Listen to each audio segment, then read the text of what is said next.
So the recording is in progress now, and we're gonna start live streaming on Facebook as well. Just a second.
And okay, I'm back. We should be live on Facebook in a few seconds. So welcome everyone. Thank you for attending. If you're attending live, it's good to have you here. If you're not, if you can just access this recording later. It's good to have you here as well. I'm really happy to be hosting this first Jornada Cultural, the cultural symposium for the House of Brazilian Culture in Canada. My name is Mitsue Siqueira. I'm the founder of the Casa da Cultura do Brasil no Canadá. It's a new nonprofit organization that aims to promote and foster Brazilian culture and Portuguese language here in Canada. And I have with me my colleague, a volunteer working with us, Marie-Ève Fortin. She is my co-host today, which means that if I ever had any technical issues, if something happens with my connection, my internet, or with myself, Marie-Ève will be here around to assist you as well. Let me just open my little file to make sure that I won't forget anything for this first opening session. So as I mentioned, it's in the website already and it's on Facebook already. This event will be presented in English. So most of the presentations that we have today will be delivered in English. The last one will be delivered in French. And it breaks my heart. It kind of breaks my heart that we won't be able to speak Portuguese today, but next year we will have, interpreters, so that we'll be able to offer the content in the 3 languages. So I hope that next year, for the next Jornada Cultural, you'll be able to listen to it in Portuguese, in English, and French. But it wasn't possible for this year, but it's something that it's on my plans. Again, this event is being recorded, broadcast live on Facebook, and it's going to be available on YouTube later. So probably you will have access to the video if you want to watch the recording. It will be there on our Facebook, and the information will be available in the website as well. For today, you can enter and leave the room whenever you want. It's the very same link for the whole event. So let's say you want to watch something like now, this morning, and something else in the afternoon, you can just leave the room and join the room again whenever you want. So to present the Casa da Cultura Brasileira, da Cultura do Brasil no Canadá, I'm going to share my screen so that we can navigate a little bit the website together.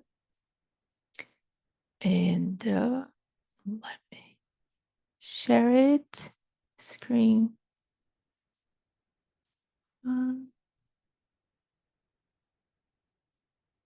And I think it will work. Can you please let me know if you can see the website? I mean, if it's not working, you can just open your mics or say something, because now I can't necessarily see you. So I'm assuming it's working. So welcome to our website. the House of Brazilian Culture in Canada, so Casa da Cultura do Brasil no Canadá, it's a non-profit organization. It was founded this year in May 16th. It's the day of the Portuguese language as a heritage language. So I think I thought it was an important moment to celebrate it. So I decided to launch the website this date. The website is available in English, French, and Portuguese, so you can navigate all the time in all languages. Like the little bar is always here. So whenever you want, you can, choose the language and change the language on the website. And if you ever want to receive news, surveys, and information from us by email, you can just sign up here, and there's a little form where you'll be able to add your email, your name, etc. So our mission, the mission of the House of Brazilian Culture in Canada, is to promote the Brazilian language and Brazilian culture across Canada. So to achieve this, we aim to bring together the many Brazilian communities that already exist in Canada, because I've noticed that when I migrated here to Canada, when I started living here, I noticed that there are already a lot of Brazilians doing amazing stuff in Canada in different areas, different initiatives. There are many really good Brazilians, like professionals, teachers teaching Portuguese already. There are Brazilian associations, many nonprofits organized with Brazilians only, or sometimes with Brazilians and Canadians in collaboration. But they kind of developed like in isolated areas. So they developed more like in the big cities, Toronto, Vancouver, Montreal. They're there, they exist in their ecosystem, but there's nothing yet that comes as a national-wide initiative in order to gather these communities and to spread information across Canada. So I know it's an ambitious mission, but this is something that I want to offer to the Brazilian communities here and to Canadians that want to learn more about Brazil as well. So this is the House of Brazilian Culture in Canada. It's aimed to be a space where you can find information about Brazil, Brazilian culture, and Brazilian language across Canada, regardless of where you are. So this is a mission. We are now a nonprofit organization incorporated in Canada by the federal government, and we're also incorporated in Quebec. So in the provincial level, we are incorporated as well. And we're really happy to exist. And so in terms of values, our work is based on 4 fundamental values. So belonging, union, trust, and excellence. So by belonging, we welcome all Brazilians and Canadians of all beliefs, genders, and age. We want these people to feel welcome in our house. So this is literally why we call this initiative the House of Brazilian Culture in Canada, because we want you to feel, to make yourself at home. Again, union. While the presence of Brazilian immigrants in Canada has grown exponentially over the years, these efforts have been largely like concentrated in major cities. So we want to help like sharing information so that we can build more stronger communities, Brazilian communities in other provinces as well, in smaller areas, maybe with lesser group of Brazilians, but we want to make sure that these people also have the information, the necessary information and knowledge to build strong communities, sometimes from scratch, across Canada. And trust, this is important to us as well, because, in times of fake news and AI and stuff that we can't necessarily trust, we hope to be a source of reliable, high quality information. So everything that we do is made by really dedicated humans who know what they're doing. They're specialized in different areas. So we want to offer you high quality content in which you can trust. and excellence as well. So we are the first trilingual website dedicated to Brazilian culture in Canada. Our content is written and reviewed by professional translators. So myself, I'm a translator. We're going to see the other volunteers who are translators as well. And as translators, this is really important for us. We want to offer you high quality content in 3 different languages so that you can navigate this website. If you are Brazilian, if you're Anglophone, if you're Francophone, this house is for you, regardless of the language that you speak. So the other initiatives that we have going on right now, it's the research center. So this is a space where we try to understand each other. So I launched this survey, and it was, I think, if I'm not mistaken, it was launched like June 1st, something like that. And the survey will be available in the website until the end of this month, the end of September. So during this period, we hope to collect information about the Brazilian community that live here, the communities that live here, and how they interact with the Canadian communities that are here already. So what is the interaction? What is the experience? What are the struggles? What are the challenges of the Brazilian people who come live here? Who are these people? Where do they used to live in Brazil? Where were they born in Brazil? Why they decided to migrate to, immigrate from Brazil to Canada? So we want to understand what is the background and what are the decisions that brought Brazilians to live here, and what are they doing here in Canada as well? So if they came to work, if they came to study, etc., we want to learn more about the Brazilian community that lives in Canada.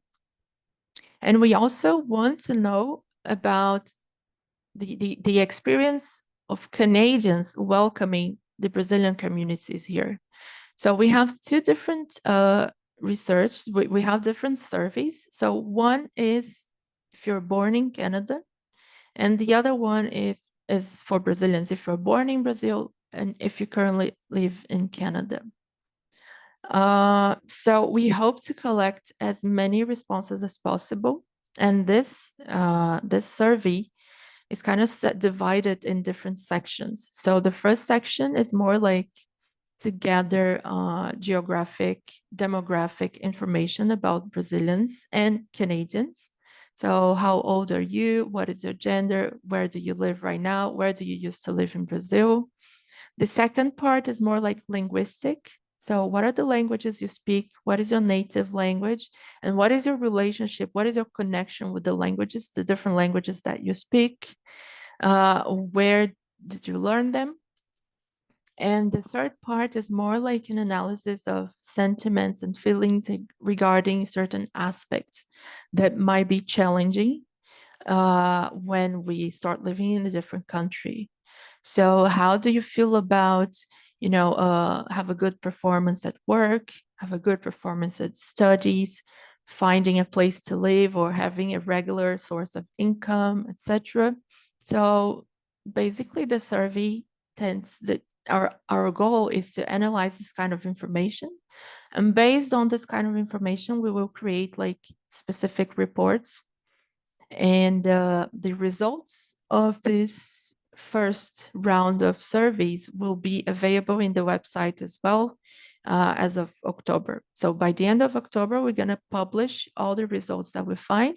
And based on that information, we will be able to, select certain aspects of the interactions between Brazilians and Canadians that we want to explore. And hopefully this information will be good as well to help companies and the government to make decisions that will affect the Brazilian and Canadian communities here.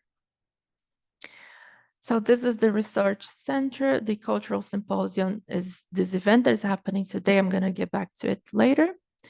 The services that we offer. So as our main goal is to foster language, the Portuguese language in Canada, we'll be offering as of next year the services of Portuguese as heritage language and Portuguese as a foreigner language.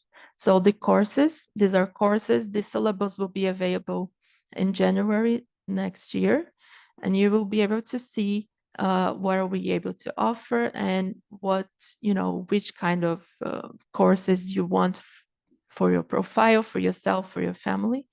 You will be able to have this information in the website. And apart from the courses itself, we also have the workshops.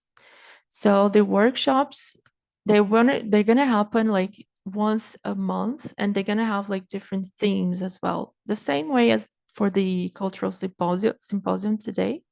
The workshops, they will have different themes.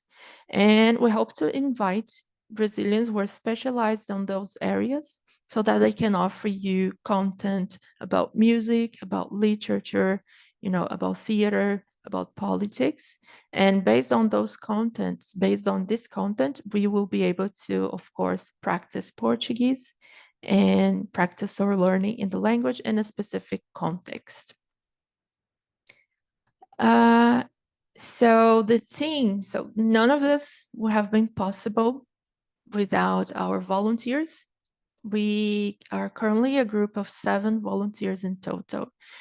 So this is where you can meet the team. You can meet us. You can click here to connect with us on LinkedIn, Facebook, or email if you want. There's a little bio for everyone, but I mean, I want to summarize it because I think it's important to thank these people, because without them, none of this would be possible. So this is me. I'm the founder of the Casa da Cultura do Brasil no Canadá. So I basically have the ideas. And there's people who are here in the website. I put them in the website because they are parts of the foundations of the Casa, in the sense of, when you have an idea and you tell about your idea to someone, and that person will tell you, this is a really good idea, you should invest on it, or this is not a good idea, forget about it, move on. So basically, these people who are in the websites, they are part of this process of like validating this idea and making shaping the project the way it is today. So you can see here we have Bianca Freitas. She has been working mostly to translate our content into English. You can connect with her here. She's a Brazilian. She was born in Rio de Janeiro, like me. And we are translators. So I met Bianca in a translation context. We worked together for a specific client, and we became friends ever since. And she's now working not only with translations into English, but she will also develop like business and partnerships and the marketing part of our project. We also have Alexandre Johnson Chalifour, who is the person who translates our content into French. So even though I speak French, I don't feel confident at all to publish something in French, and I know I can trust him. So whenever I have to write something in French or translate something into French, he'll be the one revising it, if not translating it from scratch. And, he's also a translator, really experienced in several fields. So I trust him like completely. And we have Danny Chalifot, who is like our voice of experience. He's like the trusted advisor behind everything that goes with administrative and financial decisions. So he has a lot of experience. He is retired now, but he has 40 years of experience in the Canadian finance market and environment. So he knows a lot about this stuff. And we have been working together to define the policies, like the financial policies, the codes of conduct, and all the policies that will govern the house. So I'm learning a lot with him. And it's interesting to see that even though he has a lot of experience, he is also having the chance to learn a lot as well, because it's the first time that he's working for a nonprofit in Canada. So I'm happy that he's learning with us as well. So this is really good.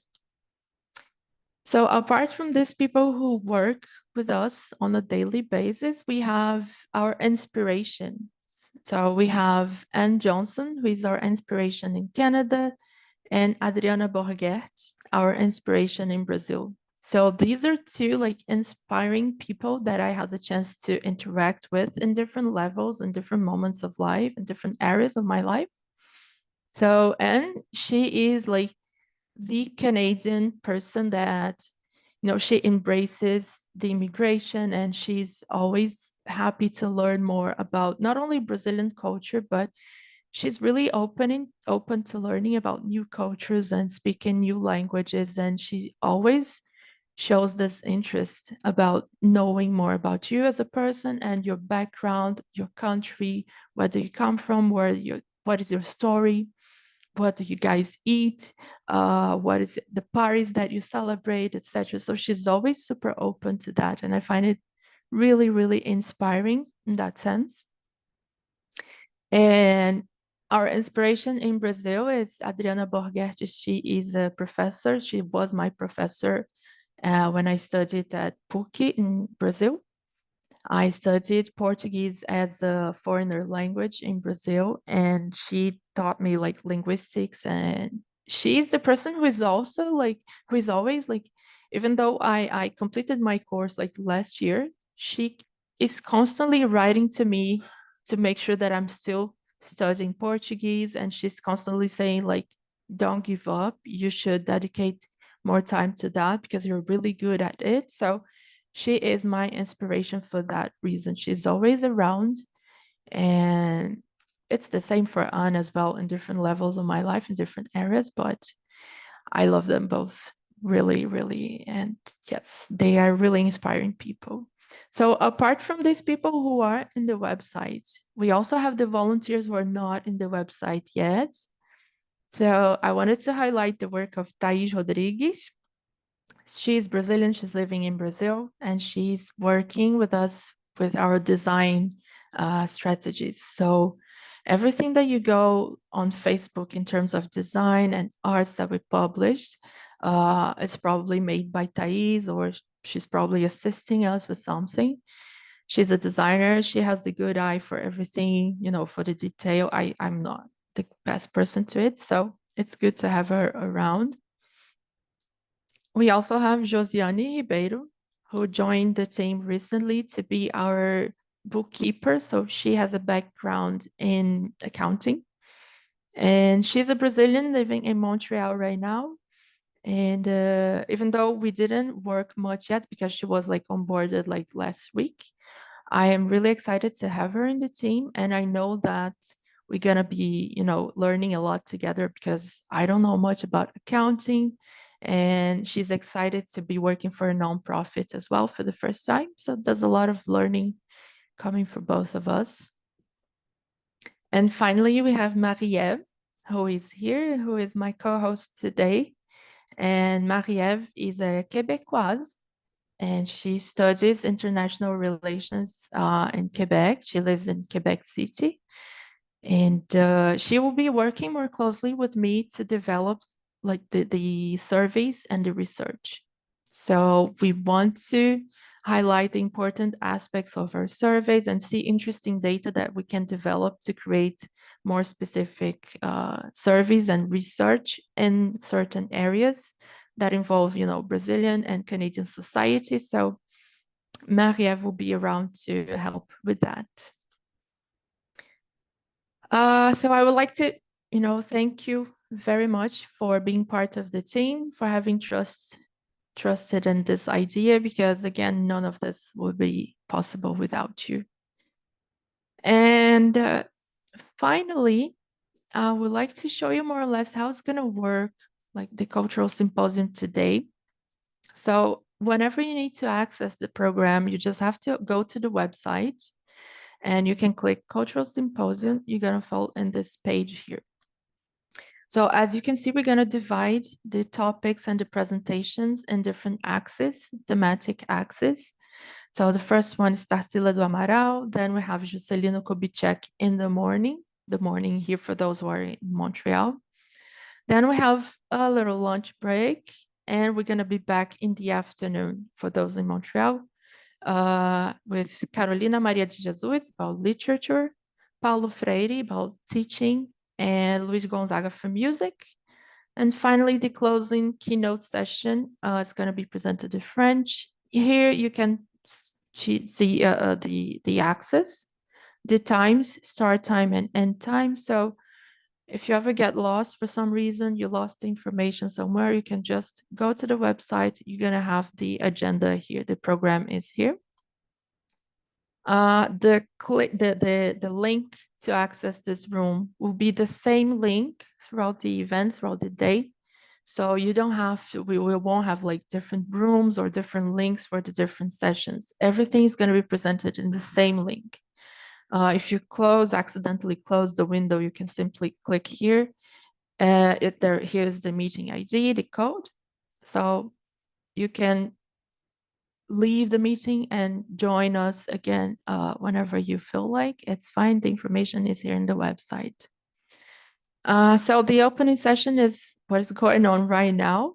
I'm giving you more like information on how this event is going to work.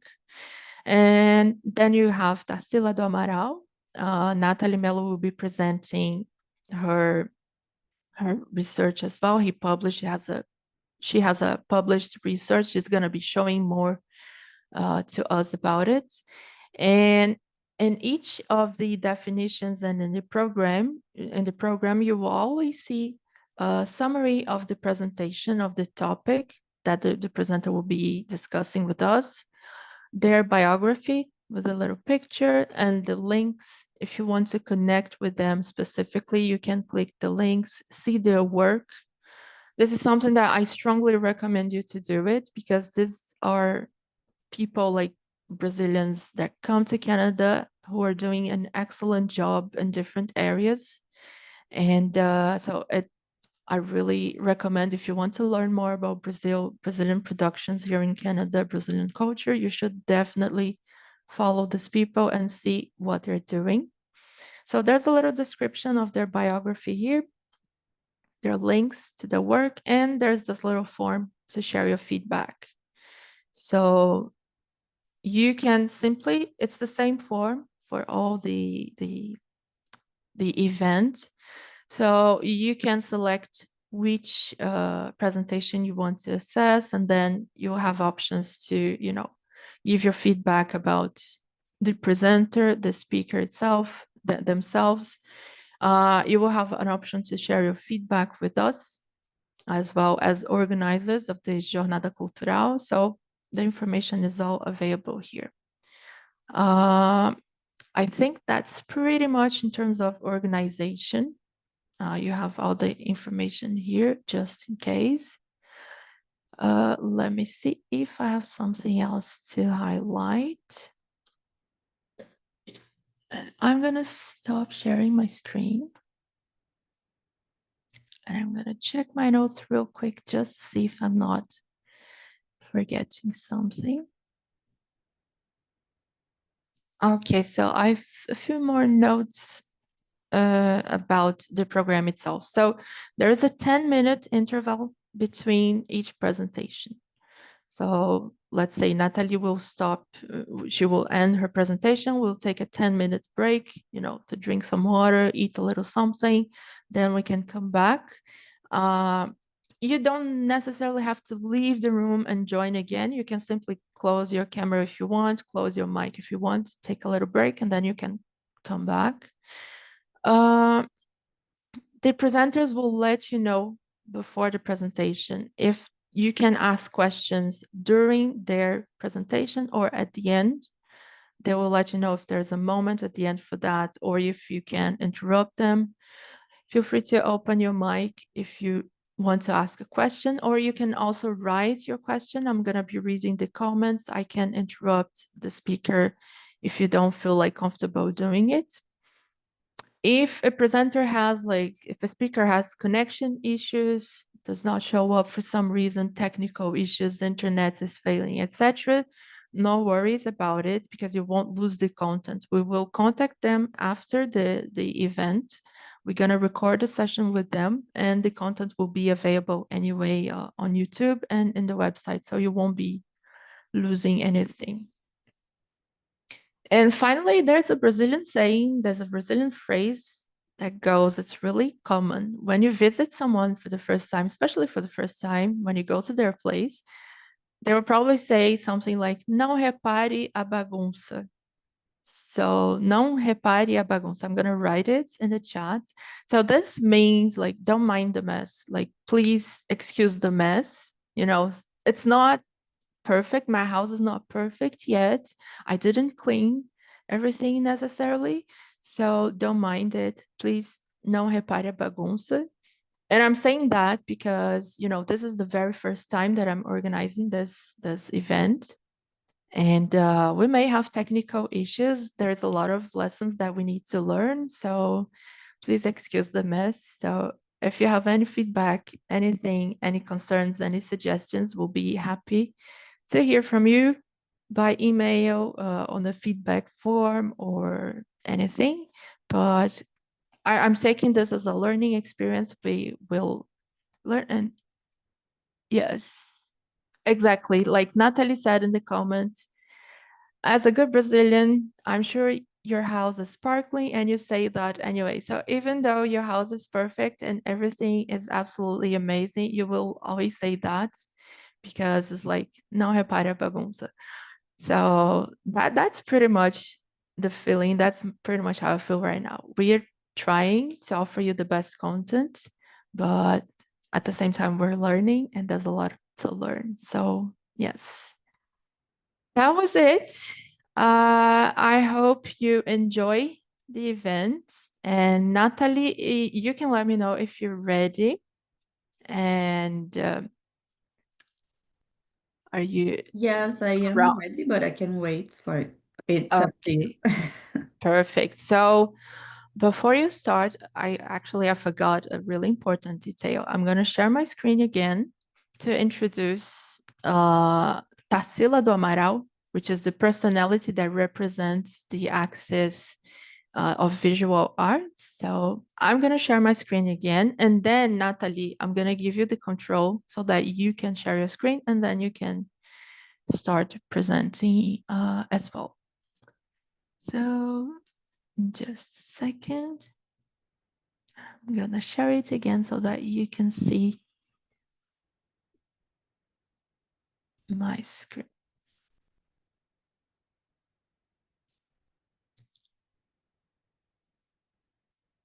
So yes, I'm assuming you can see it.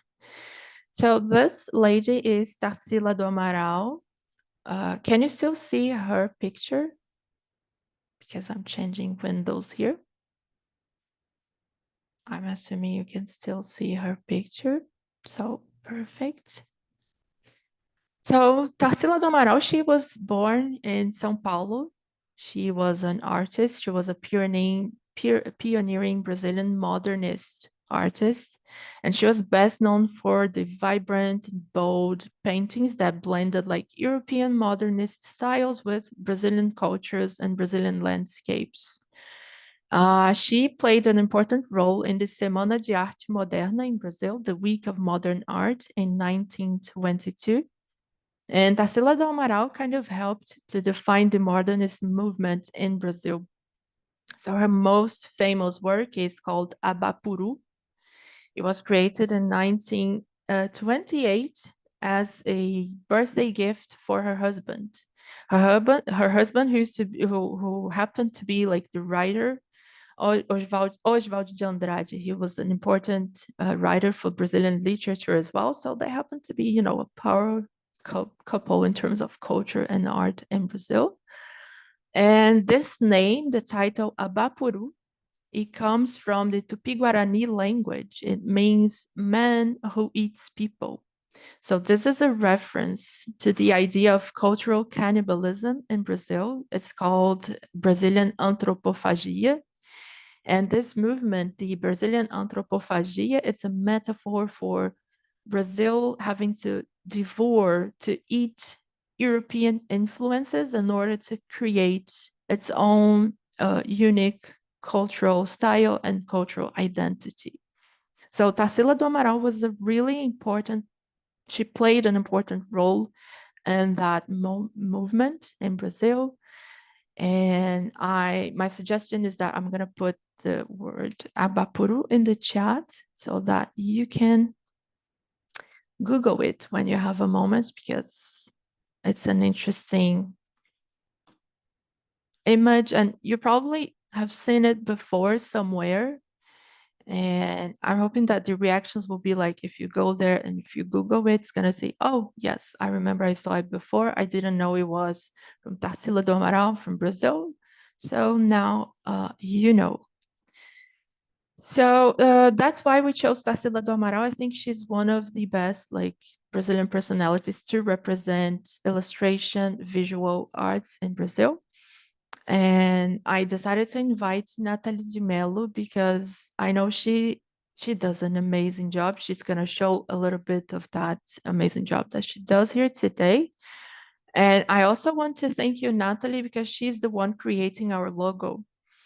And I sent to her a really horrendous draft of my idea that I have in my head, and she managed to transform that in something beautiful.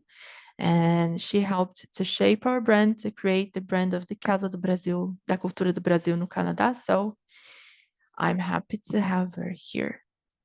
Natalie, I'm gonna give you the tool so that you can share your screen. I'm gonna make you a host now, and then you let me know if it's working for you. Just a second.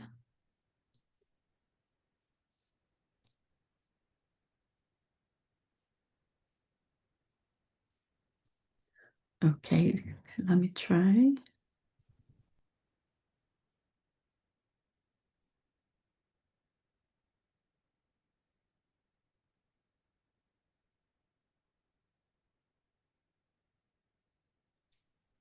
I'm just checking everything.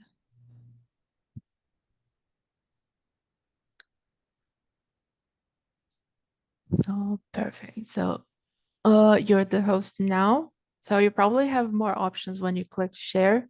You're gonna have more options like to show your screen only or your screen and yourself. You can define the best way to do it if you want. I have to like to come back in 2 seconds. I'm sorry. Yeah, Okay, it's asking perfect. for some permission. I tried to set it before. Just Perfect. No problem.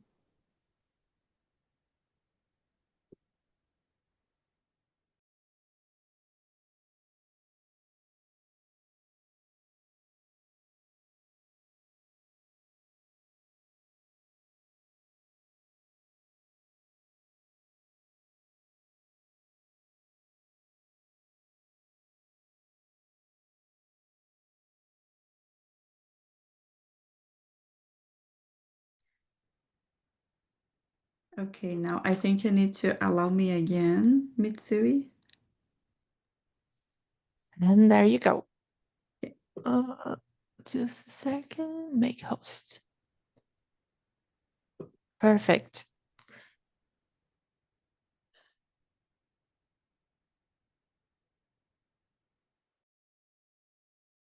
Okay. I think it is working. Yes, we can see you.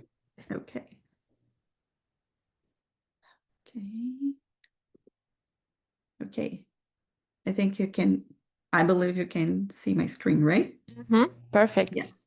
Okay. Hello, everyone. Bonjour, tout le monde. Bon dia. Well, first of all, thank you so much, Mitsui, for inviting me.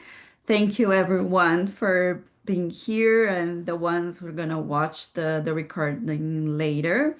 It is a pleasure to be here. Thank you for sharing your time on this Sunday. You could be outside enjoying the sun, but you're here, so thank you so much.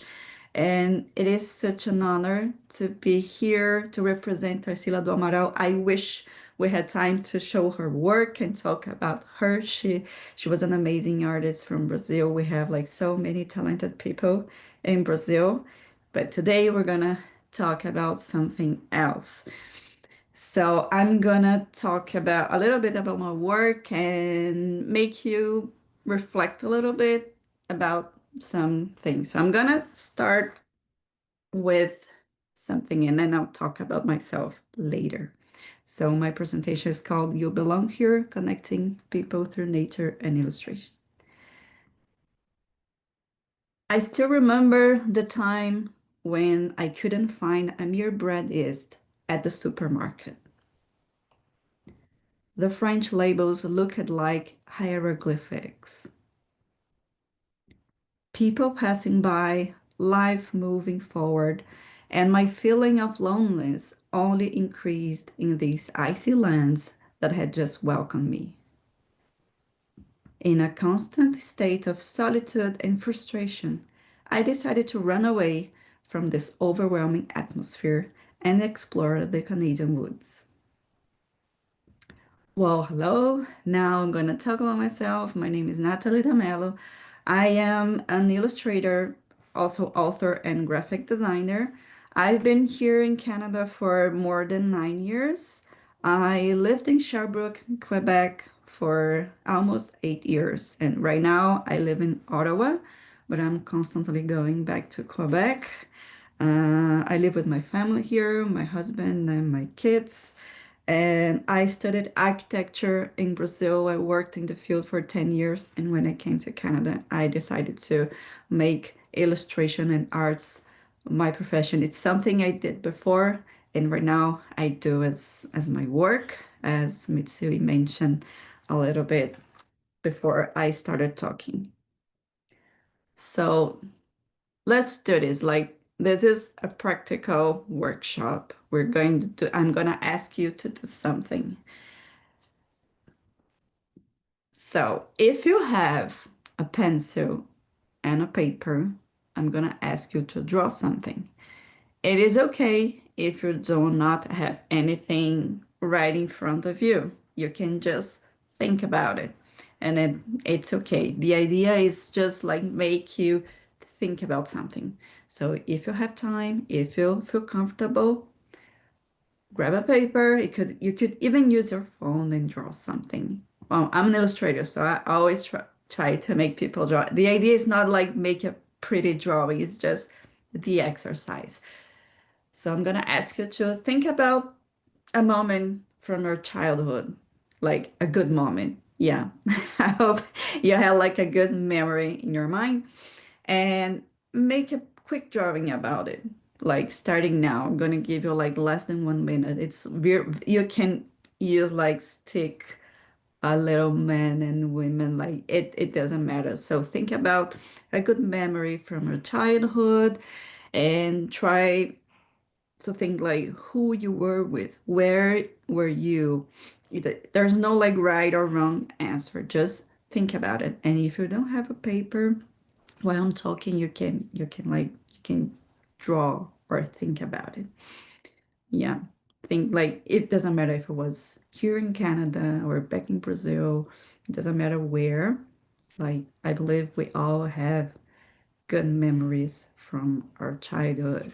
I have many, and like by myself, with my sisters, my parents, my cousins. I was going to say that actually I have so many good memories. I'm trying to select the best one. It doesn't have to be the best one. It can be like just like a random memory. It doesn't have to be the best of the best.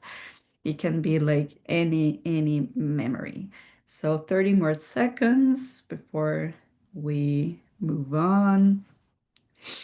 Yeah, I don't know when we move to another place. I think everyone gets nostalgic after a while, especially if you have kids. You start like seeing your kids and you get nostalgic and you start thinking about your past. And when you immigrate, you also start thinking about your your your childhood. But I think anyone, yeah, it can be nostalgic. So I hope you're done. If you're not done, it's okay. It's just like an exercise. It's not like there's no grade. So now, if you feel comfortable, I would like to share your drawing. You could open your camera and you can show it, or you can just talk. Anyone who feels brave enough to show a drawing or talk or open the microphone? Well, I did mine. Okay. It's really small. I hope you'll be able to see it. I'm not sure if you'll be able to see it, but let me just. Oh, Ah, I see okay, the sun, the yeah, it's the sea. sun and two little mountains and a little boat. And Yeah. Can you talk a little bit? What was this memory? And you don't have to if you don't want. yeah, this memory actually it's from a place called Itacoatiara in my hometown. It's a place where you can go to the mountains and there's the ocean and you have like the coconut trees. And actually there's a rock. It's a shore and there's a rock that divides the shore. And the division, one of the divisions, it makes some sort of a little pool. The rock kind of divides the shore in this big part that goes to the ocean and this little part that it's more like a pool. So it's known like the place where families go with their kids when they want to go swim in the ocean, because at the same time it's the ocean, but since there is this rock, the rocks kind of protects the kids from going to the ocean, etc. So it kind of makes a little pool. And I Oh, used to very go nice. there a lot when I was a kid with my cousins, with my aunts, my uncles, my parents. And when Brazilians go to the beach and they take sandwiches and they take food and we spend the whole day there. And the afternoon we can take a nap in the sand. And it's funny that I remember this feeling of the hot sand and me there sleeping. It's so comforting. So that was my Oh, memory. that sounds like a very nice memory. Thank you for sharing. Sylvie, did you want to share yours? Oh, you're on mute. Yes, Oh, sorry. I put it in the chat. It's a drawing I made.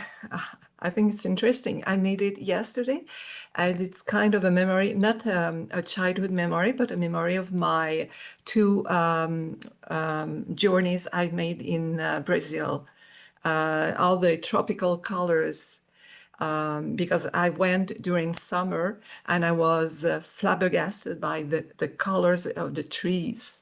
That's what I put in the chat. Oh, thank you so much. Sounds very nice. and you did it? Yes, it looks really good. Yeah, thank you. Anyone else would like to share? Yeah, Maria? Yeah, I don't know if you will be able to see mine. It's absolutely terrible. Ooh la la.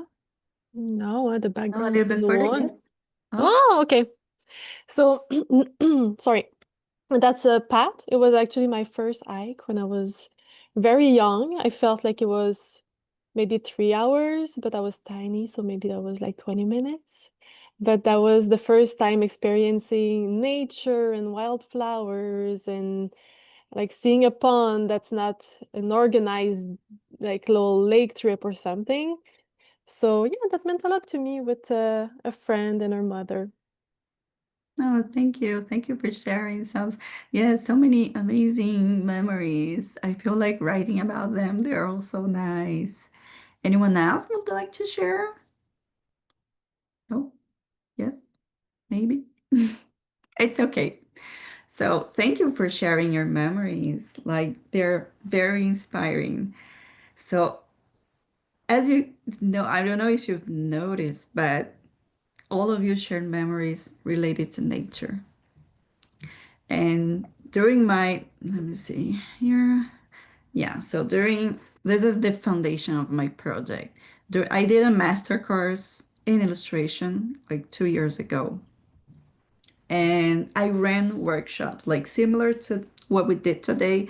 It's just like it was a little bit longer. Like we had like different groups of people. They weren't like illustration students or anything. I ran some workshops in Sherbrooke and some workshops were online with immigrants around the world.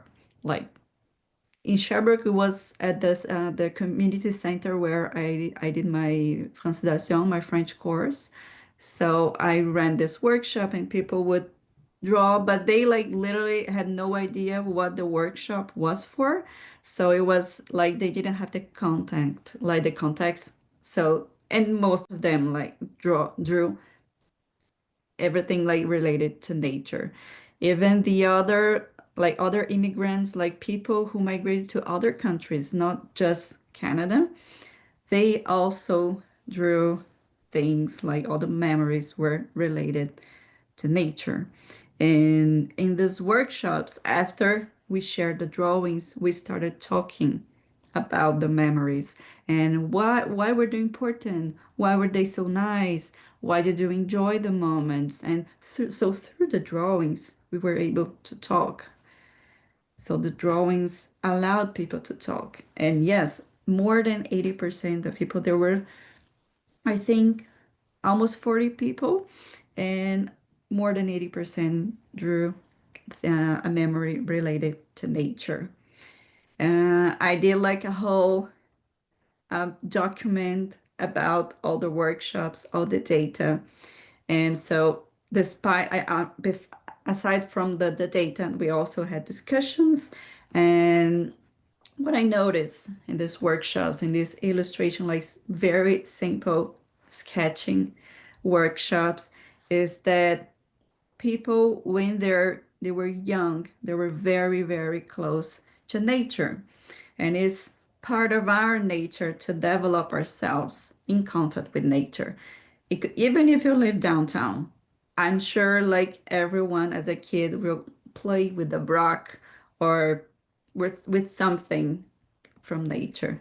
And when we grow up, it's very common that we lose a little bit contact with nature. But when we relocate ourselves, could be immigrants here in Canada or even a Canadian moving to another country, it is very normal, like very regular, very common that people are not going to go directly to nature. They have other priorities. But from the workshops I ran with all these immigrants, it, I heard a lot that people missed contact with nature. So they change, they replace themselves, but they still like missed a lot nature. They had these memories from childhood, and this is what made them connect to themselves. Like nature helped them connect to themselves. And it's something interesting to think like before you move on, especially for us being Brazilians and moving to Canada, where you have not only the nature is different, the trees are different, but you have the winter. And especially for me, I remember I left Brazil in December. December is like Brazilian summer, and I came here in Canadian winter. So it was a huge shock, even though I enjoy the winter experience and I'm more like I thrive in cold environments. I do better in cold than in hot environments. But even though it's a huge shock, and the feeling that you have not only to learn how to explore nature in general, but also to learn how to do small things like daily tasks, like taking the trash out Yes. in Canada in the winter. I mean, in Brazil, you just wear flip-flops and you take your trash out. But in Yes. Canada, you have to wear the boots and the manteau It's a whole and put expedition. so it's no, so it's a lot of process to adjustment, and it takes a lot of adjustment for us and vice versa too, because I imagine that a Canadian living and going to Brazil. I remember that Sylvie had the chance to go to Brazil. It was in the summer, so it must be a shock as well. Yes, it is like it is. Yes, it is challenging, not to say other things. It is very challenging, like to move to another place and not having your references, like despite language and other things like nature, like it's not what you know, what you're, yeah, what you're used to. So this like in this chart here, and this is like based on research. I did my academic research, and most governments around the world, like everywhere, usually when a person well moves to this new place, I say immigrate. Some people use other words, so I'm gonna say immigrate, but some people say expats or something. But I just I mean a person moving to a new place, a different country, especially. So this integration process is very demanding. So you government usually helps you, like they have resources to help you find work and education and social inclusion and language. These are the aspects that are expected the person to accomplish after or doing integration. So it is a lot. When you see like it is a lot because you have to learn language and sometimes you have to complete your studies because they're not recognized by this different country. And it is important to be part of the community, to talk to people and to work, of course. You need to work, you need to pay your bills. So it is a lot.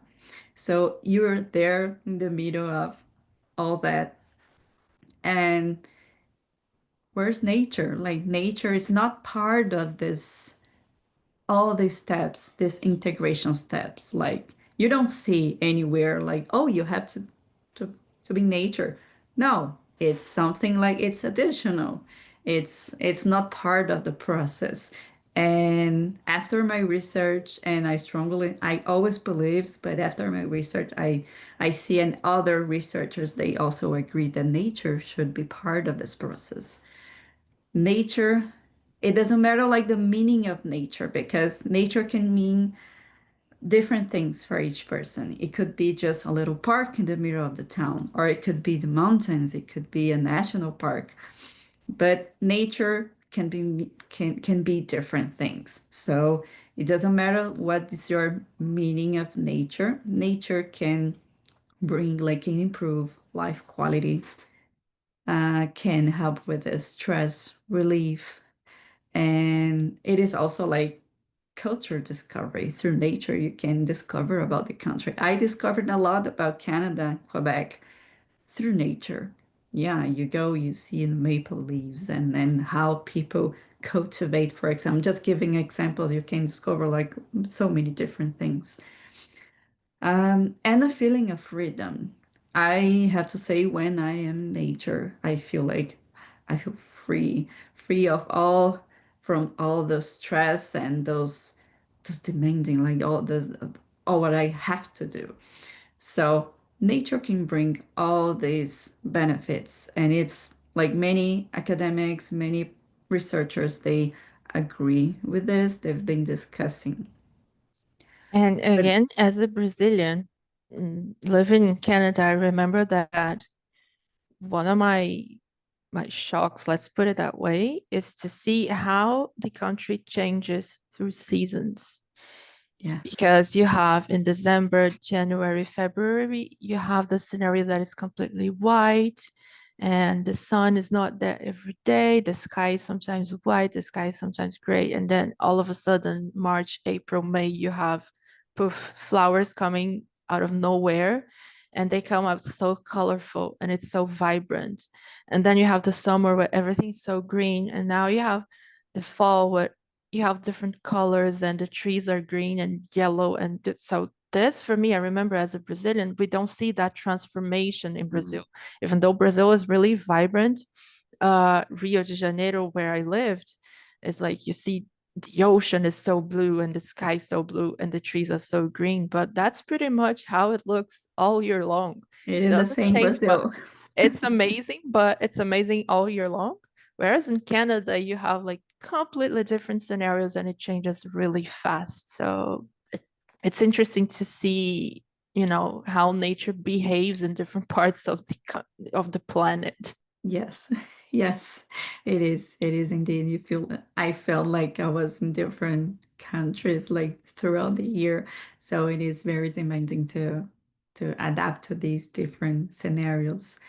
And so nowadays, until nowadays, there's still a gap between immigrants, newcomers, and nature. Yeah, it maybe it's just like it's not in their priorities, like to during the integration process, or maybe it can be expensive. During my research, I contacted also the National Parks of Quebec, CEPAC.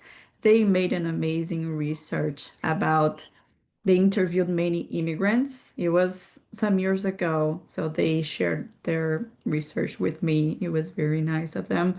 And yeah, many immigrants, they say sometimes they don't have time or they don't have a car to go to nature. So it can be because of different reasons, but there's still a gap between nature and immigrants. And like, what has like illustration to do with all this? You might like think like, well, I find illustration as a tool to communicate.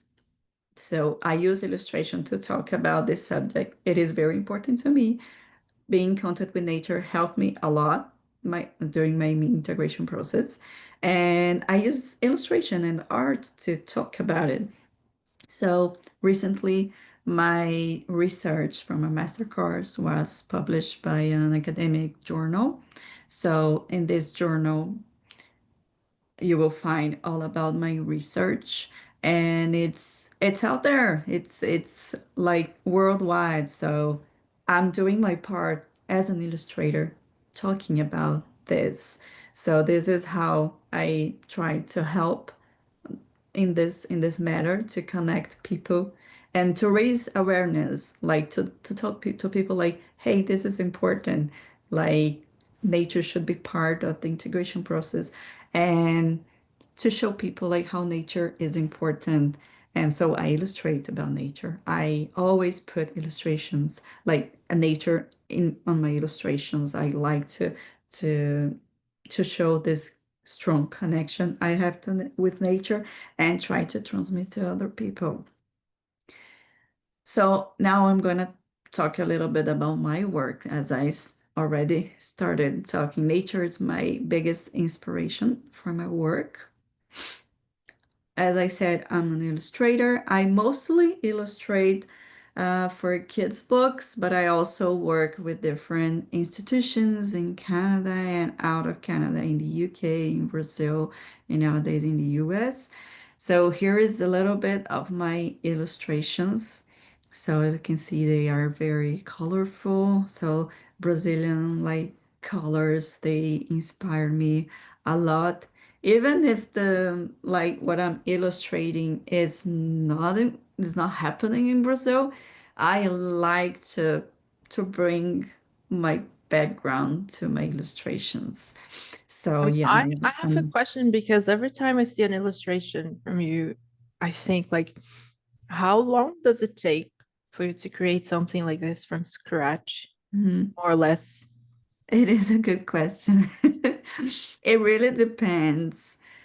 It really depends on on the type of illustration. Like, I don't know, can you see my mouse when I do this? Can you see my cursor? Yes. Yeah, okay. So like this one, I made with watercolor and gouache and collage. So depending on how I do my illustrations, it takes longer or it is quicker. So this one took me, it was for a picture book published in Quebec. It's part of a book.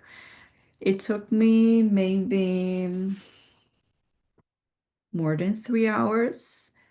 Sometimes it takes me like 6 hours, 8 hours, depending on the illustrations. Because after, like, I like to mix mediums. So sometimes I start like this one. I started with watercolor and gouache, and then I put on my computer, and the little birds you see, and these clouds, not this one, but I know because it took me many hours.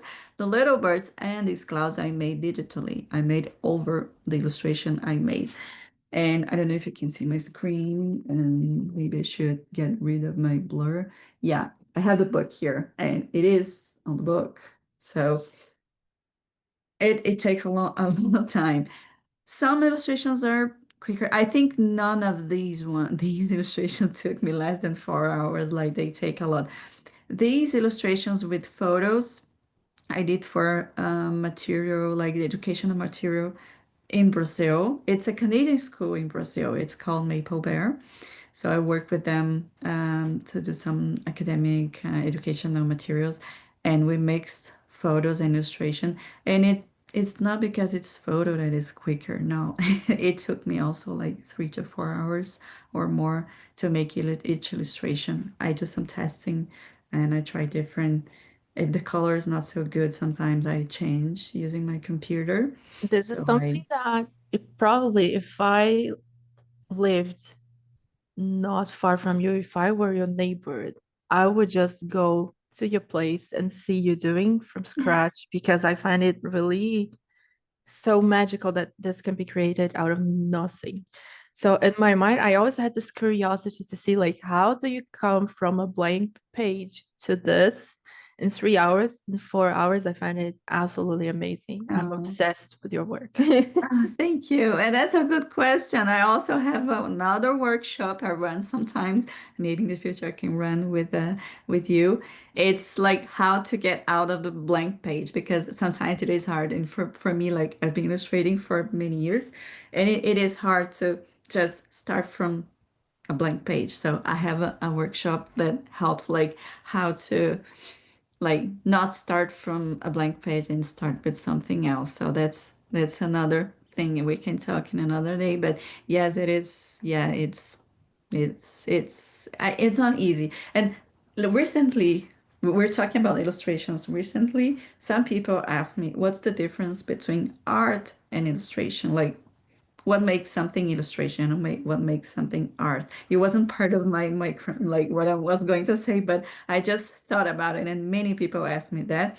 So maybe some people think differently, but from what I've learned and from what I know, like art, like fine art, beaux-arts, when you make like a painting like Sylvie has on the back, like when you have like a painting, you make your painting and you sell it, you just sell it like that. It is like the client is going to buy to purchase your like your piece, your art piece. This is what you delivered. It is there, is to be appreciated. Normally, an illustration is it accompanied like it's with something else. It's with a text, it's with a I don't know, a title, it's part of a graphic design. Normally, an illustration is not like just to be appreciated, it communicates, it's helping the text, it's helping a material to talk about something. So, usually, illustration, like you have to kind of negotiate with the client, not negotiate in a good sense, like you have to find like is it working, is it communicating? That's why I like I like art. I also do my paintings. I have some on the back. I also do this like just it's very relaxing, but I like illustration because it communicates. You need to find a way to communicate, and you have to use different approach if you're talking to an adult public or if you're talking to kids. So you need to use different approach. So that's the difference, like the main difference between illustration and art. And usually illustration, you don't find illustration in a museum because it is part of a book or a communication package or something. Yeah. But nowadays, like illustrations being more and more like famous. So sometimes we have even exhibition, like illustration exhibition, because it is important. It's like I like that people are recognizing how important illustration is because it communicates, it helps so much, and sometimes it complements. I'm also an author. I know that we're gonna have another literature a conference later. But I'm also an author, and I like to mix both. Like I like my illustrations to complement my text, and sometimes to do the opposite. Sometimes and say something, and the illustration is showing something different. So it makes it like funny sometimes. And yeah, I'm like when the like I say something and but oh, but you see something else. So you can play with illustration in this way. That's why I think illustration is such a powerful tool to talk about all my research and help like in different things and just not what I believe, like everything else.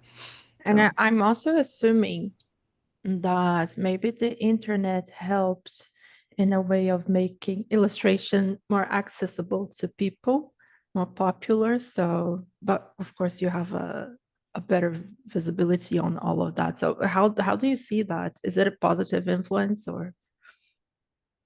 wow. Some people might disagree with me, but because some people feel threatened by internet, AI, this all like this new technology. I think we just have to adapt. So I think it's beneficial, even though sometimes it's tough. Like some people, like it takes you like 3 to 4 hours to make something, and someone comes and, oh, but I can do it with AI. Yes, yes, it's not going to be the same thing. And I don't feel threatened by it. On the opposite, I try to use my benefits. Sometimes I'm like, oh, what can I learn from AI? I don't use AI on my illustrations, but maybe on my research, I try like, oh, let's see how it looks like. And no, it's not the same thing. So I don't feel threatened. I just think it's another resource. It's like in the past when they invented the photography. I think artists must have been like freaking out about photography. Oh, yeah, what are we gonna do? And I think it's the same thing now. Like we have to adapt and evolve. I'm pretty sure there's always going to be a place for artists if we are good artists. So we just have to find like a different way of doing things or a different market. But I strongly believe there's always to be like a good market for artists. And a proof of that is like I've published several books, so I keep having working. I can pay my bills from my art and graphic design. These are some of the books I published. I have two of them here in Brazil and Suivi la Capitaine Fourmi. They were published in Quebec in French. There are these two on top. They can be found anywhere like in Canada. And yeah, these are the two in Brazil and these two in Canada too. They were self-published. And I illustrated other books, like cover for other books. And there are more to come. So this is a picture book that's gonna come next year. It's gonna be published by Kids Can Press, a publisher in Canada. It's a story written by Heather Beaumont. I'm not gonna say like a lot because it's gonna be a surprise for next year. I'm just sharing some illustrations, just like a hint. It's gonna be a very nice book, and it is related to immigration and nature. So it was such a pleasure to illustrate. And I like, even if the story it doesn't happen in Brazil, but it was my big inspiration because it's like a tropical country. So I used what I know from Brazil, people and the meetings and memories like at the beach. Many of my memories I used to make like the illustrations. So next year this is going to be published in Canada and it's going to be out there to be bought by anyone. Right now, I'm writing an illustration, my first fiction picture book about capybaras. And so this, like the scenario is Brazilian. I'm very proud, and it's going to be published by Roaring Brook Press from the big group Macmillan. So it's going to be worldwide. It's going to be a big publishing. It's still undergoing, so I cannot share more than this, but it's going to be very nice. It talks about ecological issues. So I'm using an animal character to talk about environmental issues and the importance of riparian zones. I don't know if you're familiar with, but riparian zones are the areas around lakes or rivers that should be protected. And I'm from São Paulo in Brazil. I think I never said anything during the presentation, but I'm from São Paulo. I lived like almost 30 years in São Paulo. It's such a big city. And we have huge rivers crossing the city. And well, this book is about the riparian zones inspired by these big rivers in São Paulo. Like, how would it be if the riparian zones were more protected, and what would happen to the capybaras that live there? I used to see many capybaras in São Paulo. Yeah, I know the capybaras are trending right now, but I don't know if you know, but yes, they're trending. But I did this. The story started during my master course before the trend. So it's like it started many years ago, and I'm very happy that it's gonna be out to the world very soon, next year, And hopefully. it's so interesting to see like that you're able to write the story and you're able to illustrate the story. So you tell the story in different ways. And I really admire that, because like you said, sometimes, an illustration, it's part of something that is bigger. So sometimes we feel like we can't express things with words. Oh, it would be nice to be able to, express it in a different way. So an illustration comes in handy when you have this. Yes, like words are very important, but most people are visual. I'm a visual Mhm. person. So it is, yeah, it is important to see an image accompany a text, like it gives life. And I really like to illustrating for kids. I think as a kid, like you learn a lot. I like to read a lot with my kid to my kids, and with my kids, they read a lot. And we love exploring the illustrations. We see the details, and I think several kids do the same. So I really like working with kids. They have such an imagination, like they have like a brain like open to everything. So I think it is nice to teach kids like to bring a lot of things, and of course they're gonna decide what they do with this knowledge later, but it is so important to fill them with information and in a fun way. I mean, it is boring, like just learn from boring things, so it's very nice to illustrate and make like a serious theme fun. So yeah, why not have fun while you're learning and learning about important things? Yeah. And well, I don't have an image for this one, but because it's just like I'm just starting. It's remember the first part of my presentation when I was kind of poetic and saying about when I just immigrated. Well, it's part of my research, also my research. It's my final work for my master course, and it's going to become a picture book. I'm still starting, so that's why I don't have any image. It's gonna be called You Belong Here. It's gonna be published by Heritage, a small publisher in Vancouver in West Canada. So it's gonna be my first time working with West Canada, which I'm very excited about it.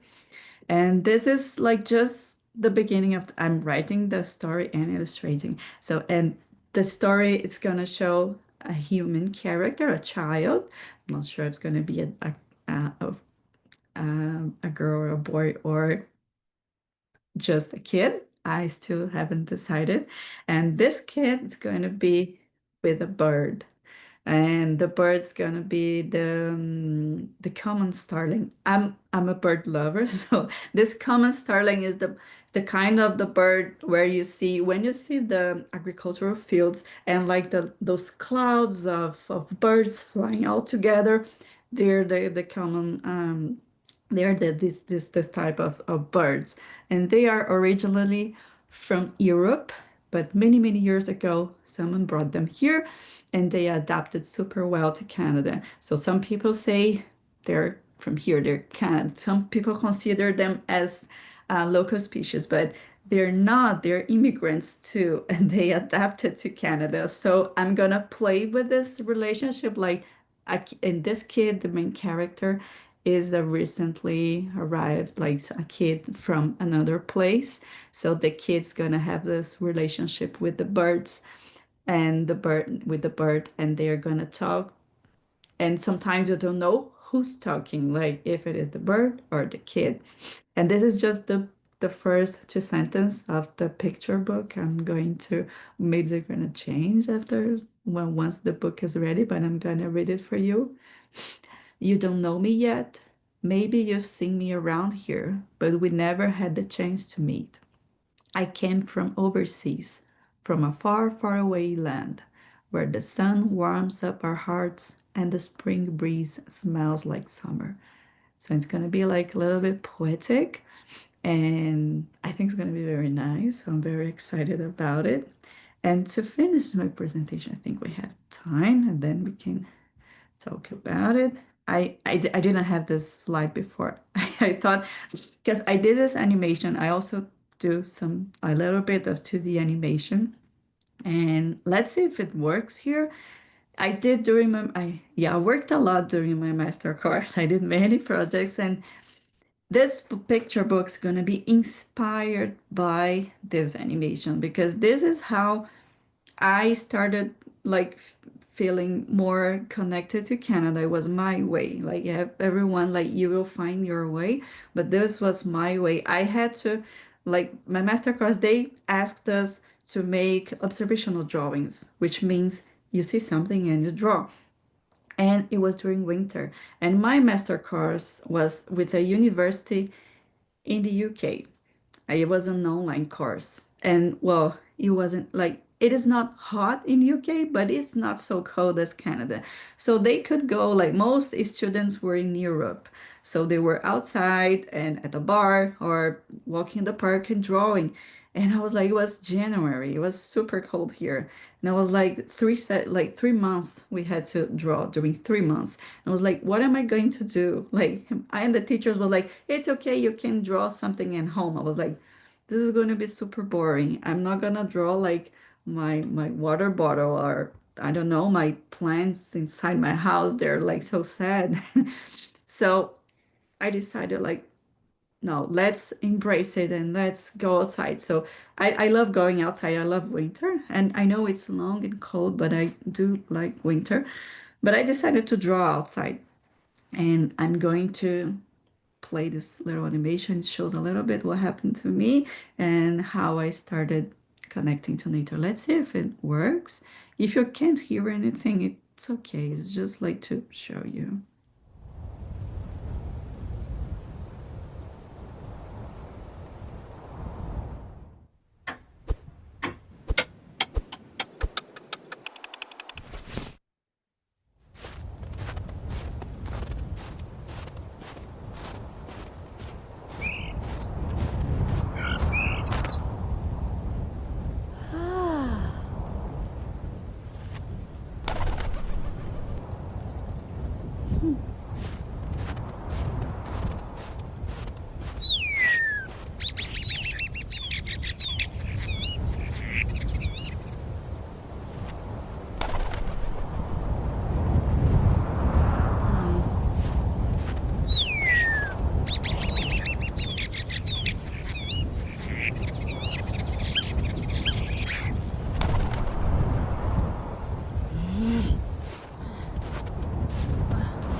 Mm-mm. Mm-mm. Yeah.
Yeah, so that's for the animation.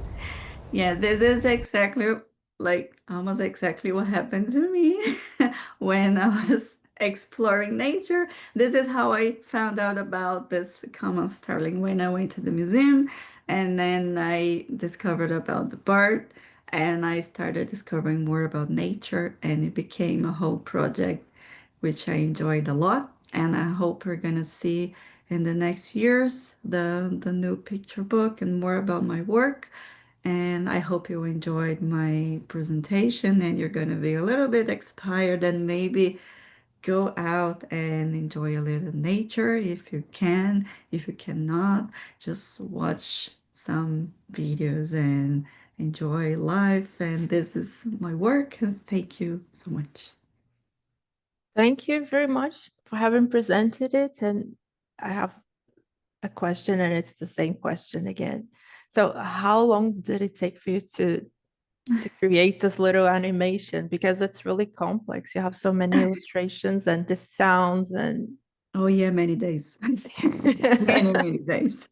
Maybe I think more than a month, especially because it's not my expertise. Animation, I do a little bit, but it's not my like what I'm very good at. So yeah, it took me, and the black, like the black part of the animation, I made with textures I had made on paper, and I made the textures with blueberry. So it was some experiments. Yeah, they're black because I changed the color once I scanned the textures, but I used blueberry. I wanted to use something local. So I put in a microwave some blueberries, and they have like they become like very, it's like an ink. And then I made some textures and I scanned them, and then I started working. So yes, it was a lot of work. And the sounds, some sounds I made myself. I recorded myself. Yes, I'm not an actor. I'm just like making voices. I didn't have no one like anybody to do the voice, so I made myself. And some of the sounds I found like copyright free websites, and it's a lot of trials like to make it work, and then to the like the base. It's not perfect. I know the animation is not perfect. it's really, really good. And then we get back to the concept of não repara a bagunça. It's really, really good. Yeah, again, yeah. My mess, não repara a bagunça. Yes. Because I see like how it could have been improved, because I made it took me so many days, like more than a month to do the animation. And yeah, so I think it comes to a point where you just have to deliver it, and you just have to say, you know what, it's ready. you have Let's to, show it to the you have to world. learn when to stop. Yes. Yeah, it happens all the time with illustrations. Like at some point, like I have to stop.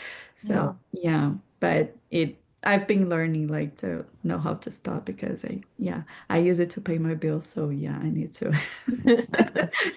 If it's something I'm doing for pleasure, yes, I'm going to take my time. And sometimes like some projects is like the capybara one, it started like as something very personal, but now it's going to become a book. So it's become So now you have deadlines. Now yes, but I learned to deal with deadlines. I can say I'm very organized and punctual person, so it's okay. Yeah. that's great. Let me ask you something else. We still have 10 minutes, more or less. Do you want to show the videos the animation that you created about the Brazilian biomas? Yes. Because it's so beautiful. It's really beautiful. The first time I saw it, I was like, oh my God, this is lovely. And then I watched it again with sound, and I was like, yes, this is perfect. Okay. I'm gonna improvise a little bit. I'm gonna share my screen. Like I don't have anything to hide here. So yeah, this one I made for pleasure. It was just like Instagram challenge, and then it became something very personal, and yeah, it became a thing, but I didn't do it to make money or anything.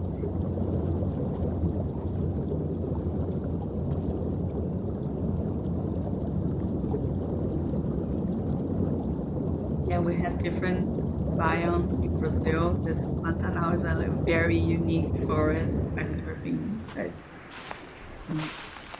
Cerrado. This is how we know it. This is our kind of wolf that we have in Brazil. I know it looks like a fox, but it's like a kind of wolf.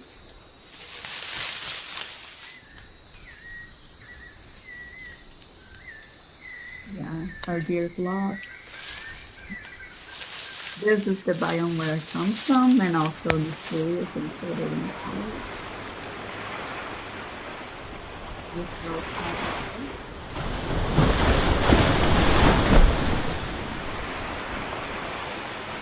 then you can see all the textures are handmade.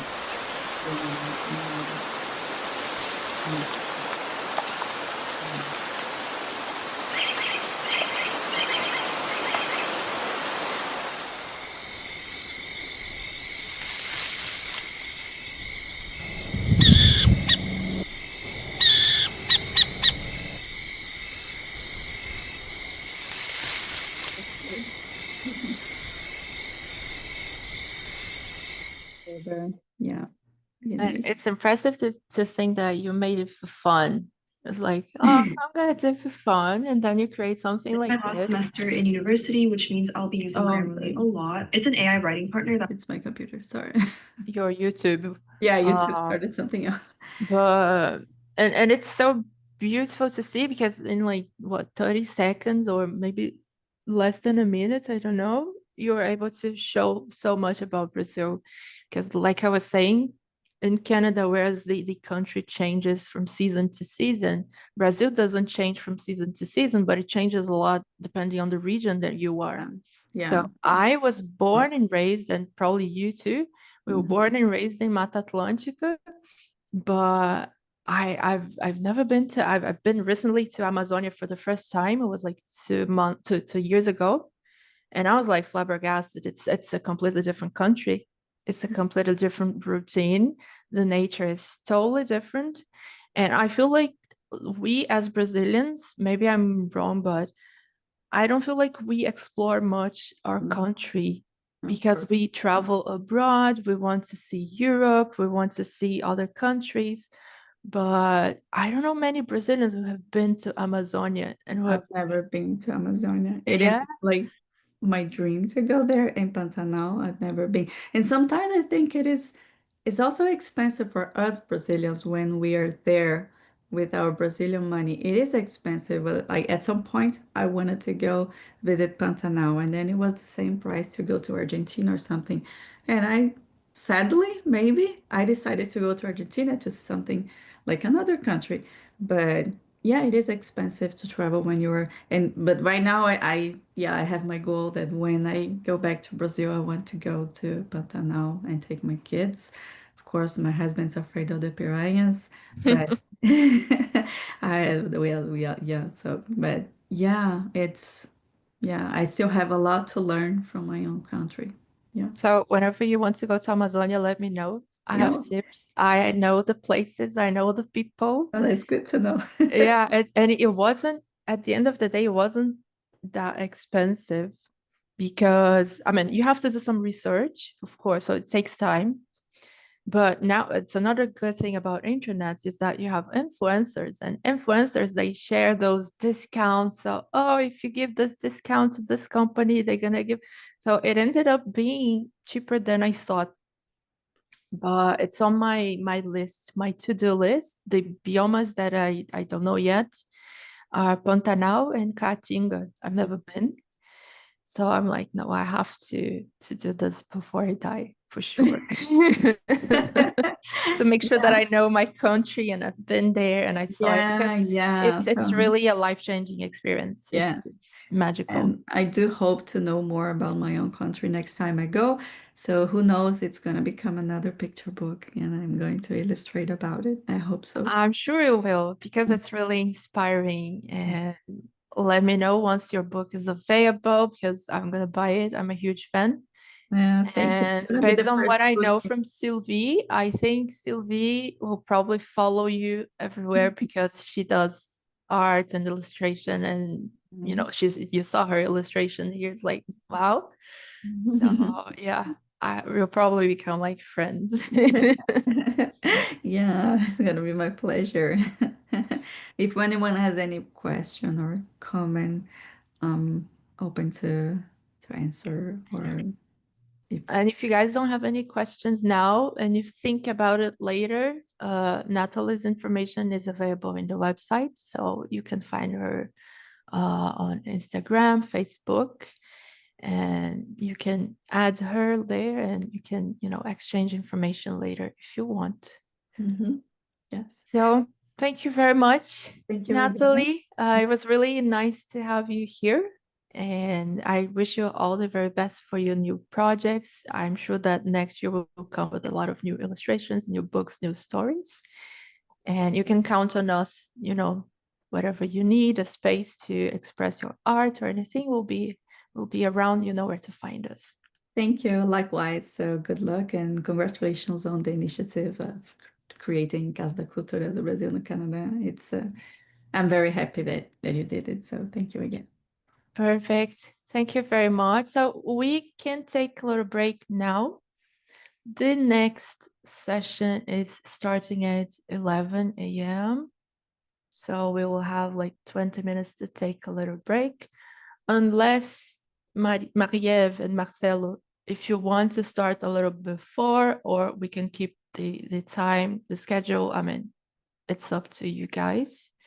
So let me know what you need to, if we want to start a little bit earlier, or if we stick to the 11 time. What do you think?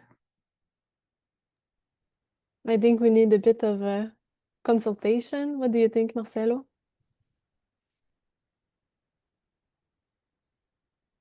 I think we're gonna wait for 11. Yes, perfect. So Okay.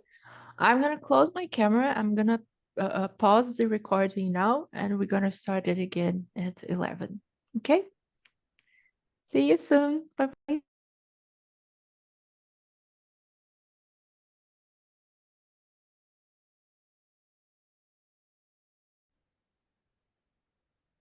So here I think that the camera was, the host has to habilitate it. okay, that's it.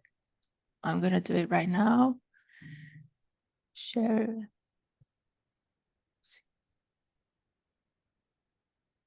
Start video. I'm gonna make you co-host. I think it's gonna be easier. Marcelo.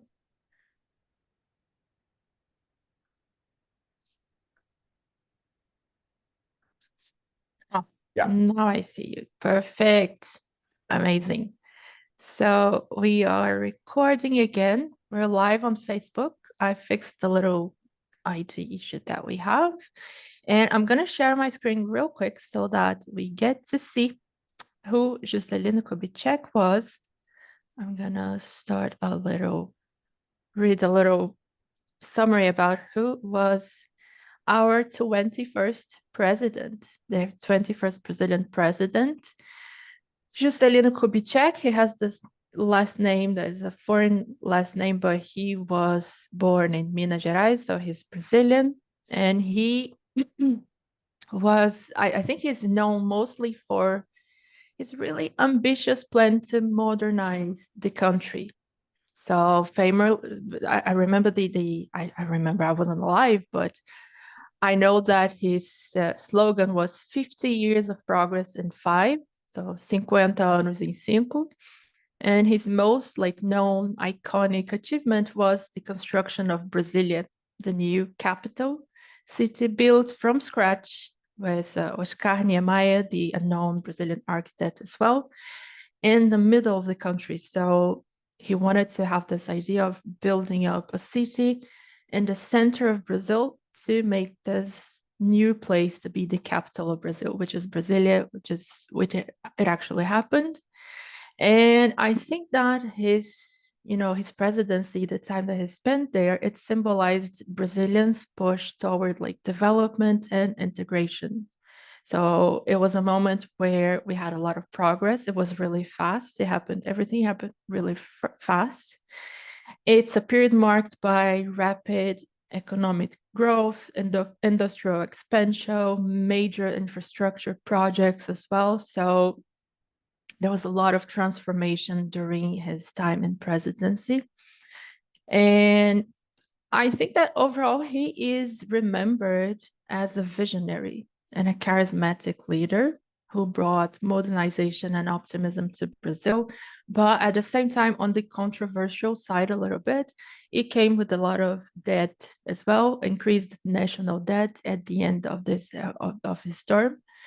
But despite the situation, I think he's still reminded as a very charismatic, modern president. And I don't know if many Brazilians know that, but he was also a doctor. I didn't know that. I learned that really recently. So he was a doctor as well.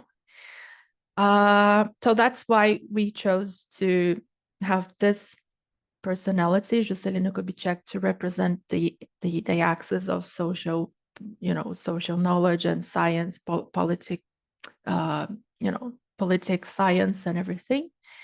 And we're gonna have here, I'm gonna stop sharing my screen so that we can see our presenters, who are Marcelo Capucci, Maria Ferlin. I'm gonna let you introduce yourselves. Your bio is in the website already, but it would be nice to hear from you.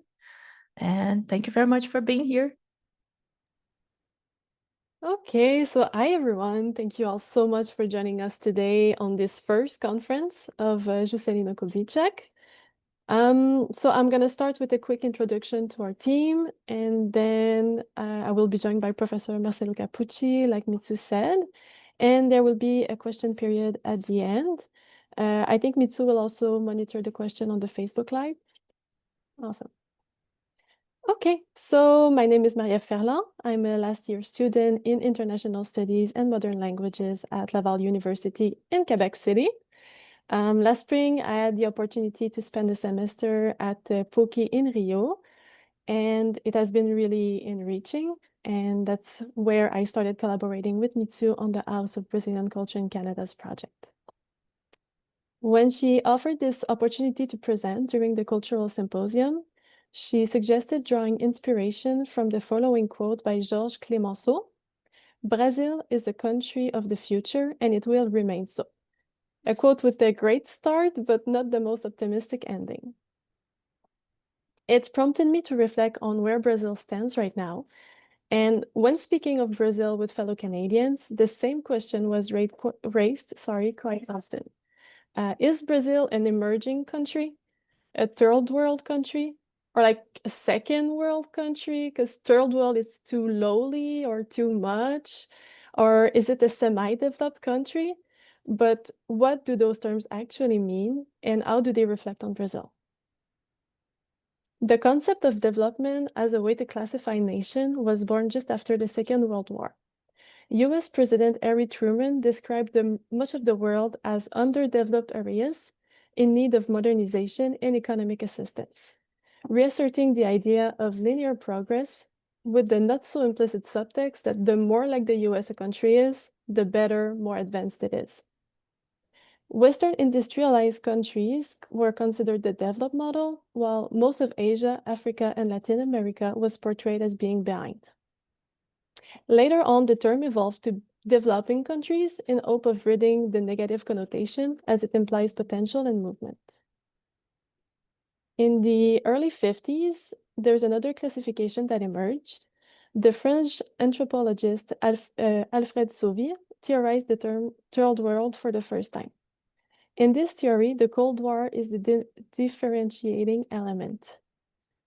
First world referred to the capitalist bloc led by the US, second world to the communist bloc that was led by the Soviet Union, and finally, third world referred to anyone not clearly aligning with either side in the Cold War.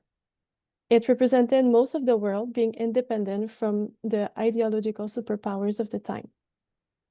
And finally, the last classification of country that we saw is purely economic. In the late 20th century, the rapid growth and development of some country brought economists to create a new term, emerging. The idea was to encourage investment by portraying them as opportunities rather than risks. The term emerging country would emphasize the potential instead of risk. And it is used today to talk about economy, but also to talk about politics. It can be used as well to talk about any social aspect of a country. It became kind of a pocket term to maybe refer to any country that we see below the global north. So, of course, those labels are highly criticized for their colonialism, oversimplification, and Western-centric perspective. Nonetheless, they have shaped how we think about nations. We have to keep in mind that they are not neutral. They carry historical baggage that we may have forgotten about. ideological assumptions, and most of all, political implications. Understanding their origin and meaning is crucial for grasping how countries are perceived, but more importantly, how they perceive themselves. In economic terms, Brazil is the 10th largest economy by GDP in the world. According to the International Monetary Fund statistic, it is right behind Canada, well in front of countries of which we would never question the developmental stage, such as the Netherlands in 18th position, Switzerland in 21st position, or Denmark in 35th position. Many other tools allow us to compare countries to one another. The Human Development Index, as measured by the UN, for instance, where Brazil scores comfortably above the world average. Similarly, the nation performs quite well in Sustainable Development Goal Index. So what I really want to highlight with this premise is that Brazil has been central to those terminological debates. It borrows elements of many titles, but more than anything, it suffers from the image projected by the different labels and what they have grown to represent in our collective imagination. It seems that no matter how well Brazil is doing, it never makes it into the select club of emerged first world of the present countries. But it also hasn't fitted in any other category in a very long time. This is something we can feel even from afar, otherwise we wouldn't have this sense of confusion when speaking about Brazil. Since Clemenceau's famous quote, Brazil has been described in many ways, even as a potential global leader. The question we ask today is, why is Brazil this eternal country of the future? To dive deeper into this subject, we have the honor of receiving Marcelo Capucci, professor at the Pontificia Universidade Católica in Rio de Janeiro. He has 20 years of experience teaching international relations to university students, specializing in economy, foreign policy, and the intersection of culture and power. Professor Capucci, thank you so much for joining us today. Thank you very much for the invitation. It's a pleasure to be here. I think that it's very good to be with you again, even if it's online. Thank you. It was a pleasure to have you here. Thank you so much. So if I may jump right in, my first question, I guess, would be in a way to set a bit of an historical context. Could you tell us a bit more about what factor in the early 1900s led Clemenceau to this famous quote, "Brazil is a country of the future and it will remain so"? Yes, I think that's a very interesting topic. First, this is the beginning of the Brazilian foreign policy structure, or structuralization by a very important Brazilian diplomat called the Baron of Rio Branco. And this is the moment that the second government of the early Brazilian Republic was trying to find a way into the international system, into the international order. So this is the moment in the temps. I mean, 1910, when Clemenceau left government, he came to Brazil. He came to South America. So this code, it's not 100% sure that he affirmed that, but it surely can sum his ideas about Brazil after the visit. And we have to understand a little bit who was Clemenceau. Clemenceau was a strong Republican. He believed in the ideals of the French Revolution. He was anti-cleric. So when he came to Brazil and he found this oligarchical driven political system with a very, very conservative and strong Catholic Church in a very hierarchical society, he compared that with the greatness of this huge country with a huge territory of a large population and innumerable resources. So when he pictured this and this whole contradiction, I think that he thought about saying, not saying that Brazil was hopeless. I think he was saying that it was perpetually almost great. I mean, what he was feeling was it refers to undeniable advantages that Brazil had, but at the same time, deeply inequality in the society, a political system controlled by this oligarchy, this powerful church um, driving the citizens. So it's I think it's more than it's not thinking about only economically, but also about political and moral judgment of Clemenceau of Brazil. You know, so in essence, I think Clemenceau's famous line captures this profound frustration of a country that has this potential, this whole potential, but at the same time is held back by its elite, I think. Absolutely. I think it is a bit ironic because this hierarchical structure that we inherited from the European society transposed to Brazil, and then it's the critique that we're making about it as well, by a French guy nonetheless. And because this is a transposition, how would you say that Portuguese heritage and Western gates played into the way Brazil perceived itself? You know that but Brazil was the main colony of Portugal, and we have a very unique history. In the end, I mean, in the beginning of the 18th, 19th century, the royal family of Portugal came to Brazil. They had to leave Lisbon because of the invasion, the French invasion during Napoleon's. So that has a very strong impact in the Brazilian society.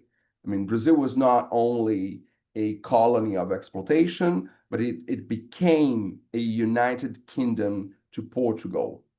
So that created in Brazil a different perception of itself in the world. So we were not longer only a colony. Now we became the capital of the Portuguese Empire. So because of that, there is this idea of emergency may be situated back there.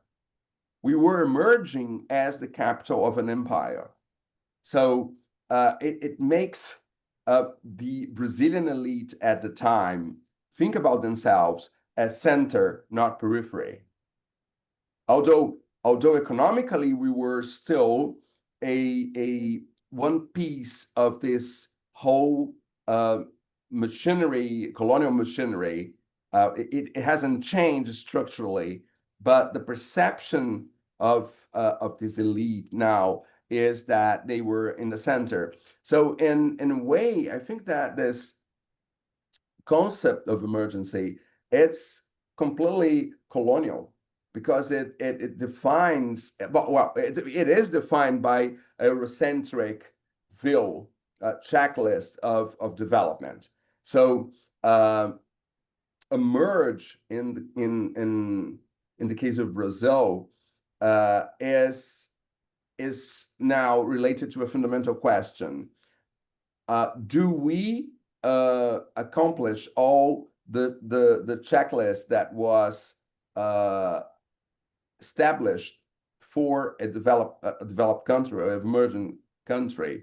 So is the struggle here even is the colonial, because in one sense it's an option. I mean, we have to think about, are we pursuing this definition of development, or should we establish what is development for us, or should we think about what we have to do despite of what is expected of us? You know, it's a choice as well, is to decolonize the idea of development, and in a way, it's in right now it's quite difficult because, as you said, we are the 10th economy in the world. So in terms of economic development, or at least economical growth, we are still growing, but the inequality, the contradictions in our society are even getting deeper. So what should we be focusing right now? Like Mitsui was saying about Juscelino. Juscelino Kubitschek was a very important president in Brazil. He kind of projected this image of Brazilian of the future. So Brasilia is this capital that symbolizes that, the modernity of Brazil.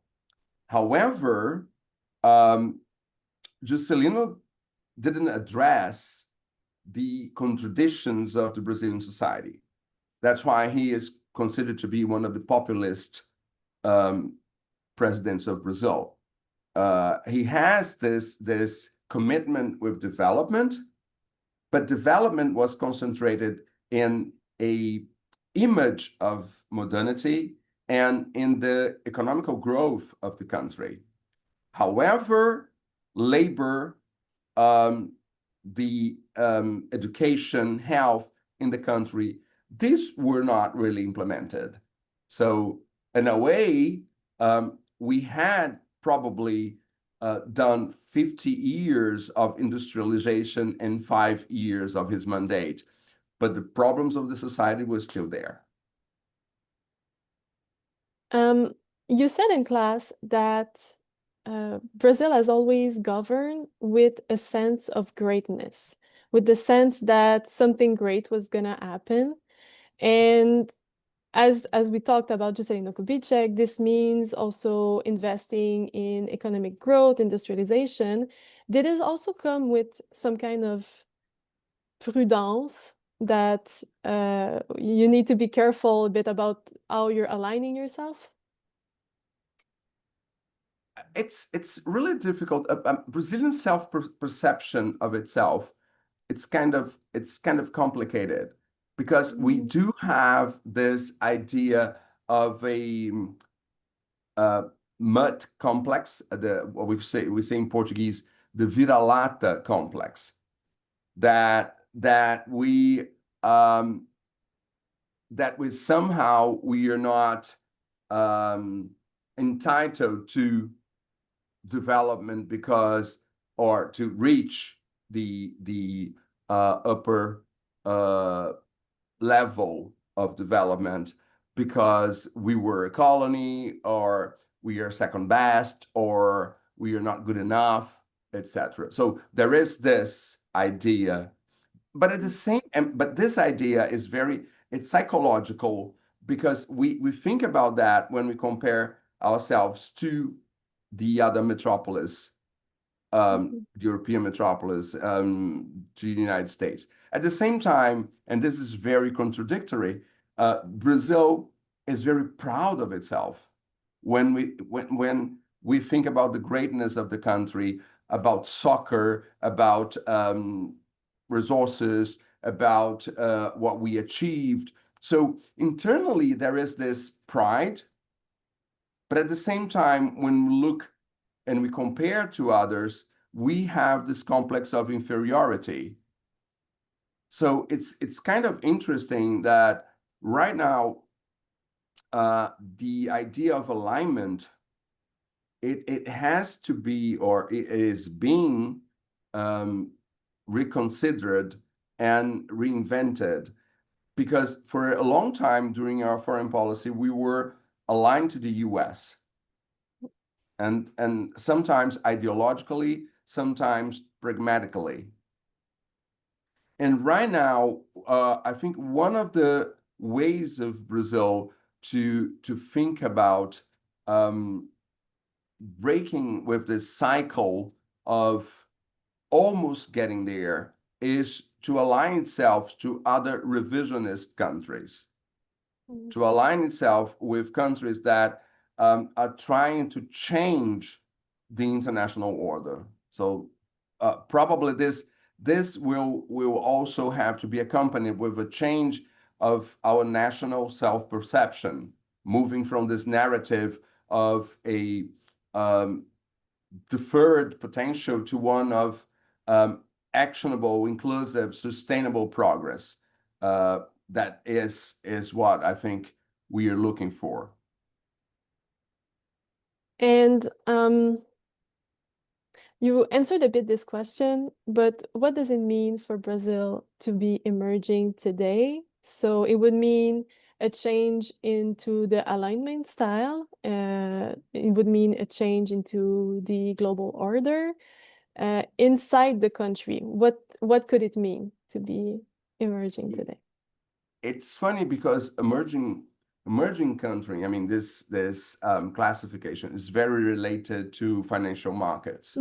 So if you think about the 90s, the beginning of the 90s, and the financial globalization, Brazil was typically a emerging country, like the Asian tigers, like Mexico. We were opening our financial market to the international financial system. So in that sense, we were definitely an emerging country. But when we think about what emerging country became as a concept, a country that would also entangle a high industrialization and sophisticated industry,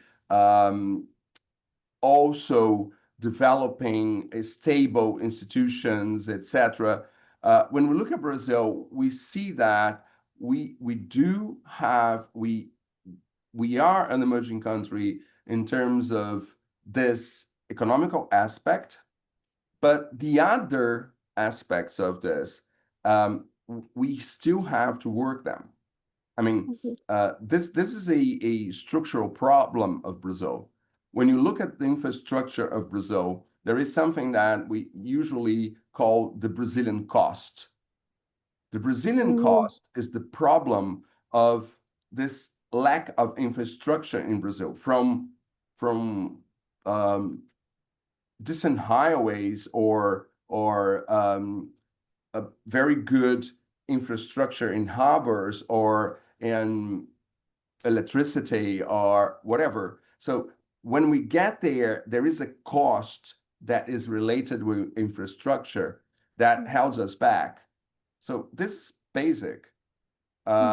We can have amazing multinationals in Brazil. We do have development of technology in Brazil, but at the same time, when we get to the basic to infrastructure, we will have this limitation to our growth, you know. So it's essential for us to also have a public policy towards developing the infrastructure of the country, and at the same time to have a stable industrialization policy. Because what we see is that sometimes Brazil bounces between what the market wants and what we would have to do to become a developed country. To answer this infrastructure problem, do you think that the size of Brazil is a contributing factor? Because when I think of Canada, we're very developed up to a certain parallel, and after that, it's a bit of the far west as well, for sure. Yeah, it's a continental country. It's a country of huge proportions. And we know that the colonization also didn't contribute to that, because most of our development, it's concentrated in the southeast of Brazil, around São Paulo, Rio, Minas Gerais, and the South. And we don't see that development being expanded to other regions. I mean, it's more concentrated here. And in the last decades, we can see that the South has also achieved a lot of development, but it's very concentrated in the agribusiness area. Mhm. So one of the reasons I think that this internal structural problem of Brazil happens is that because our economy is also very concentrated. So one of the ways we have to maybe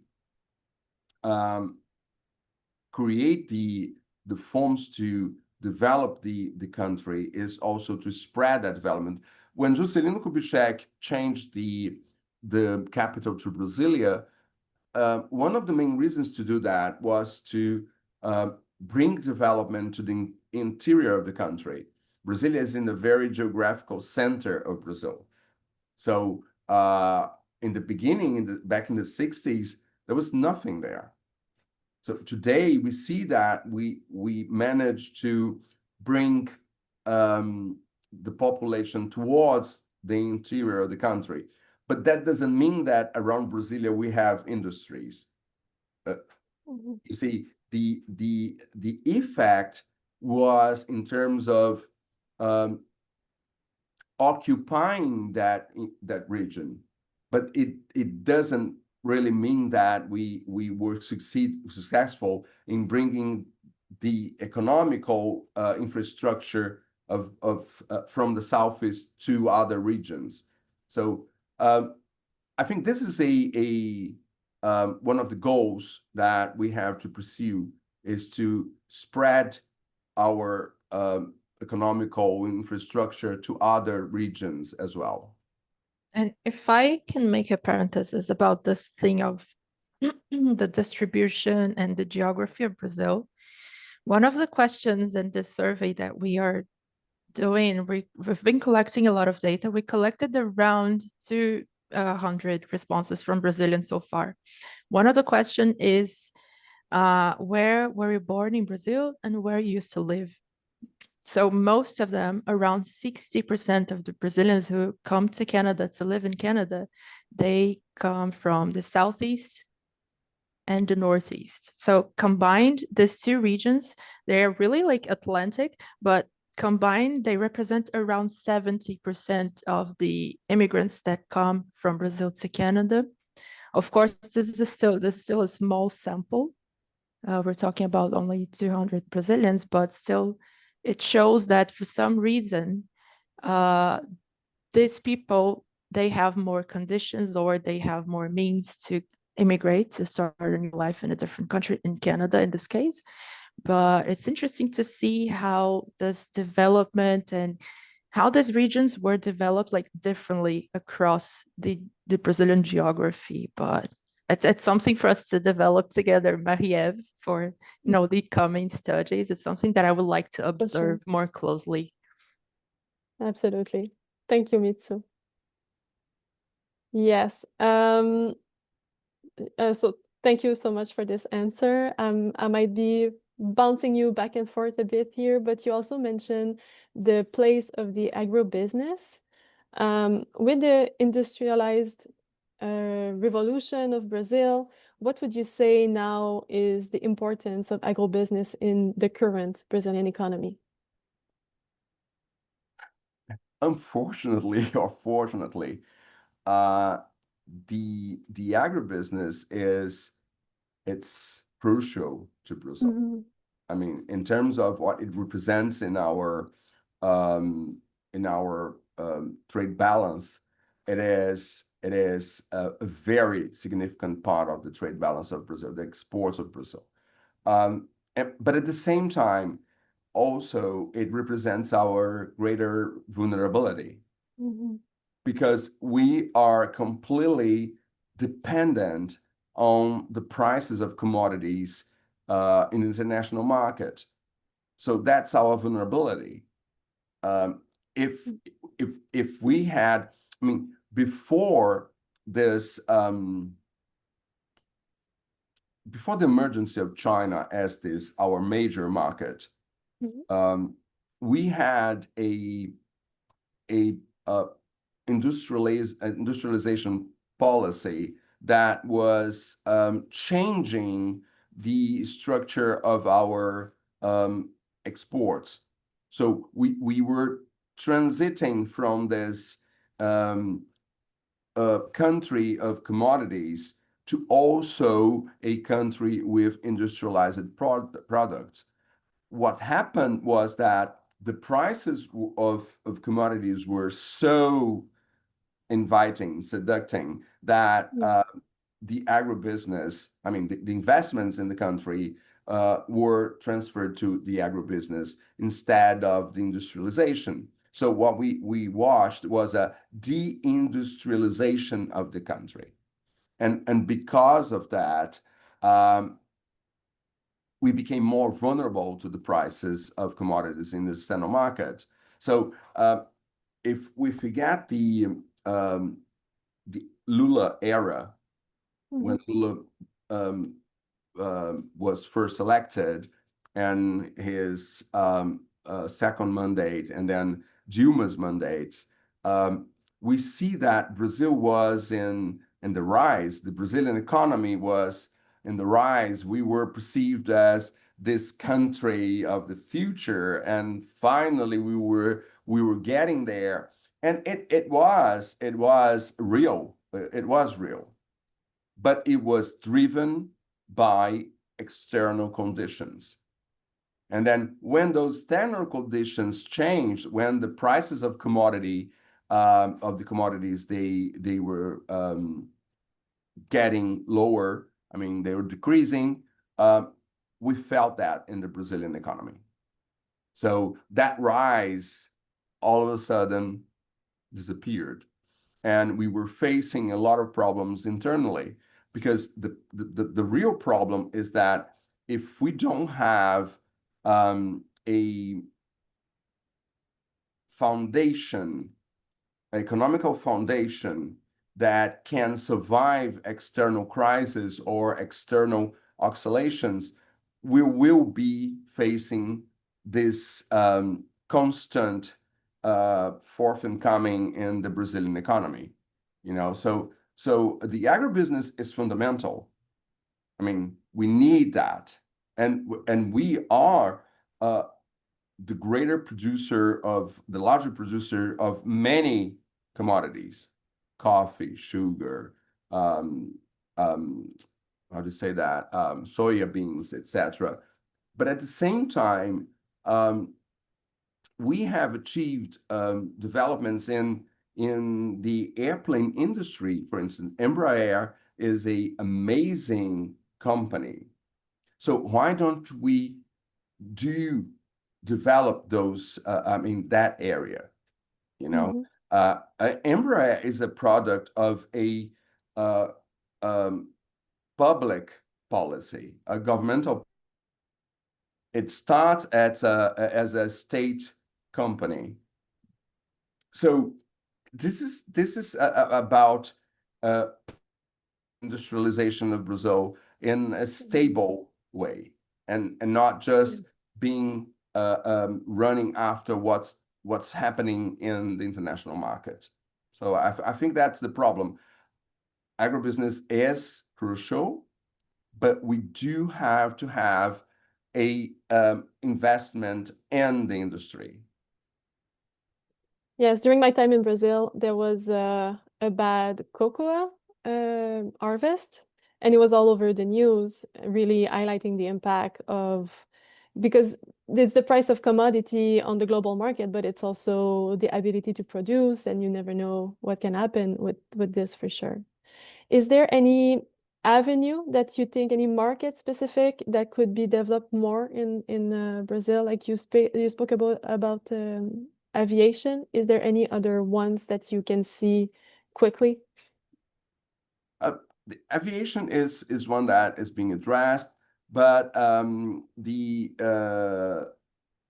naval industry should also be incentivized in Brazil. We have the potential for that. We have the resources. We have personnel. And unfortunately, is not really stimulated. You know, we have high-tech companies here that could be also incentivated. There are so many areas. For instance, you know that Brazil is one of the countries that produces that have the designers of gamers that are now in the main companies abroad. I mean, we have the brains for it, but we don't have the stimulus here to build it. So I guess Brazil has a very strong feature that is creativity.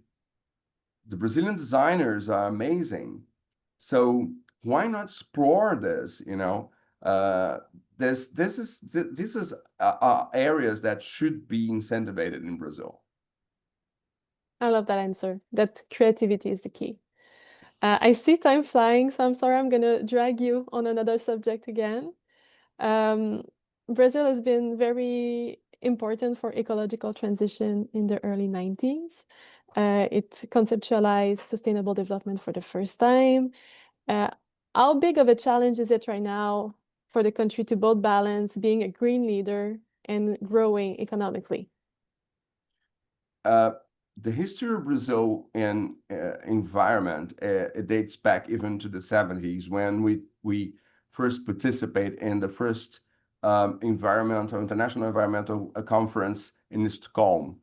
The problem there was that we were under dictatorship, and our vision of environment was very selective and driven by the idea of sovereignty. So when they spoke about Amazonia, the military were completely in panic, and they said, "Oh no, this is not for you to talk about. This is a national sovereign problem." So Brazilian came out of the conference as a environmental villain. It was really bad for our reputation abroad. So in the 90s, when we offered to host the Rio 92 conference, we were trying to change that perception of Brazil as a country, as a villain of the environment. And we not only sponsored, we hosted the conference, but we came up with this concept of sustainability. And the idea of sustainability was to oppose what the developed countries were proposing as preservation. So sustainability is a way of allowing developing countries to use their resources as long as they don't compromise the use of them for next generations. So it's this smart, wise use of resources. And that concept was key to address or to convince other developing countries to join the effort of environment. So Brazil comes out of this conference as a very important leadership in environment. However, we have to understand that this is very rhetoric.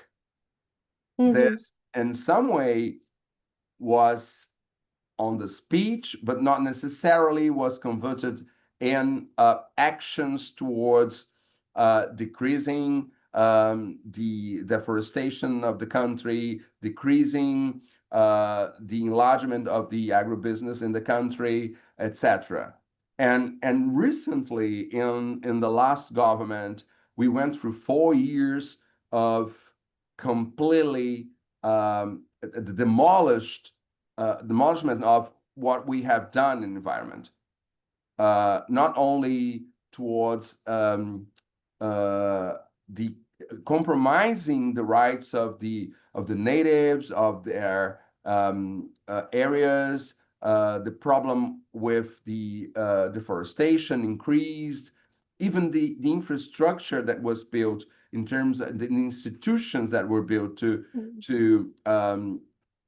defend the environment, they were completely demolished, demobilized. So in 4 years, that government had such a bad impact in our reputation that right now, I think that the effort of Brazil, diplomatically speaking, is to bring back that confidence that we are compromised with environment, that we are compromised with all the agreements in the world that are about the sustainability of the country, of the environment.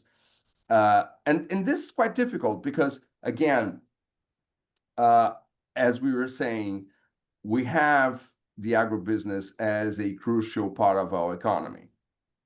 So, and Brazilian political system now has a very strong group of politicians that are compromised with the agribusiness.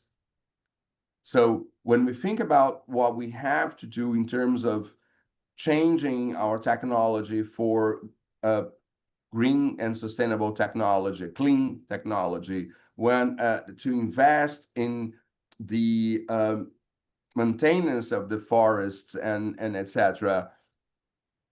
We in the Congress we have to fight that group, and it's a very strong group. So it's kind of difficult. It's a very complicated issue in Brazil, defending environment, and at the same time not contain. I'm not saying to contain the agribusiness, but at least to avoid them to destroy the environment. That I think that's the challenge. And you mentioned that sorry. So you oh my God, I'm completely blanking on my question. I'm so sorry. I'm nervous. Don't be. It's fine. You're doing great. Thank you so much. So my question was that with this green leadership and the diplomatical effort that is being put out right now, is it salvageable, this reputation of Brazil? Because I think it was very crucial to giving a voice on the global scene, at the UN, in committees. Can Brazil take this back now? I think it has already started. The election of Lula, it's part of this process. I mean, Lula has a reputation. He's very charismatic. He's compromised with environment. So when and something else, Lula does something that is called presidential diplomacy. So he is a figure that but just by being there and speeching and doing a speech, he managed to give this this impression that Brazil is back again and Brazil is committed to the environment, etc. So I think that this process of recuperating our good image in terms of environment is already on the run, and it's working. It's working because if you think of what happened in the last government, we lost investments, donations from European countries to Amazon. The European Union was thinking about sanctions to Brazil because of what was happening here. So the situation was quite complicated because we could see that Brazil had lost the credibility abroad. And I think now this, at least, they know that there is a sincere commitment of the government with all the policies that are the good policies for environment. So I think that is well driven now. I think it's working, you know. And what is Brazil's ambition today? Would you say that it's a regional power or more of a global actor? it's not one or the other. They are connected. It's Yes. both. Mm-hmm. You know, we cannot be a global power if we don't become a regional leadership. Mm-hmm. So this is connected, and being a regional leadership only makes sense if we want to become a global power. And in one way, the problem here is that Brazil has always, since back there in the beginning of the Brazilian First Republic, has always dreamed, desired to be a rule maker, not a rule taker. Mm-hmm. What Brazil, I think the great aspiration of Brazil is to be there, joining the group that are taking the decisions. That is what we want to do, and that's why when we think about the BRICS, Mm-hmm. this is a moment where Brazil is joining other countries that also want to make part of this leading group that takes decisions, that organizes the international order. It's interesting that some people say, oh, Brazil wants to oppose the Western countries. No, we don't want to oppose the Western countries. What we want to do is to make the world less westernized. So by joining China, India, Russia, South Africa, and all the other countries that now join the BRICS, the idea is to create an order that is more democratic, that is inclusive, that give the opportunities of other countries to express themselves. So and I think we are being perceived as this revisionist country. If you look at how the United States now confronts Brazil, this is a sign that we are doing some noise. You know, this is definitely, I think, a proof that something is working. Yes. Well, for the current situation, you are creating a precedent that can surely be scary in the US right now. Yeah. And do you think Brazil has the institution to accomplish, to reach an not higher position, but like a more prominent position on the global scene? Yeah, I think that is the challenge now. That has always been the challenge. The Brazilian political system allows for this oscillation in the government, as it happened in the last government. So if we don't have very strong and stable institutions that can last through a government, institutions that are compromised with the state and not with a government, that I think that's the key to stabilize the country. And it is very important. Stability is what makes investment comes to a country. If you have a country that is unpredictable, you probably you won't invest in that country. So for Brazil, it's fundamental to develop or at least to make sure to the world that our institutions, they are stable and they will not be compromised by a specific government. This is key. So but at the same time, it's very difficult, and it's part of democracy, unfortunately, that we get to a Congress where you have a group of congressmen that are very religious, another group that is completely sponsored by the agribusiness, another group that is sponsored by the weapon industry, And then all of a sudden you see that you are hostage of a group of politicians that were elected with contributions from those groups, and they have their own agenda.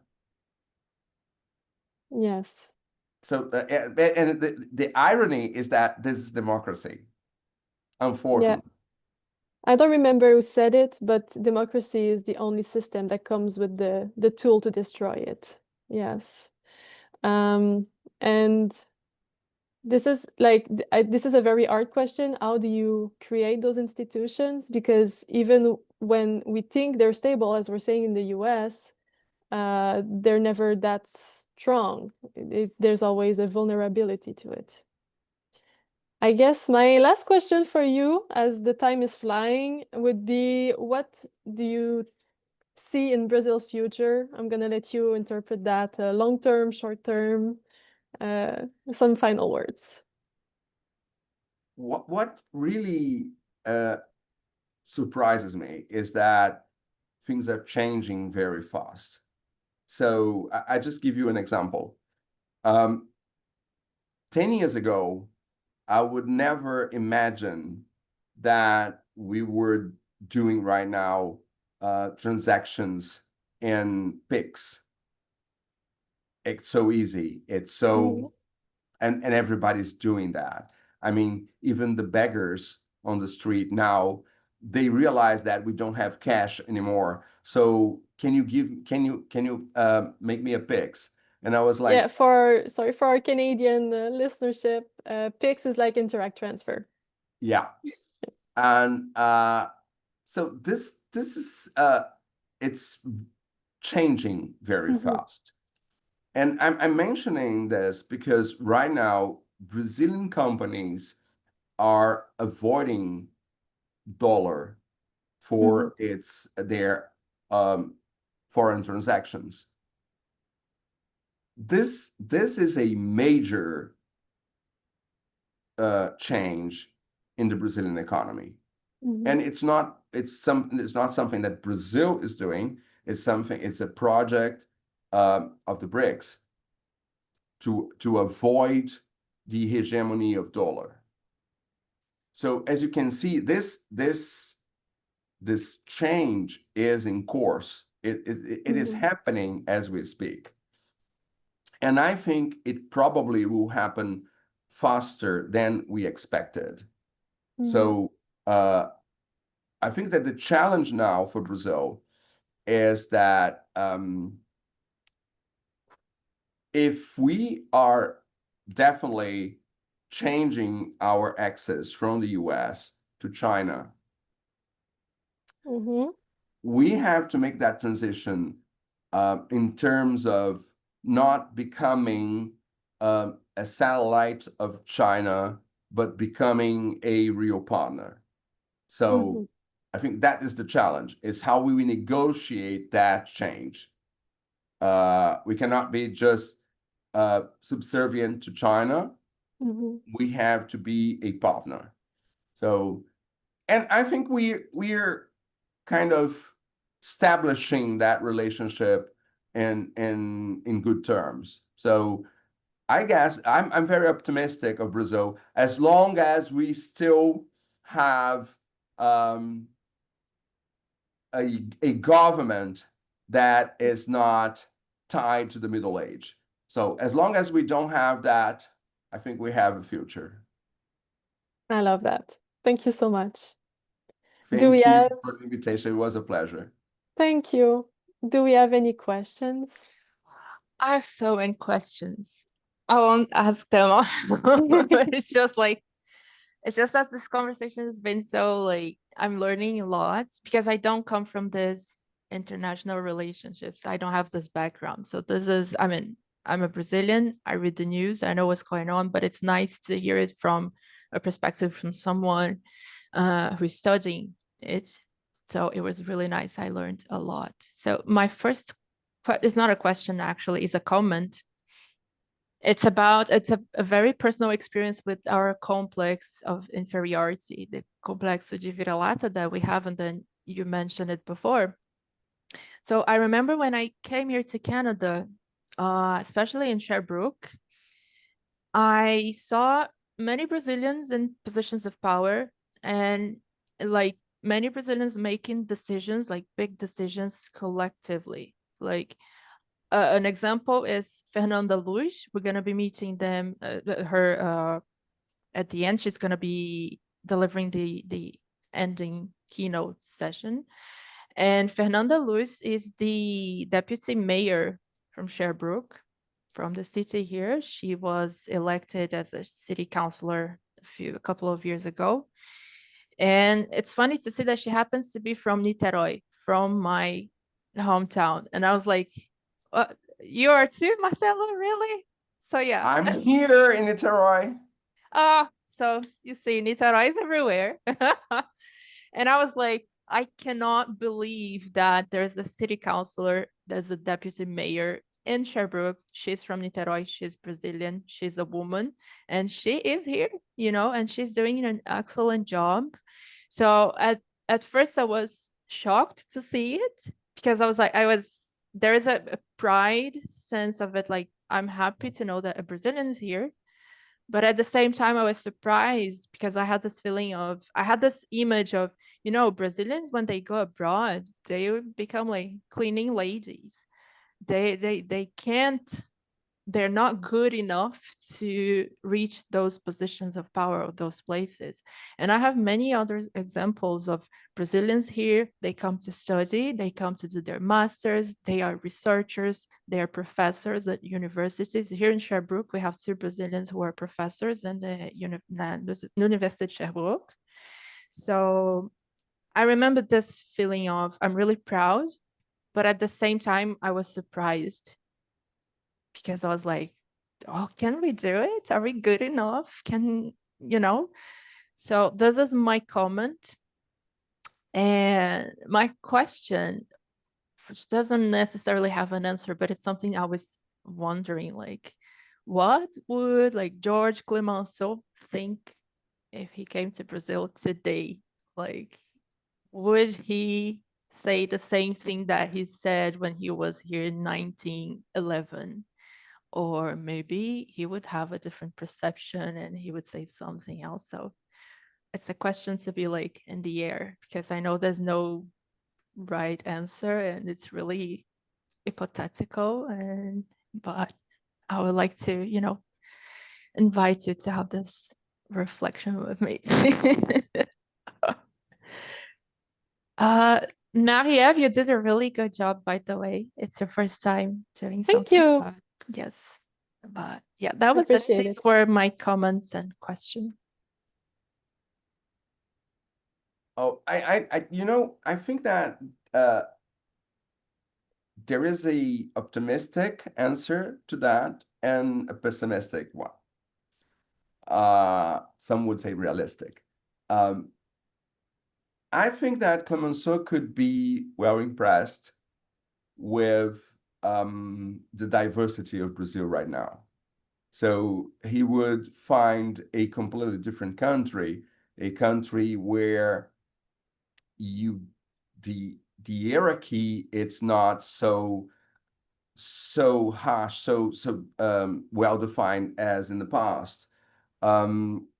So that could impress him, and also I think that the development of the country would also impress him. So he probably would have a good impression in that sense.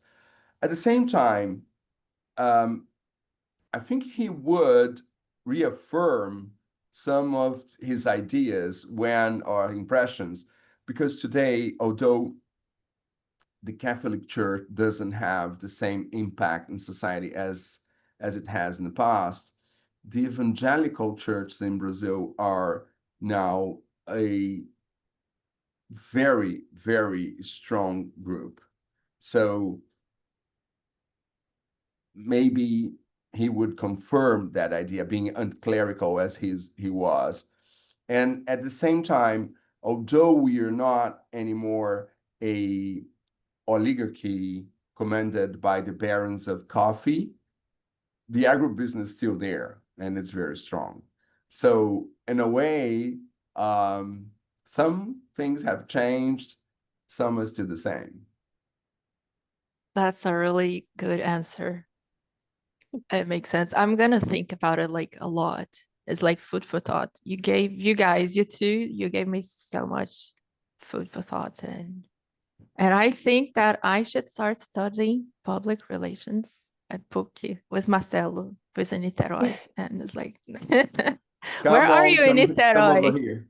I live in Santa Rosa. Ah, okay. I used to live in Fonseca.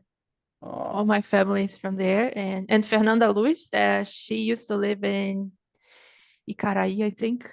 yeah. I'm not sure, but yeah, it wasn't far from. But yeah, I really miss my hometown. Niterói is becoming a very, very nice city right now. Yes, I see like videos on YouTube, and my dad, he's really proud Yeah, Niteroiense, so I think we are getting there. yeah. Definitely. I mean, the future is coming for us at least. Yes. So I can't wait to go to Niterói again. It's been a while now. It's been almost 2 years since I don't go. I don't see my family, and yes. So next time you let me know. We have Sure. we're invited to a lunch here. Yeah, perfect. And I'll have to meet my professors at PUC too, because I studied that. I took Portuguese as a foreign language classes. So every time I go to Brazil, I go to PUC. I have a coffee with them, and yeah, we'll keep in touch. Go. So that was it. I don't think we have any questions from the audience. We just have one comment from Olivia. She says, "I love Farm at Rio." Because I remember she mentioned that when we were talking about the Brazilian creativity and the industry. So thanks for your comment, Olivia.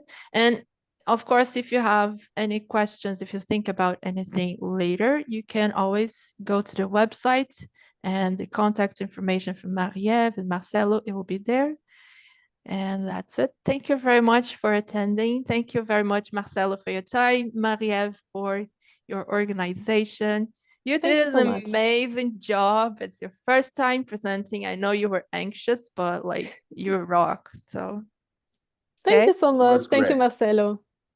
thank you. Thank you very much. And the next presentation will start at 1 hour and 40 minutes. I mean 1 p.m. Here in Canada. But that's it. We're gonna have a little break to have some lunch, and see you later.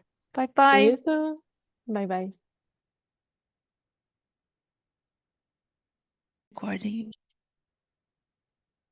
Perfect. So again, welcome back for those who were here earlier today. And welcome for those who are just joining from the West Coast in a different time zone, because I know it's the morning there. It's the afternoon here in the East Coast already. Since we might be people joining from different areas and different time zones, I think it's a good idea just for me to do a recap of the basic information that I gave this morning about how the Jornada will work. And so I'm going to take a little moment to do that. After that, I'm going to do a quick introduction about Carolina Maria de Jesus, who is the personality that represents the axis of literature here in our Jornada. And then I'm going to leave the floor to Luciana, who is already here. And let's do it. I'm going to share my screen. Just first to revise some stuff. So I think it's probably working out, but it's accordingly. So this is just to let you know that, oops.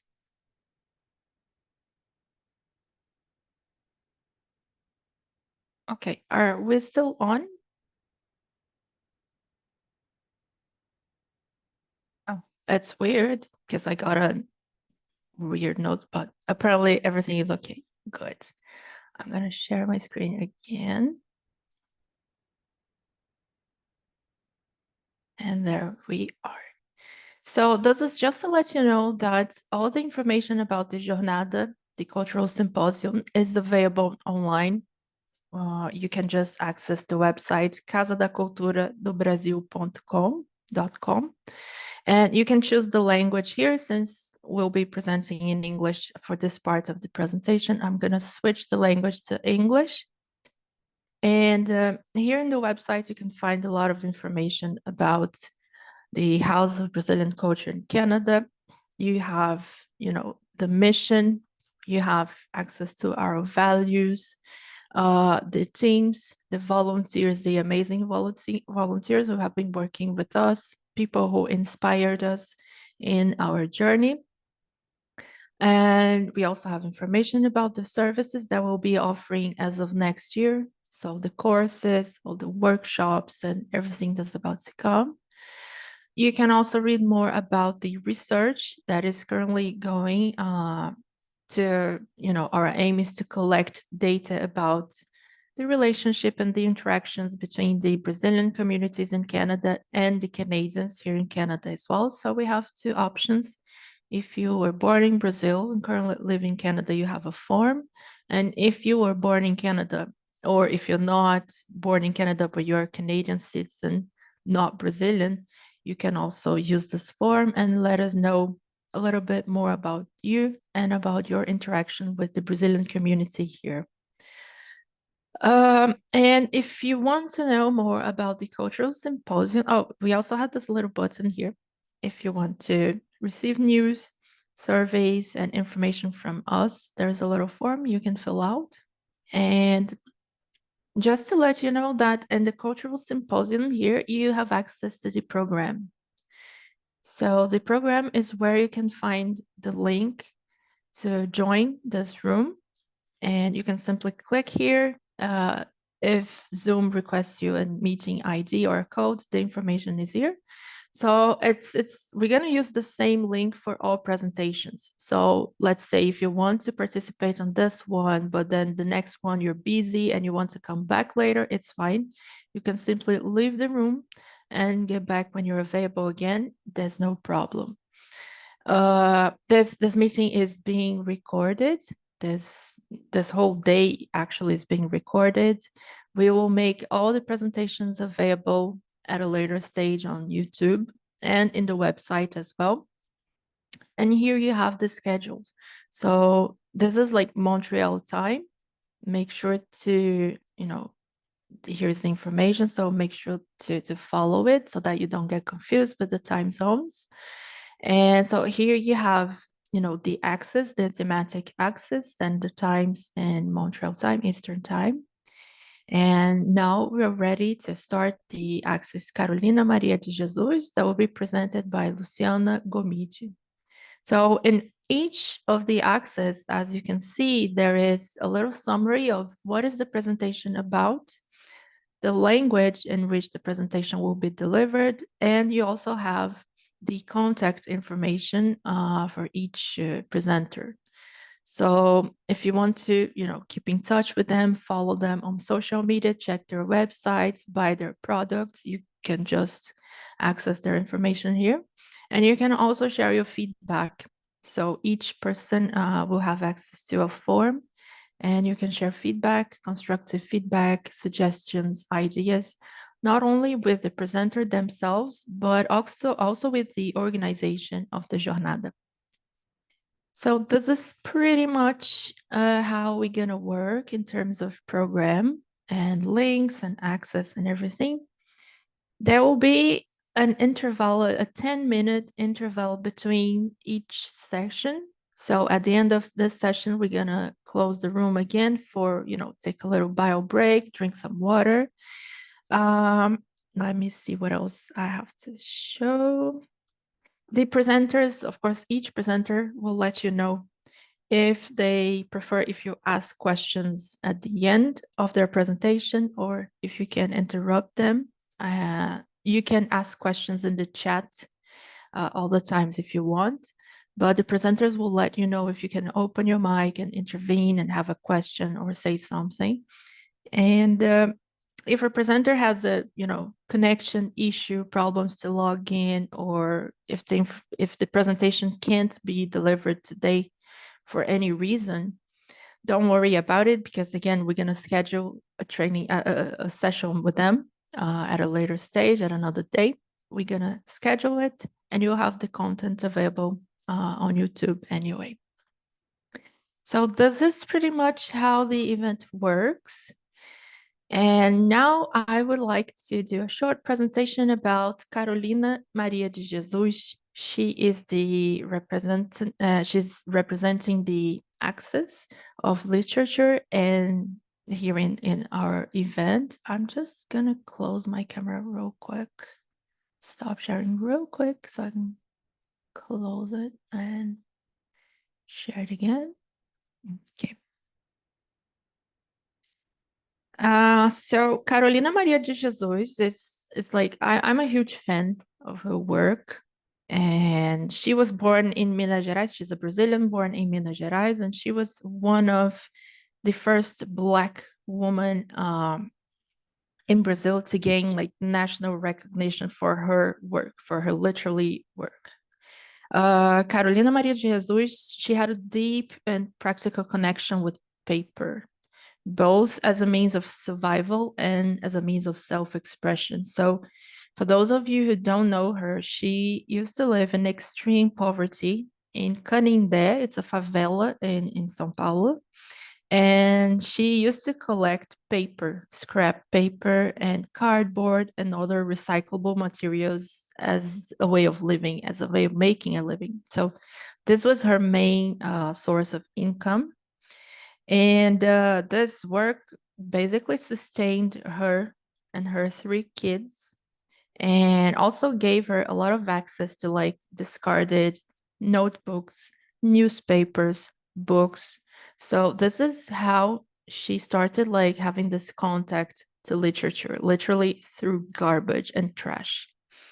So she used all the paper that she found to write diaries, to document her daily activities, you know, her daily life in a favela, with a really like honest and literally a very literary insight.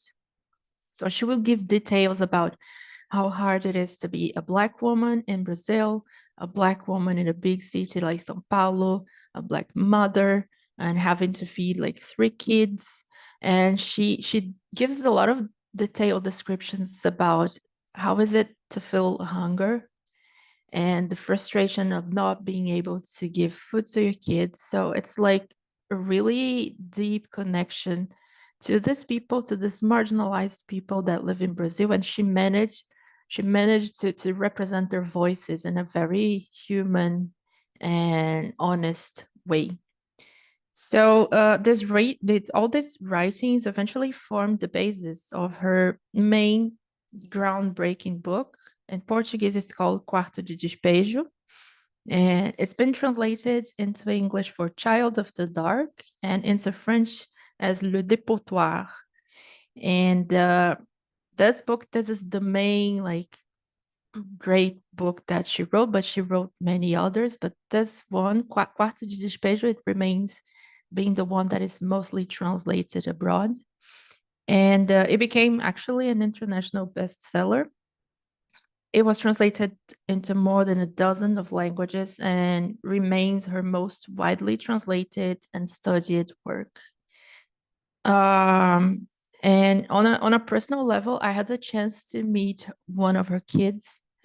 She's called Eunice, and Eunice is still doing a lot of work to advocate for her mother's rights and to show her mother's literature in Brazil and abroad. And I feel lucky that I had the chance to talk to her and exchange about, you know, information about what is it to be living in those conditions and what is life now. After that, you know, her mother she became like a famous writer in Brazil and abroad. And for those of you who don't know, Carolina Maria de Jesus will be enredo from a samba school next year in Brazil, in Rio de Janeiro. So the samba school Unidos da Tijuca will tell her story in a carnival.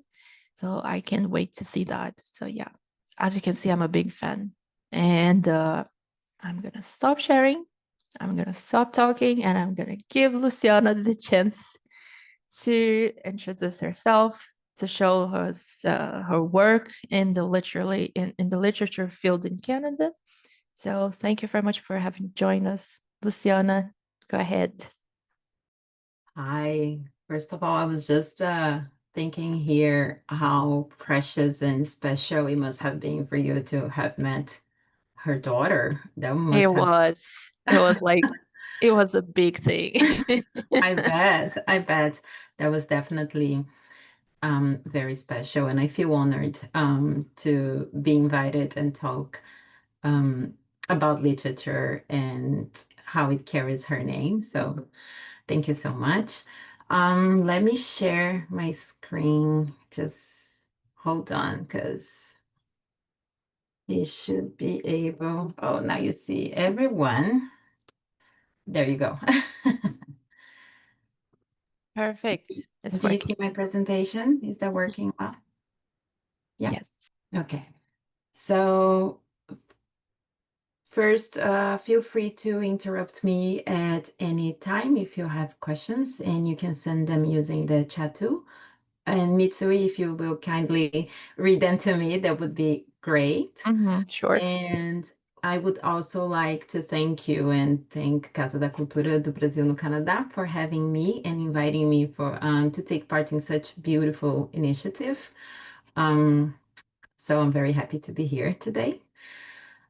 Hi, I'm Luciana. I'm originally from São Paulo in Brazil, where I graduated from letters and pedagogy. And over the years, I have been many things: a teacher, a wife, a mom, a cat mom. And the reason I'm here today is because I'm also a writer. And I have been writing professionally for more than 12 years. And thanks to my teaching background, I had the chance to work with publishers, creating classroom materials designed to help teachers engage their students and bring language to class. And in 2019, everything shifted in my life. My family and I moved to Canada. And that transition reshaped the way I looked at education, culture, and consequently at writing as well. So a few years later, my son, I was having a conversation with my husband. We were talking about a few things regarding Brazil, something we had just read or heard on the news. And my son, who was born in Brazil but moved to Canada when he was 2, he suddenly turned to me and asked, "Mom, what is the Amazon forest?" And that question stopped me. It made me realize my son was growing up far from the place I once called home, and that there were so many parts of Brazil he didn't yet know. So I began to wonder, what else didn't he know about Brazil? What could I share with him? What aspects of Brazil did I want him to know? And that reflection gave birth to my first children's book, Lá no Brasil, and in English it became In Brazil. So this book introduces young readers to Brazil's geography, animals, plants, and culture. But more than that, it carries affection and memory. I wanted my son and many children like him to have a way of connecting to Brazil, even if they would never live there. The Portuguese edition was published in 2022, and the English edition followed only 2 years later in 2024. And the gap happened because translation was not simply about turning words into English. This book is written in rhyme, and I had to adapt the text so it would still feel natural, playful, and musical in a different language. And what mattered most to me was that the unique Brazilian elements remained alive in English. It was a lot of work, but the effort was worth it. Lá no Brasil has already reached families in more than 40 countries, and parents have written to me describing how deeply they connected with the book, not only because of the stories, but because of the feelings of saudade, the longing for home, and the wish to present Brazil to their children. Many also told me they were using it to teach Portuguese as a heritage language to their kids. At this point, I would like to share a few pages from the book. Each page opens a door into Brazil, landscape, language, memories, inviting children and families to keep that connection alive. This is the page of the Amazon forest, and I think that was the page that started the whole idea of the book. So it made me wonder what else he didn't know, but when you raise a kid far from the country where you were born, it's a chance for you to show the country in a perspective that you want the kid to see it. And I wanted my son to see Brazil as this colorful, happy place.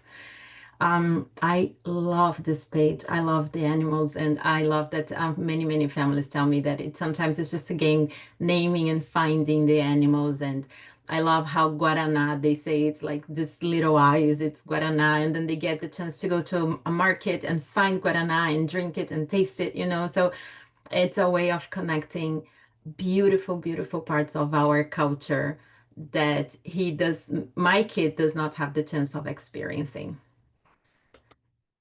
This page, I chose it because I wanted the versions Portuguese and English to portray the same elements, keeping some aspects of the book that I like.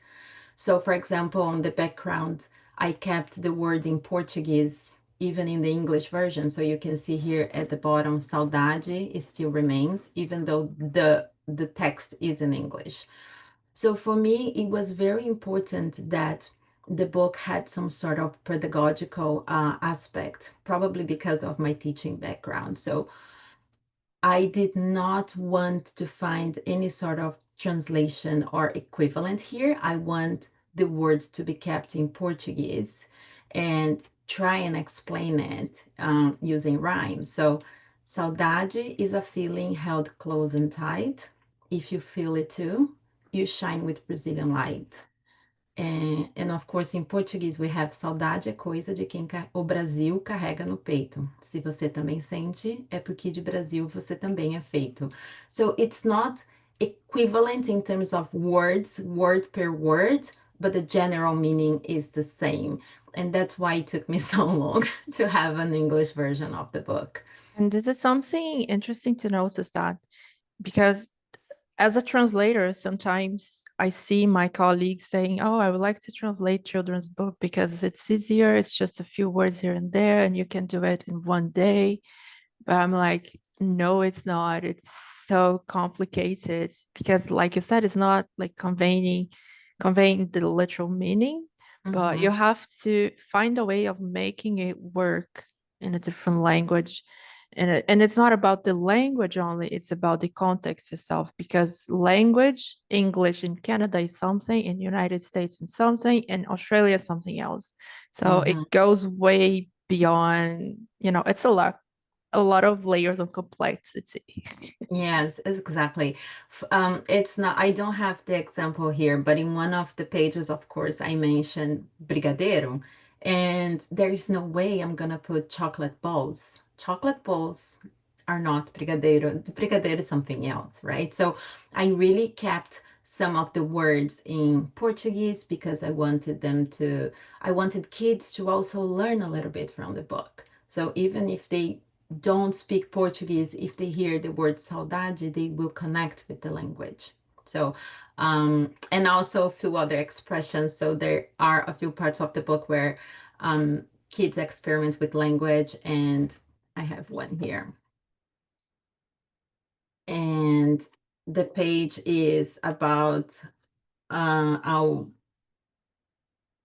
so I don't think you can see it, but in the book it says, in Alagoas, we call a pregnant woman buchuda. And I really wanted to keep this buchuda. I wanted kids because it sounds funny. It's a great word for them to learn. So I kept few words in Portuguese for this teaching, for this learning perspective, but also for kids to have fun with it. So later I wrote another book, Meus Avós que Moram Longe, or My Faraway Grandparents. And the idea came from watching my son. Every time his grandparents had to leave after a visit, his heart would break, and I had to pick these little pieces. Those days together were so precious to him. So the book was born out of that experience. It celebrates the relationship between grandparents and grandchildren who live far apart. And this is a reality for so many immigrant families. And like lá no Brasil, this book quickly found its place in many homes and became a success. Family told me how deeply they connected to it because it reflects something so universal, which is the love between generations, even when distance makes daily life harder. The book also touches on something delicate, which is grandparents who have passed away, or like we say, who have become stars in the sky. So parents shared that it gave them a gentle way to talk about loss, to talk about memory and affection, and how those feelings did not disappear with absence. And one image families often mention is how grandparents sometimes only appear as a forehead or a pair of eyes on a video call. And this book shows that reality with tenderness, reminding children that even when technology limits us, love still finds its way through. And I personally love this illustration. I love it because this is so frequent to my conversation, our conversation here with grandparents. Is like, can you move our phone? I can only see your forehead. This is a really like grandparents representative. It is. I remember when I was talking to Nina, the illustrator of this book, is like, when I talk to her, when I talk to illustrators, I don't have like all the images in my head. I do have a few here and there. And this one was clear to me. I was like, you know, when you're talking to someone, and Nina, at the time, Nina lived in Toronto. She was an immigrant herself. So she's like, I know exactly what you mean. Like, yes, just the foreheads and some walls. So I love this page so much.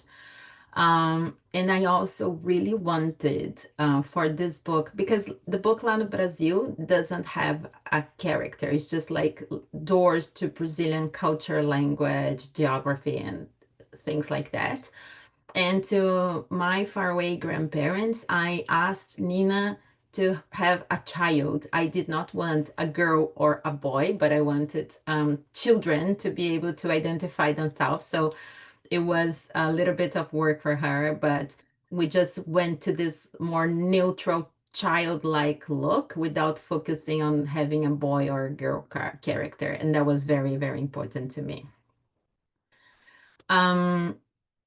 This is also, this is a page I chose to show you how not only the language changes, but also the references, the cultural references.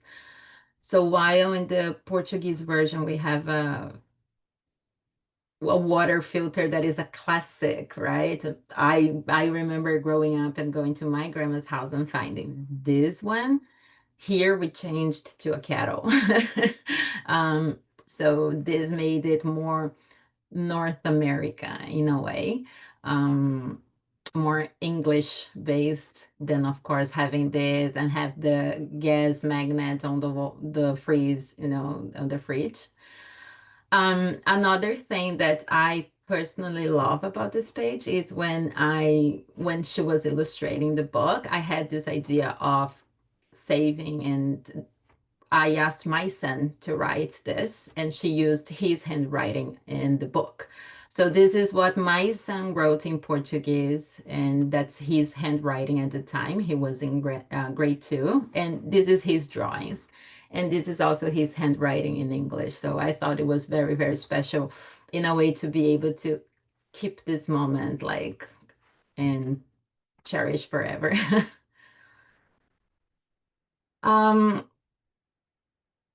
And through these stories, lá no Brasil, Meus Avós que Moram Longe, I discovered that children's literature is more than entertainment. It can preserve cultural roots and carry memories and give children a sense of belonging. I often say these books are not only for children, and they are for parents too. They carry affection, nostalgia, and the wish to pass something on. It could be our language, our culture, our memories to the next generation. And there's something interesting to mention on that, and Mm. it's something that I'm going to explore a little bit more in my own presentation, is that the teaching a language as a heritage language is connected to pride. Like, I'm proud of my language, I'm proud of my culture. So me as a family member, I'm going to make an effort to expose my child to that culture by giving them books to read and illustrations with this kind of detail. What is this little filter? What, and if the kid has the possibility to compare the versions, it's something that they will notice, and they will, if they've been to Brazil before, they're going to remember it. Oh, I remember when I visited my grandmother, or when I visited I saw one of those. So there's many ways of showing them without necessarily going to the country, without necessarily speaking the language itself, but this is a very rich, valuable material to preserve language here. It is. And this is also one of the reasons why I decided not to publish bilingual books. I have received so many messages about it. So why not put everything, both languages, in one book? And I think writing and publishing in two languages is not simple, because both Portuguese and English carry different rhythms and expectations. And there are words that cannot be translated and images that lose meaning when they cross borders, like this water filter. It loses its meaning. And because I believe that the language and illustrations, they are equally important, I did not want to sacrifice either. It just made to me so much more sense to create two separate versions so that each could live fully in its own rhythm and its own visual space. It made so much more sense. And I don't see it as a limitation. Actually, I see it as a way to make me reinvent each story and make my writing truly alive between cultures. So this is our reality, right? We have immigrant kids, and because they are growing up in a bilingual environment, it can certainly be challenging, but also can be very, very rewarding to have these two experiences with the experience with two different languages. And there is something truly beautiful in watching children discover how those two languages work and how they overlap, how they can move freely between them.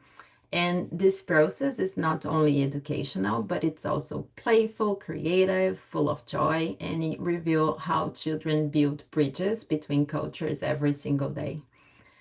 So now I would like to share something I collected through my Instagram account. I asked parents to send examples of how their children use Portuguese at home. And what I found is that children move fluidly between Portuguese as a first language and as a heritage language, depending on the situation.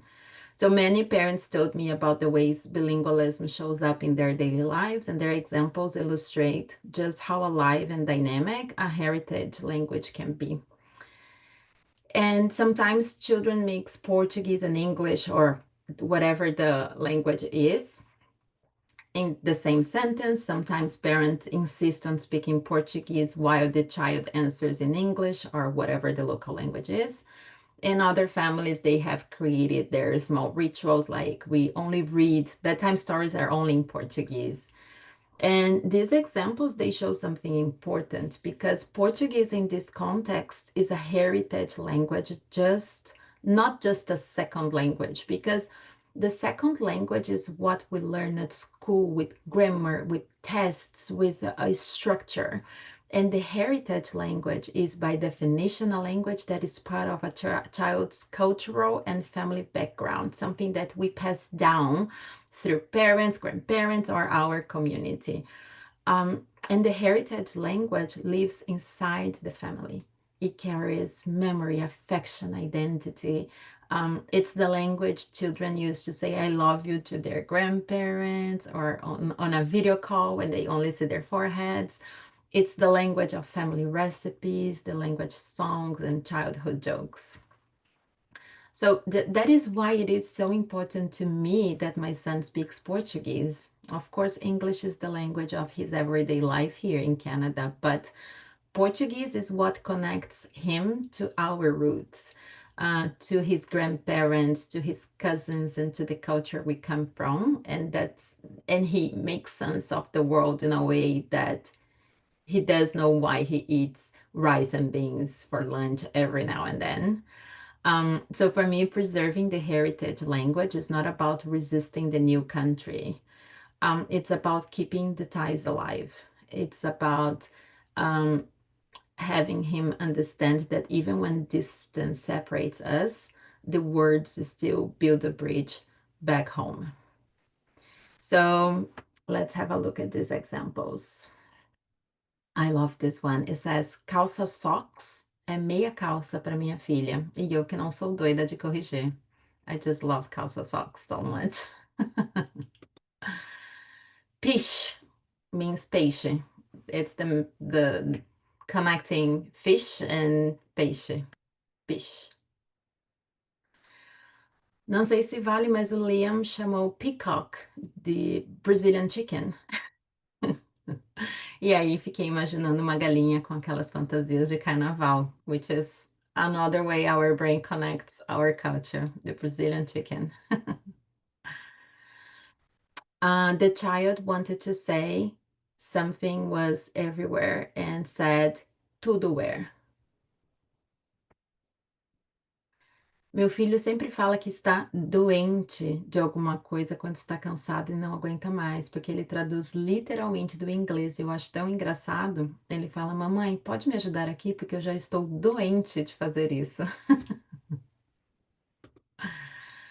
Minha filha sempre coloca o diminutivo do português nas palavras em inglês, por exemplo, manquizinho. Meu filho de 3 anos usa os verbos em inglês, mas o conjuga em português. Mamãe, a porta me irritou. Hit.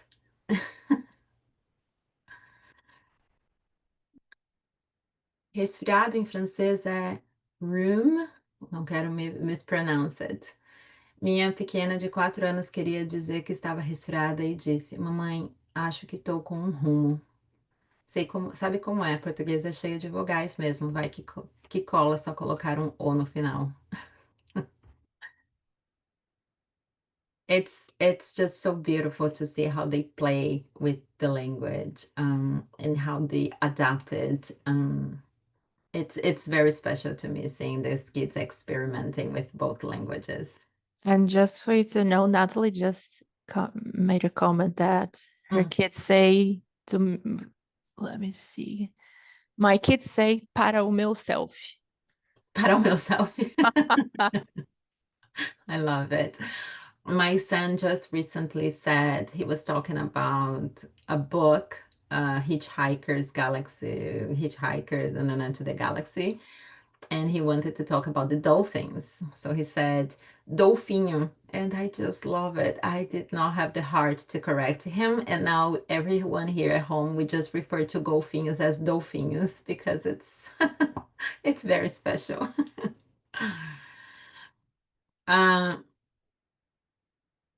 So until now, I have focused on children's book, but I also write essays, poems, and chronicles for adults, exploring identity, distance, nostalgia. And these texts, they often begin with very, very small human moments. I remember one of the texts that I wrote that got most commented on and reposted was when I failed my driving test here in Canada. Because of course I was not the only one and the first one to fail a driving test, and that feeling of frustration for failing something I had been doing for over 20 years in my home country. So failing a driving test, not finding the products I am used to in a supermarket, starting over in so many aspects of life, having to go for a job interview as if it was my first, but it actually was my first here in Canada. From the outside, these things, they may look small, but they carry so much weight of what it means to rebuild a life in a new country. So writing about them makes other immigrants feel less alone because they see their own stories reflected. So for me, writing for adults also means acknowledging something deeper, that starting over requires courage. It's very, very hard to start over, but it's also a privilege. So this is actually the central idea of my essay called Faça Suas Malas, which was published in this collection of essays in 2024. And it was organized by Andrea Vilela from Journada Cultural. And this essay reflects on what it means to leave one place behind and to build another one far away. So I would like to close my talk with this text because I believe the stories, whether for children or for adults, they are bridges. They help us preserve memory and they help us connect across generations. And they give us a place to belong, even when we live between two worlds. So if you are okay, I'm gonna read my essay now in Portuguese. Faça suas malas. Faça suas malas, mas deixe um pouco de espaço. Um espaço para tudo aquilo que ainda vai acontecer na sua vida e está ali te esperando do outro lado daquele portão de embarque. Faça suas malas, mas não carregue tanto peso. Escolha recomeçar mais leve, até porque são nesses momentos que a gente descobre que precisa de menos do que se imagina para viver. Faça suas malas e respire fundo. Aprender um idioma leva tempo e coragem, e isso você tem de sobra. Então tenha paciência e seja gentil consigo mesma nesse processo, cuja trajetória te encherá de orgulho. Faça suas malas, mas não se esqueça. Somos feitas de matéria, experiências, cultura, origens e tradições. Mas somos feitas desse algo muito flexível, difícil de quebrar e que sabe se adaptar ao novo, ao diferente, ao que quer que seja que cruzará nosso caminho. Faça suas malas e experimente. Experimente uma nova carreira, um novo sabor, uma nova atividade, novas culturas. O mundo é muito grande para a gente achar que não tem mais nada de novo ou divertido esperando por nós. Faça suas malas, mantenha os olhos bem abertos e a mente também. Aprenda o nome das pessoas e dos lugares. Procure pelo novo, pelo mar menos navegado, pelo caminho inexplorado. Faça suas malas e lembre-se, recomeçar não é um fardo, mas sim um privilégio. Escolher o que se leva na mala é sorte de poucos, e o que se mantém na sua vida também. Faça suas malas, mas escolha roupas e sapatos confortáveis. O voo é longo e você passará muito tempo fora, enquanto vê as estações do ano mudando. Faça suas malas, mas deixe espaço para novas histórias e novas memórias, para cada pessoa que vai cruzar o seu caminho. Deixe o novo preencher os buracos da vida antiga. As coisas que você sentirá saudade não são coisas e não cabem em uma mala. Faça suas malas e se prepare para as despedidas. Elas não ficam mais fáceis com o passar do tempo. Faça suas malas e não se esqueça. Leve um casaco, lá vai fazer frio. Indeed, it's cold.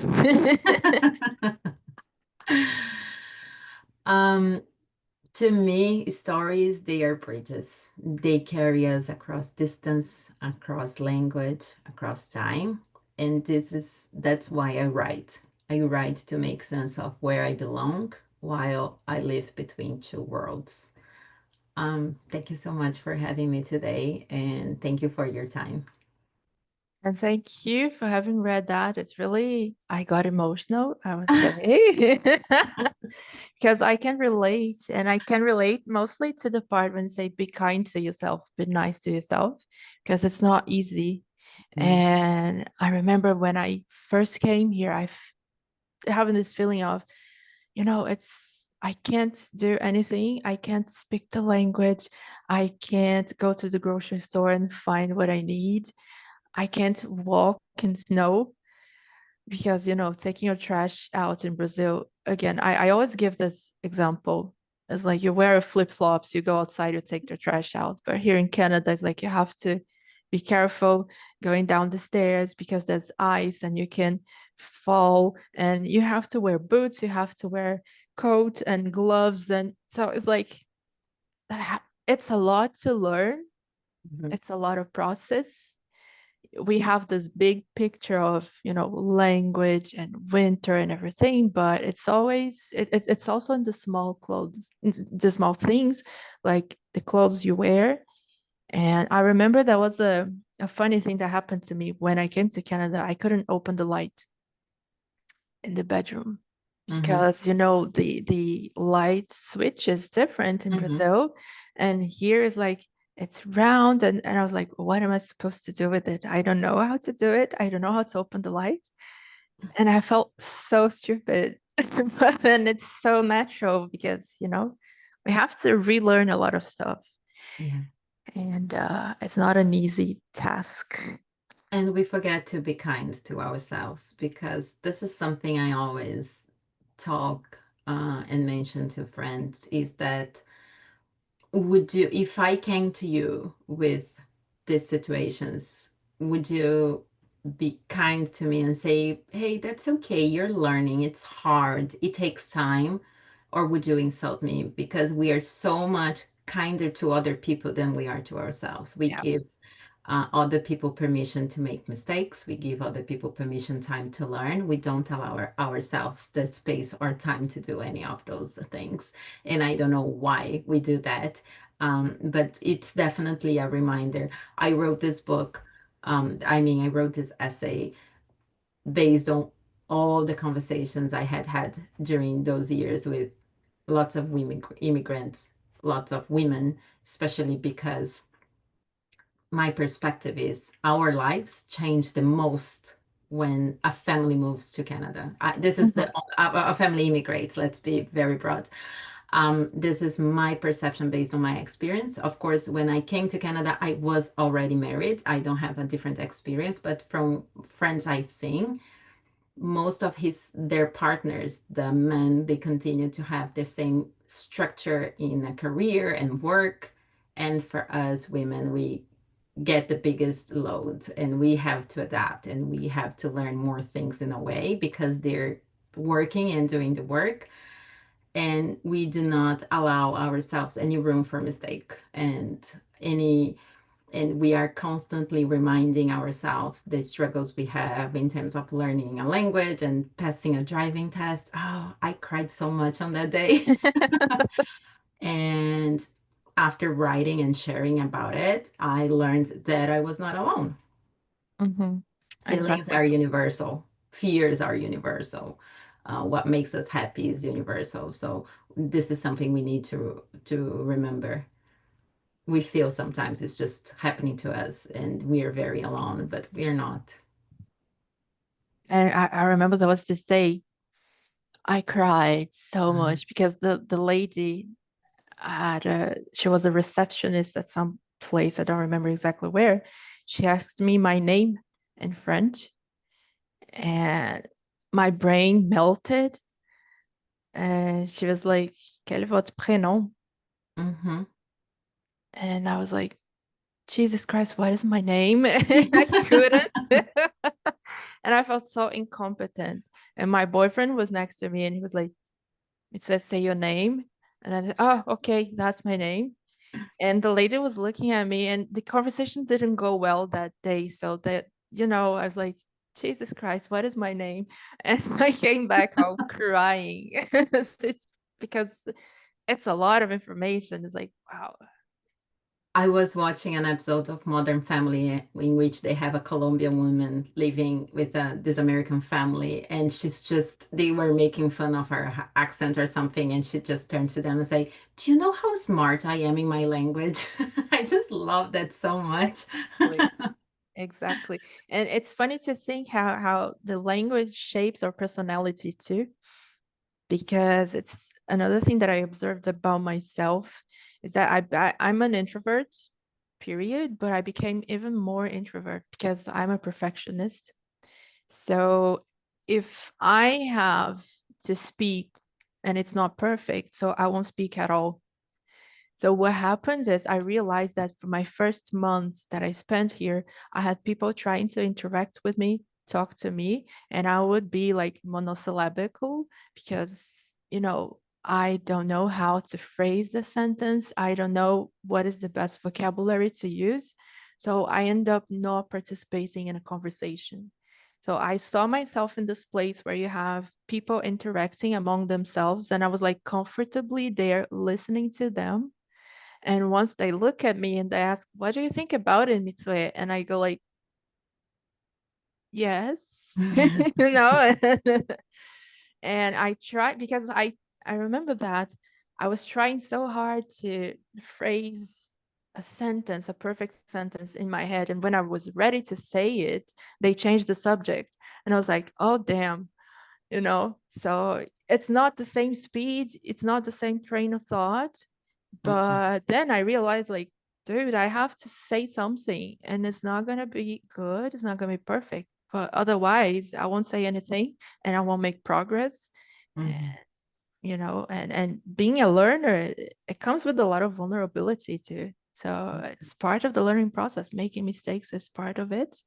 So, yeah, it's a lot to learn. It is. Can I And I also, oh, go ahead. Yeah. No, Yeah. changing subject. I'm sorry.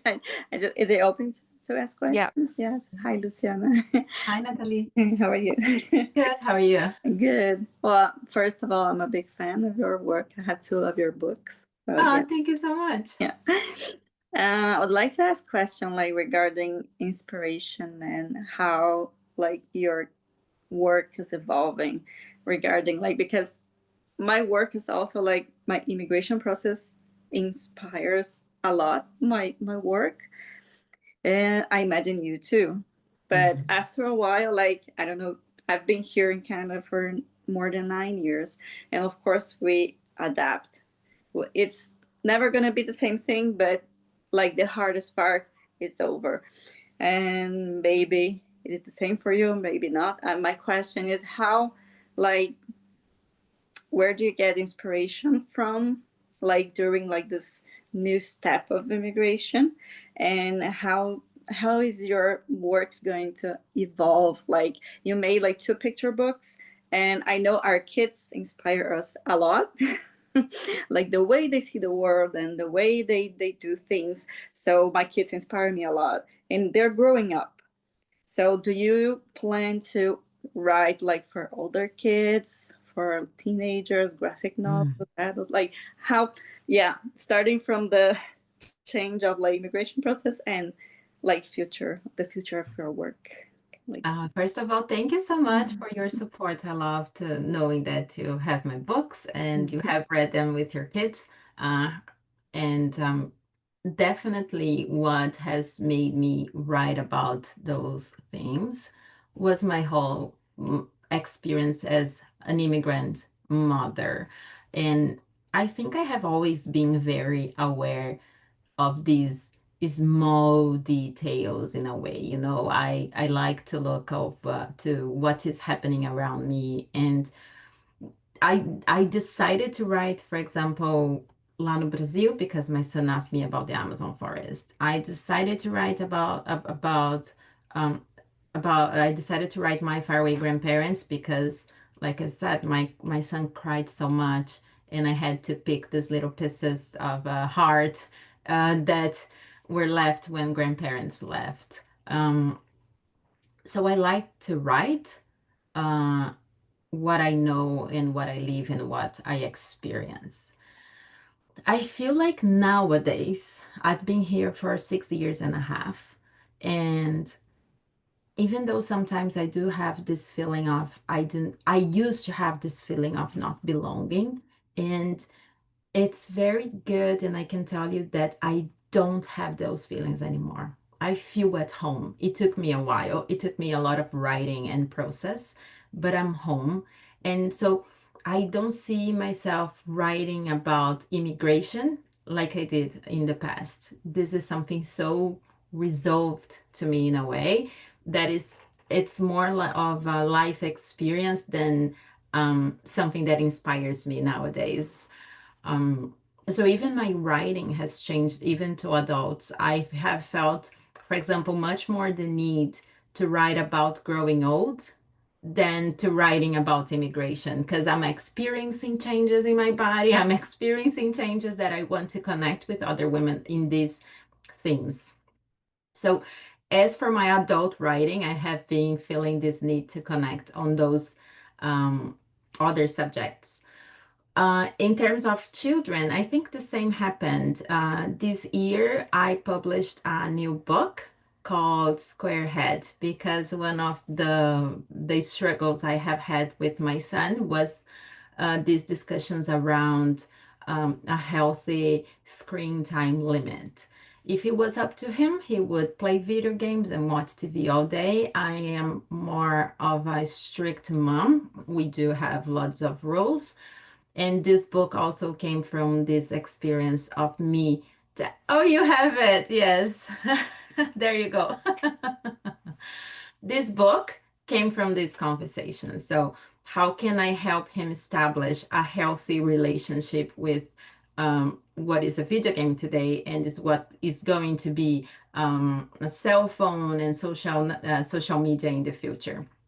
The conversation starts today, not 6 years from today. So I feel like my desire to write is also evolving as he evolves. Our conversations are changing. Our conversations are getting more sophisticated in terms of brain development, in terms of what is important for him to be aware of while growing up. How old is he today? He's going to be 9 soon. Okay. And when we came, he was 2. So I feel like the book about Brazil came from this place where he was 4 and asking me questions, and then grandparents, and then now we're talking about video games. And Natalie, how old are your kids? Because I know you have twins, is that right? Yes, they're same age. They're 8, almost 9. That's Yeah, it's very similar. Conversations are more like interesting, I have to say. So, yes, yeah, definitely. I'm not ashamed to say that. No? So, yeah, but like deep conversations. And I think my work is also evolving. Yeah, I plan to do a comic book, like, and the immigration part is just like the kids are kids, like they were born in Canada, but kids from like a person from another country. So it's just like a detail. Yeah. So it's interesting to know. And I'm sure you also have your kids reading these books that brings you inspiration and like what they enjoy reading, right? So I love my books. I'm a big fan of books in general, but I think it's very sweet and you have the chance to discuss and it's colorful. But as a 9-year-old, they're not as interested anymore as they are when talking about, I don't know, Dogman, which is funny and has like lots of jokes. It's different. They're changing. They're getting older. And I feel like in a way, books will reflect, their preferences will reflect on the kind of books they read. I'm not sure I would be able to write something as sophisticated as this that they like. I really like writing for smaller kids and like this kind of more, even books with a more pedagogical aspect. I love that you have a space for discussion and exploring more deeply a topic. But yeah, thank you for your question. And have your kids, but Natalie and Luciana, been to Brazil before or no? Do you want to go, Natalie? Yes, we've been 3 times to Brazil. Once they were very little, they were born here. So they've been when they were 1.5 years. And then after that, twice. So the other 2 times they remember. Yes. So 3 times. Yes. And they love it. I haven't taken my son back to Brazil yet. So he was born and he lived until he was 2. He does not have memories. He sometimes says that I think I remember, but it might have been a picture. So he's just confused whether it's a memory or a picture that he saw. But he is very Brazilian. he loves his Brazilian culture and language and heritage. And sometimes even if I speak English to him because I want to make sure he understands, he's like, why are you speaking English to me? Speak Portuguese. So it's good. He keeps me on my toes as well. And I just wanted to share something too. I don't have kids, but my boyfriend has a niece, and she was here like for summer, and she was drawing stuff, and she created the city of the fruits. So every time she comes here, she draws something and we put it in the fridge. And she created, I have this thing here. And so as you can see, it's really colorful and everything. And there's the Guaraná there. Guaraná. So she's Canadian, We but can see. yeah, she's Canadian, but she, I had bought Guaraná for the weekend. It was the first time that they tried, she and her brother. And I'll never forget that because she was drawing it at a table and there was a Guaraná can next to her. And she was like, you know what? I'm going to put a Guaraná in my picture because now I know it's a fruit. And then she put it, and I find it so nice. So it's like it is interesting to see like the relationship that each child has with the heritage language. Like you were saying, Luciana, was so interesting like to listen to you because I could relate. And my kids, like they were born here, they've been several times to Brazil, like 3 times. I think it's quite a lot for their age. And no, they don't like coxinha, they don't like tapioca. It's like inside of me, I'm frustrated with like we have to accept the way they are, but they love the folklore. Yeah, from Brazil, they like Saci. They know all the characters, and so like we have to embrace what they're interested into. And if it is stories, literature, that's like very good. And when you were saying like what language should we read to the kids at night, and it's a very good mix here. Sometimes it's English stories, and sometimes the book is in Portuguese, and they choose the books. So yeah, it is never easy to make a translation of a picture book. It was like such a nice conversation about it. And yes, it is like always an unknown world, like for kids in a context where they are exposed to different languages. It's very interesting. And we have to learn and respect that they are these very unique individuals growing up in a bilingual environment and celebrating both cultures, right? So I remember once I purchased something very Brazilian to my son. He tried and he said, "Oh, that's too sweet." I'm like, how dare you? How dare you say something like that? Too sweet is great. But it is, they are not used to it, right? So it's different for them. And we should just celebrate and cherish how these personalities and traits are shaping to be. And of course, encouraging them to also celebrate their roots and traditions in connecting to us somehow. Yeah, It's a challenge.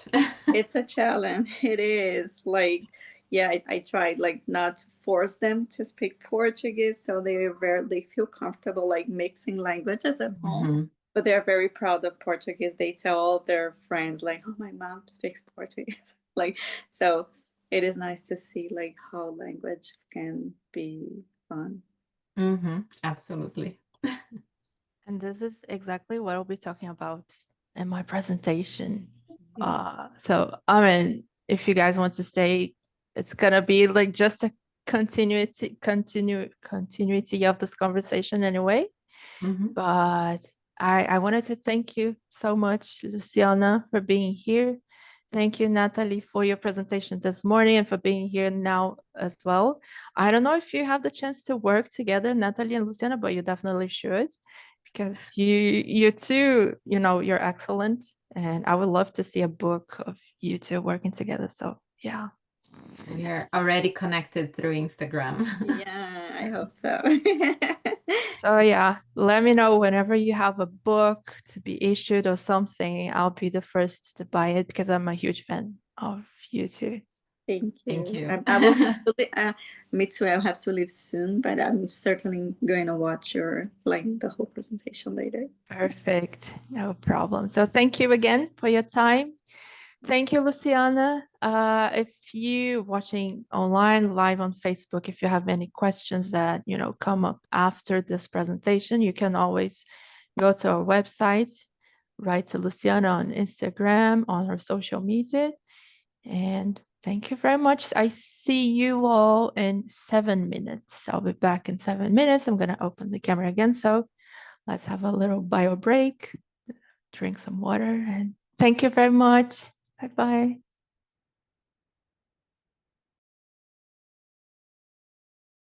Resume.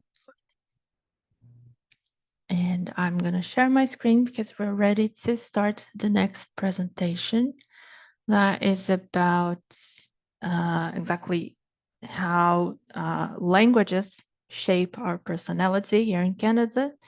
And to illustrate this part of the presentation, I would like to introduce you to Paulo Freire, which is a very, very famous philosopher and educator in Brazil.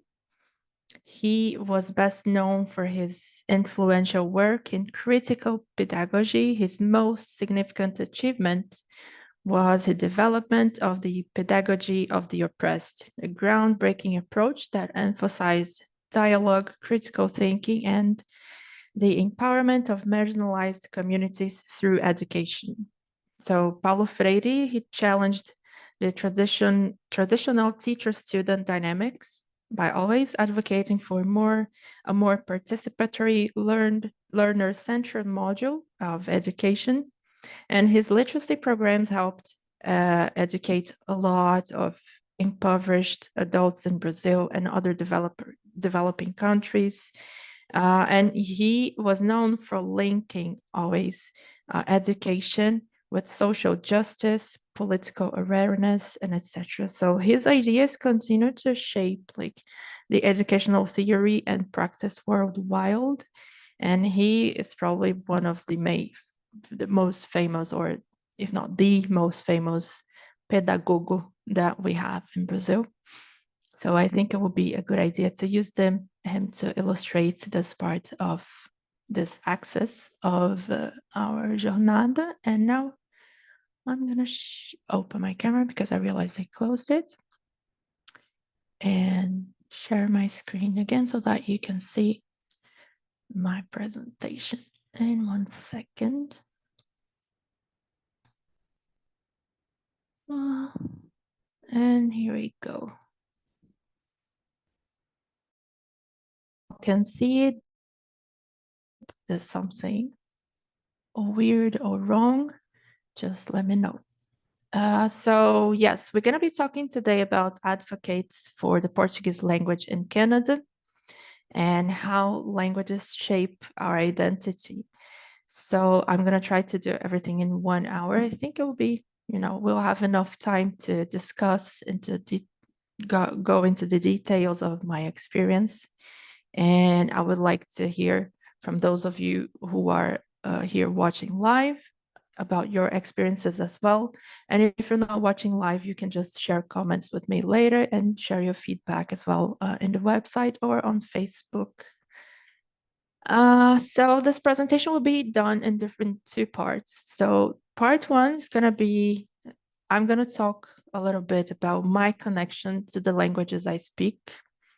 And I hope that through this experience of, my context and knowing a little bit more about how I connected to my languages, I hope you can think about your personal experience as well, so that we can go to part 2 and you may have some answers to the questions that I intend to ask. So my connection to my native language, and just to give you all context, I'm born and raised in Niterói, Rio de Janeiro. I moved to Canada in 2021, December 2021. So I lived here in Canada for around 4 or 5 years.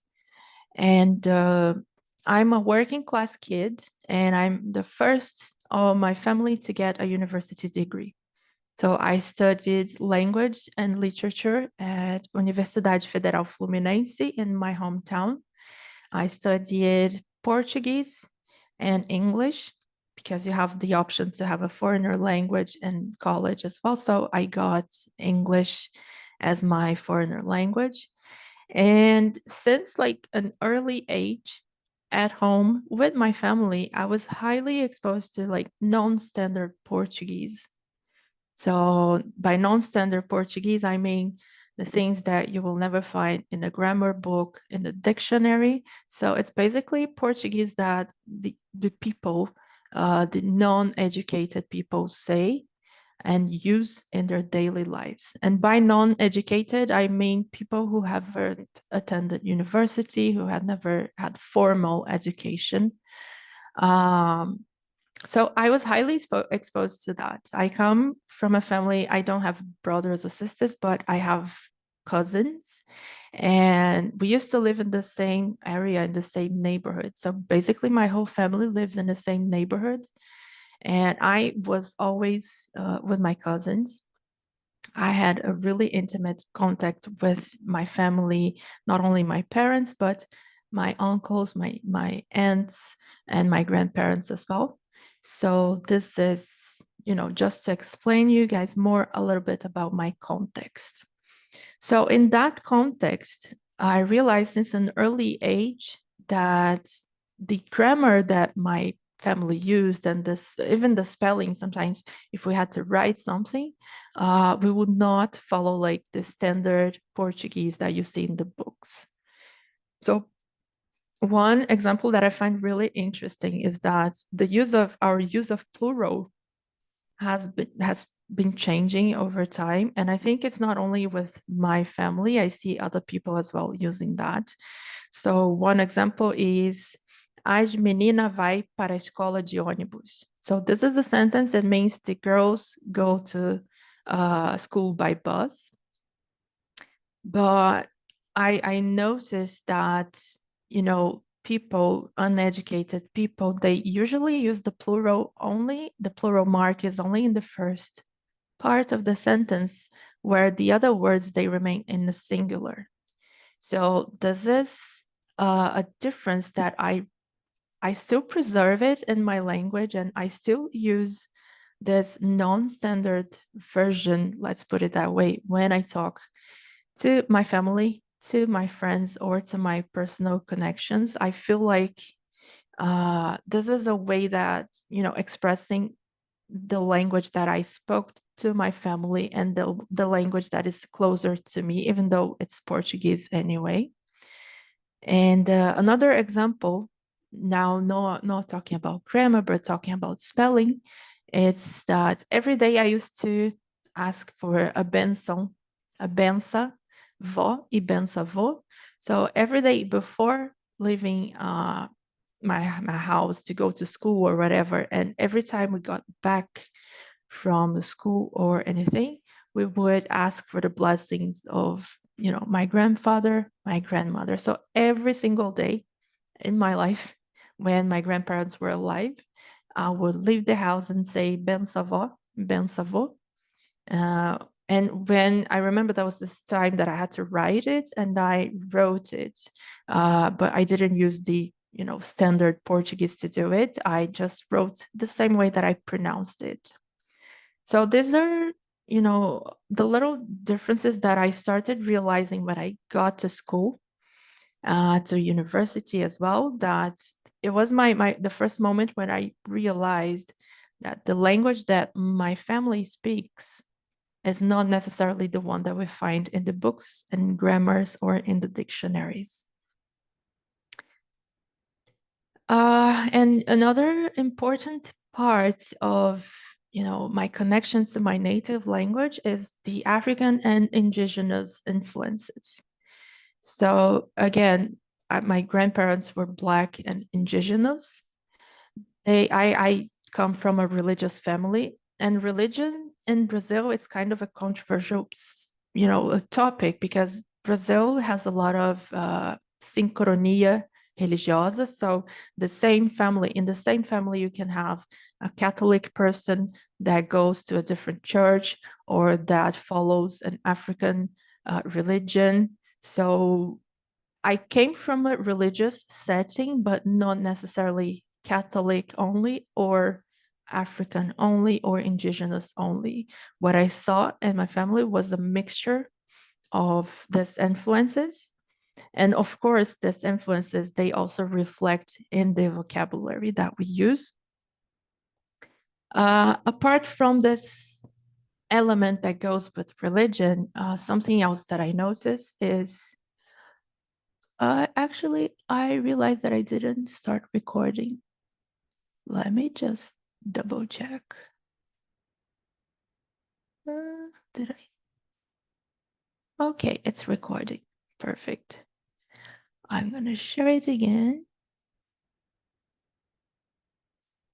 And there we go.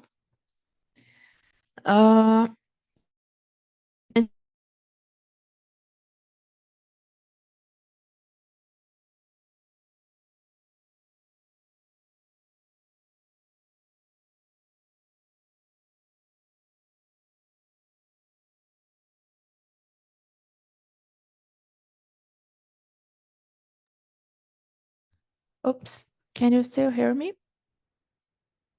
Okay, perfect. Can you see my screen? Okay, I'm gonna share it again.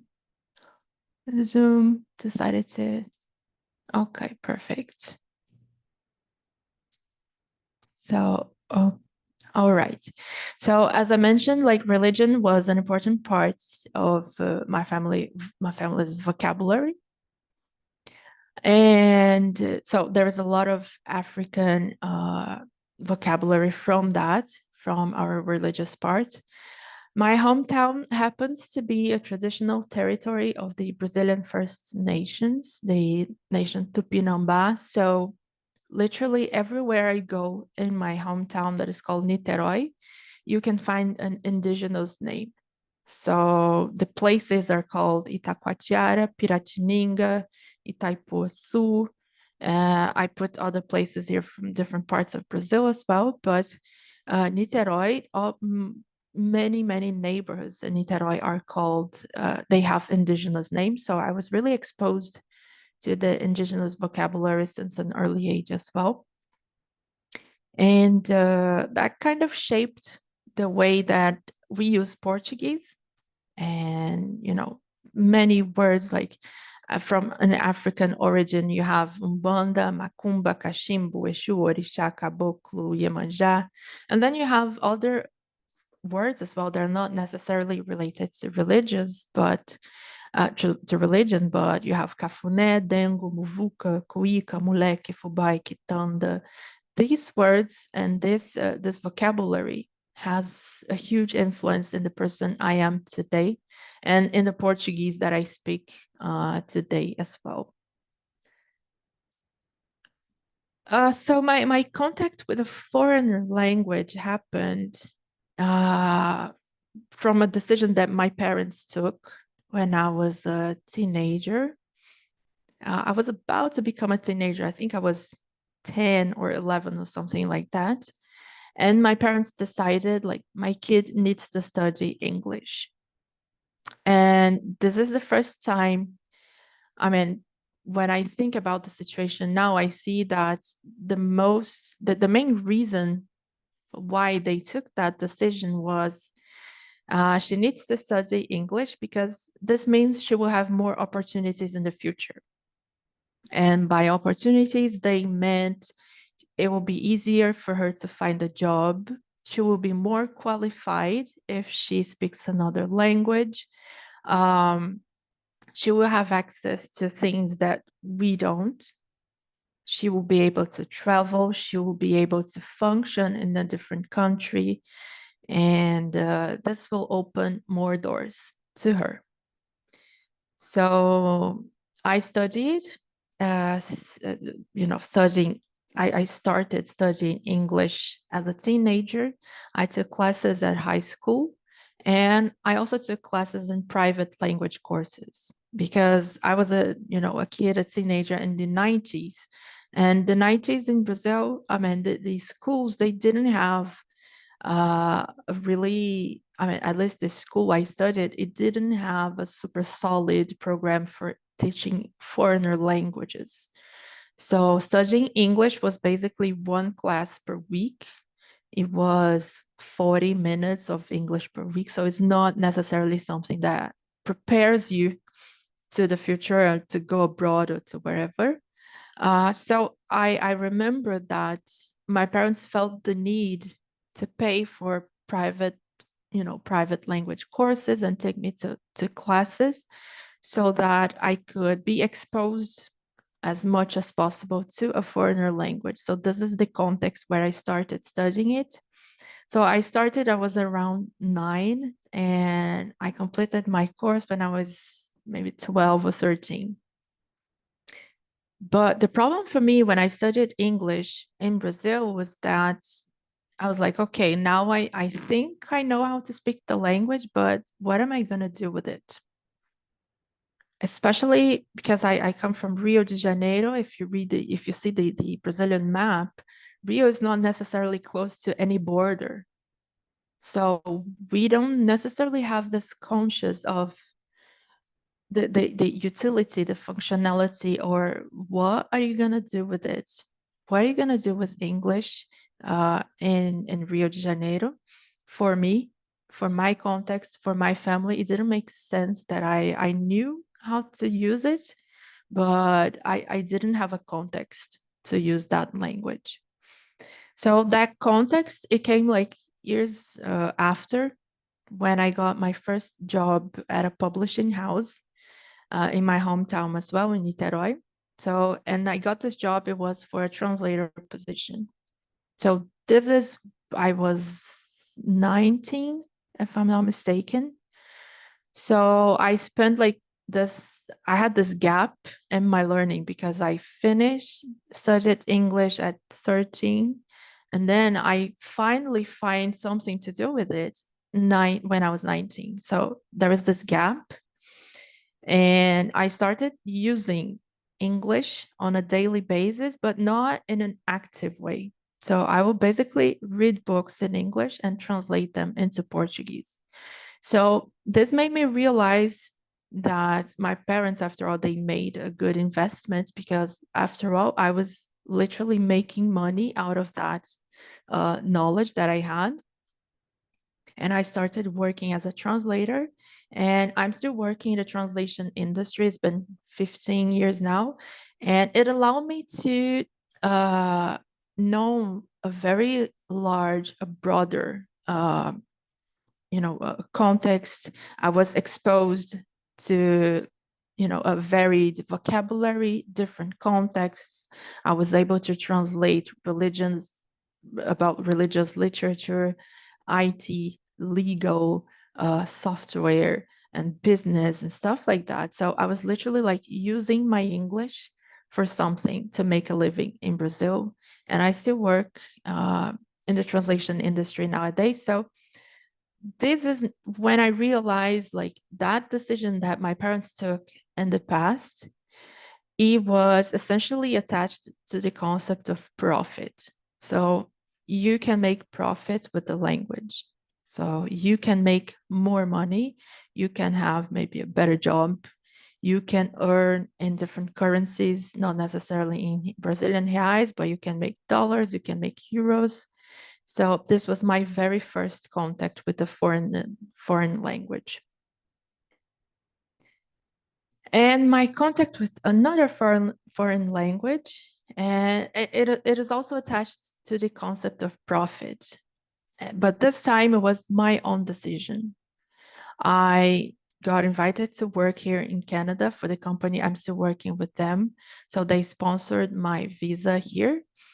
And they said, look, we can bring you to Quebec, but you have to work in French.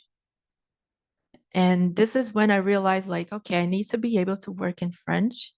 I was, this was 5 years ago. So I was an adult already. I made this conscious decision of learning French, So I started reading about it, but I didn't, different from English that I learned in Brazil, and I'm practicing it here in Canada. With French, it was a bit different because I had to learn it here. I was exposed to French in a French course that I took in Brazil for 3 months or something like that. So it wasn't like a big exposition anyway. And so I really needed to, embrace the idea that I will learn the language when I get there, immersion. So it was a completely different context for me to be able to work in French. So that's when the idea of functionality came in. So I have to be able to function in society. I have to be able to do my stuff, to go to groceries and, pay my bills and make a living in French. And I also had the pressure of exceeding at work in a very linguistically and complex and demanding environment. So linguistically speaking, Quebec is really complex in terms of you have to speak French. This is the only Francophone province in Canada. So there are laws from the government. The government has a specific context where you cannot speak English only, you have to work in French. And not only that, I was working for a translation company with a lot of translators, linguists. They're highly capable of speaking an amazing French and writing really good French. So the bar was really high. And I was like, I was coming from Brazil. I didn't know how to use the language yet, but I had this thing of I have to exceed at work because I'm going to be working with really competent people and what they do. And apart from this, this contact with work, this reason and everything, there was also the feeling of belonging because I was coming here and I have a boyfriend. My boyfriend is Canadian. He's Quebecois. So I came here in the context of his life, his friends, his family. So I also wanted to, be able to use language to connect with people, to build personal, meaningful relationships within a new family setting. I came to Canada by myself, so I didn't have my parents. I didn't have a partner in Brazil that came with me. I basically started from scratch here in Canada. So I wanted to use language to establish that connection to people as well. And I think that was the first time that I saw Portuguese through new lenses. And that was the first time that I was in touch with the concept of pride, because I remember when my mother-in-law, we were having a conversation about something. I don't remember exactly the context, but I remember when she said, like, if you and my son ever have a child, I hope you would teach them to speak Portuguese. And then she said, because, this is your language. You live in Canada now. Canada is a bilingual country. We have English, we have French. You're going to see a lot of diversity of immigrants and everything, but Portuguese is your language. And you have to make sure that your kid is able to speak Portuguese. Your kid knows your culture. Your kids know your country. And your kid is able to, talk to your parents and your family. And you want your kid to have this connection to your heritage. And that was the very first time that I realized that I was the foreigner. Now, Portuguese in Canada is a foreign language. So for Canadians, this is a language that has no like direct personal or family connections to them. There's no necessarily like affection involved with Portuguese in their context, but it is for me. So this is the first time that I saw Portuguese as a heritage language and the heritage value of that. And it was interesting to see that this breakthrough moment and this realization came from a Canadian person. She was the one saying that to me. And, she didn't have to because she's in her country. She speaks French. She speaks English. She didn't have to bother.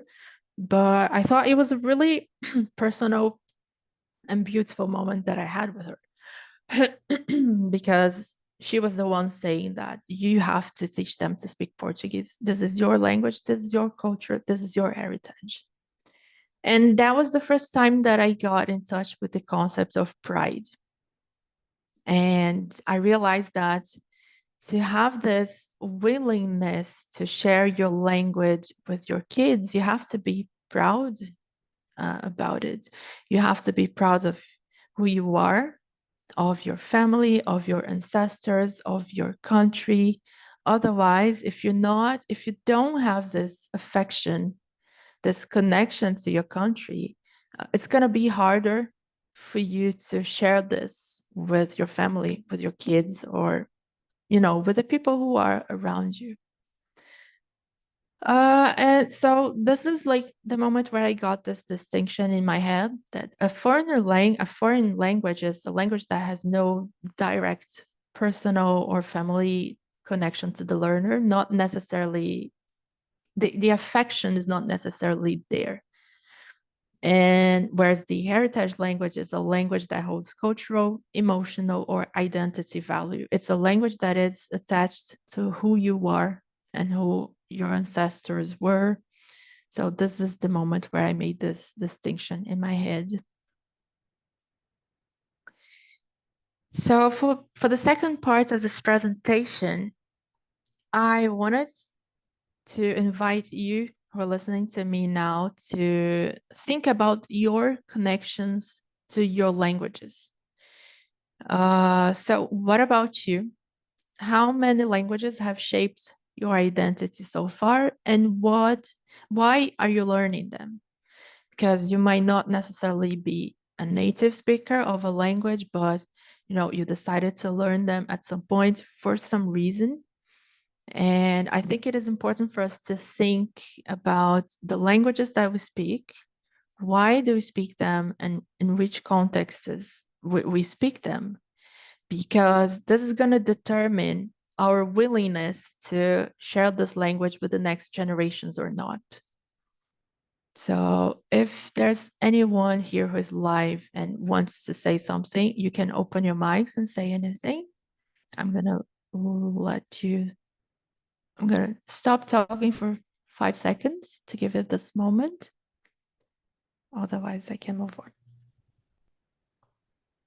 I'm going to share that I learned English for the same reason you did, growing up, more of how is English going to help me in the future? And it starts earlier than we think, especially with vestibular and the way the Brazilian system works around getting into university. So learning English came to me from this place. And I loved learning English. I had so much fun with it.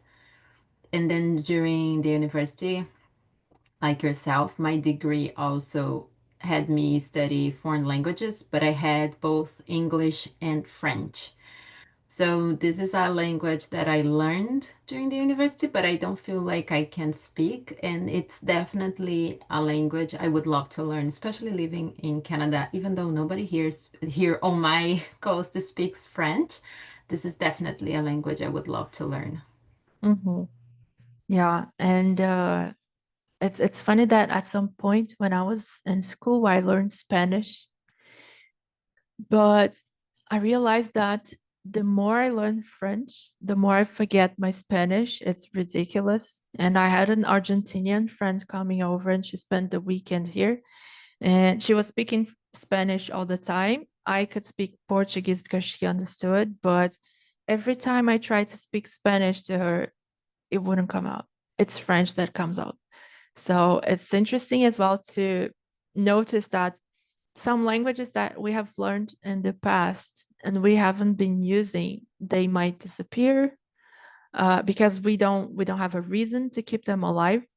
But I'm sure that if I go to Argentina, for instance, and I spend 3 weeks there, my Spanish will come back.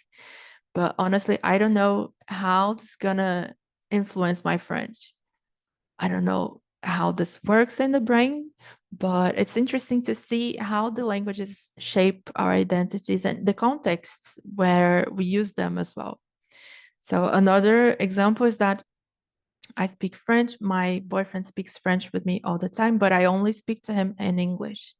Even though I can speak French, for some reason, I feel like speaking in English with him would sound more authentic from me. And there's also the fact that sometimes English is the language that I speak when I'm tired. Because, speaking French, it requires more effort from me. So I use French in work, and then at the end of the day, I'm like, oh, I'm gonna take a rest. I'm gonna speak English, and it comes as a relief. And it might even give you the feeling of fairness, because then you're both speaking your second languages, right? Exactly.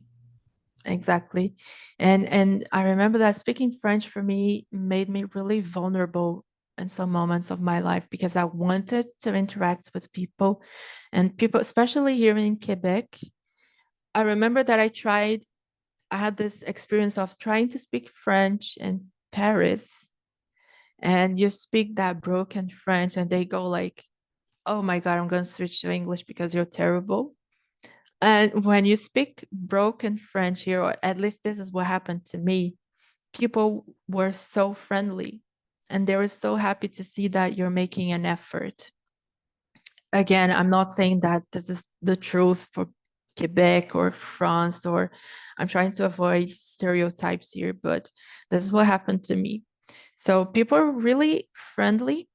Even my French is far from being perfect, and I still make an effort to speak. I don't have a super vast vocabulary, but they're always friendly, and they're happy to see that you're making an effort.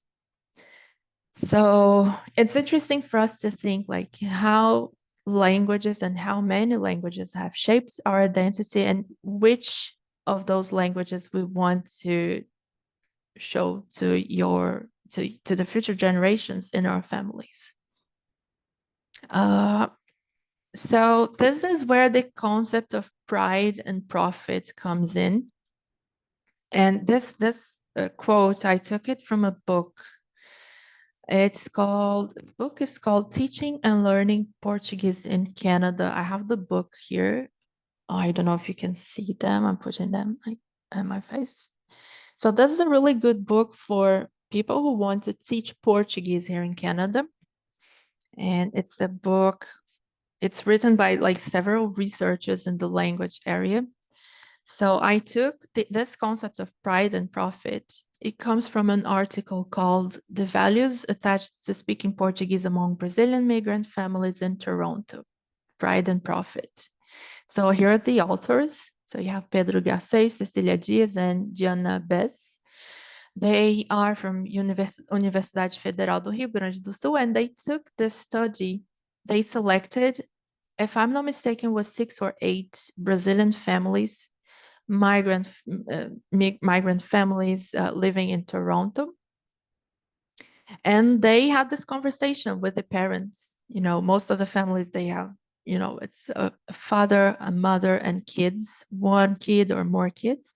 And they had this conversation with the parents. So why do you want your kids to learn Portuguese?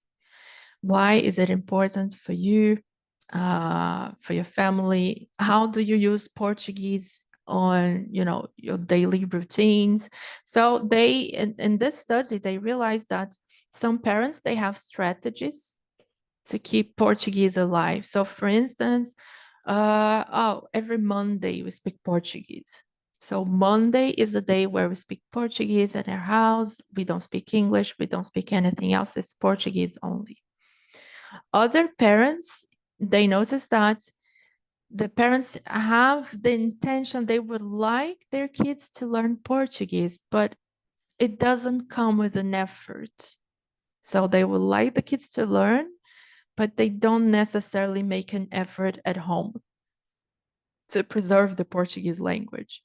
So they say that I speak Portuguese with my kids, but my kids reply to me in English. And then end up replying in English as well. And when we see we're not speaking Portuguese anymore. But I would like them to speak Portuguese because, you know, speaking a language is good, blah, blah, blah, blah, blah. So they basically they interviewed these families, and they came to the conclusion. I mean, it's a much more complex study. I'm just simplifying it here so that we can make it fit in the time of this presentation. So they noticed that while all the parents mentioned it is important to keep the language for communication with the kids' extended families, no one produced strong statements about a larger group identity to be kept through heritage language. So it's like they know it is important. They want their kids to be able to communicate with their families in Brazil. But the concept of pride, it doesn't come up as often as the concept of profit. So in contrast, all of the interviews signal attentiveness to positive attitudes toward multilingualism and of language skills as valuable assets now and in their children's future. So they think that it's important for their kids to speak different languages, not necessarily Portuguese, but speaking different languages is an asset for their kids to thrive in an international context. So in other words, while we found discourses of pride, we distinctively heard discourses of profit, though in different scopes and projecting different scales. As suggested by Garcés, class positions may play a role here. So this is a really interesting study that they made. If you had the chance to read it, I strongly suggest that you read, because it gives us a chance to see through different language perspectives and family configurations and family settings, how people interact with languages. And I had a personal experience here as well in Sherbrooke, because I remember when I was taking classes for my graduation course at PUC, my pós-graduação, as we say in Portuguese. I studied Portuguese as a foreigner language, and I was working with the Brazilian Association here in Sherbrooke to teach Portuguese to the kids here in Sherbrooke. So we had the chance to, I created a workshop. It took 3 months, and I interacted with more or less 10 to 12 kids. So half of the class, they didn't know how to speak Portuguese at all. And the other half of the class, they speak Portuguese super well. Like, so the first time that I met them all together, and I realized like, this is not gonna work, because, you know, they are children from Brazilians. Some of them were born in Brazil and came to Canada at an early age when they were babies. Some of them were born here. They've been to Brazil before, and they came back. But I realized that their proficiency was completely different. So I was like, I can't use the same approach to this group, because they're not the same at all. And then when I had conversations with the parents, like from the different groups, I noticed the same thing that, you know, the Pedro and Cecilia and Diana are mentioning here.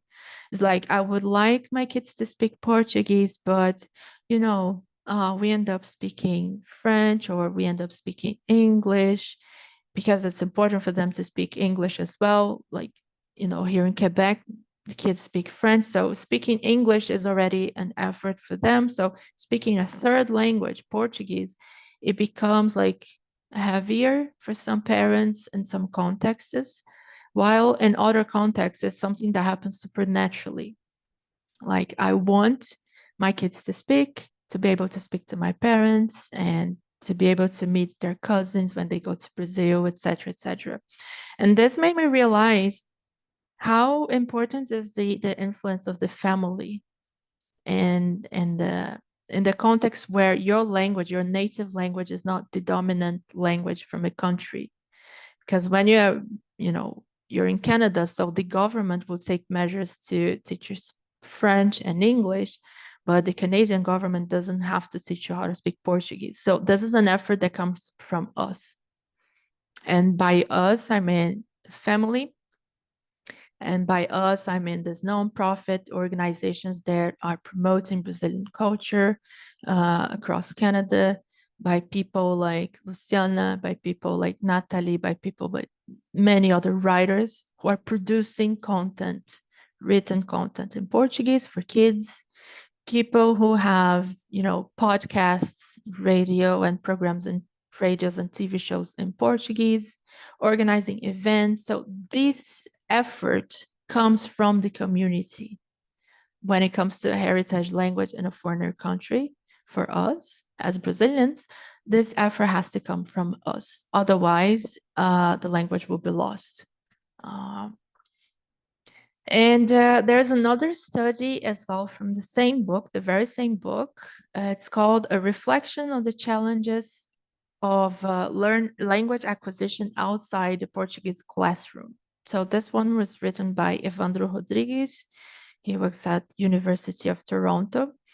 And he says, since this effort has to come, learning Portuguese in Canada is not something necessarily easy to do, because it's not a program that you will find easily at the university or in a course or at school. So he wrote this article thinking about how can we foster language acquisition, Portuguese language acquisition outside the classroom, especially now with social media that we have online classes. And how can we use as a community these resources that are not necessarily attached to a classroom? How can we work with this to promote Portuguese language in Canada? So he has an extensive experience teaching Portuguese at University of Toronto, and throughout the years, he was exposed to a lot of course, students with different profiles. And he says that learning a new language is an opportunity to explore a distinct territory, which has its own culture and values. So learners of foreign languages face this process differently. And nowadays, out-of-classroom learning has become a more common practice, mainly due to the online resources available. So basically, teaching Portuguese, it's easier out of classroom because it's not all the time that we will have access to a university course or a course at school, or here in Quebec, a CEGEP. We have some CEGEPs that offer Portuguese as well, but it's not mainstream yet. So we have to be creative to teach Portuguese in Canada. And he also, based on these profiles of the students that he has, he developed this list of types of learners, and he uses a really interesting terminology. He associates the learners to different birds. And in the article, he explains it a little bit. And I selected 4 types of learners here. And it's important for us to try to distinguish these types of learners, because it's easier for us to understand what do they want, what is their exposition to the language, to Portuguese. And based on those profiles, we can offer the tools that will make sense for them. So the first one is the Kinkfolk Budgie. It's for him is in this category, we have learners where their parents, grandparents, or relatives' native language is Portuguese. So their exposition to the language is passive, and their main interest is to perpetuate family values and traditions. So they are exposed to the language at a certain point or a certain level because their families, parents, grandparents, etc., they speak Portuguese. So this is the contact that this group has with the Portuguese language. And the main interest is to preserve that, not only preserve, but perpetuate family values and traditions. He also talks about the culture vulture. This profile has like high appreciation for art and language, the art and language of a country or a community. So their exposition is active, and their main interest is to learn about a new culture or new people. So this profile here, as you can see, it's more like a little bit more open compared to the first one. So there's no like a family attachment, but there's this appreciation for art, language, and learning new things about new cultures, not necessarily Brazilian Portuguese, not necessarily Portugal Portuguese, or not necessarily Portuguese at all. And he also mentions the traveling goose wants to learn Portuguese for traveling purposes. So their exposition to the language is active. So they search for it. They usually pay for a course. They go after learning Portuguese, and they want to learn about the culture just enough to navigate the new society. So it's like, oh, I'm going to, I don't know, São Paulo. I'm gonna be spending 3 months there for vacation. So I want to learn everything I can so that I can function in society for that specific period of time. So that's basically a summary of that group. And finally, we have the busy hawk. So wants to learn Portuguese for professional purposes. So their exposition to the language is also active. So they're going to search for courses. They want to learn Portuguese, and they usually have a short-term goal for learning in a work environment.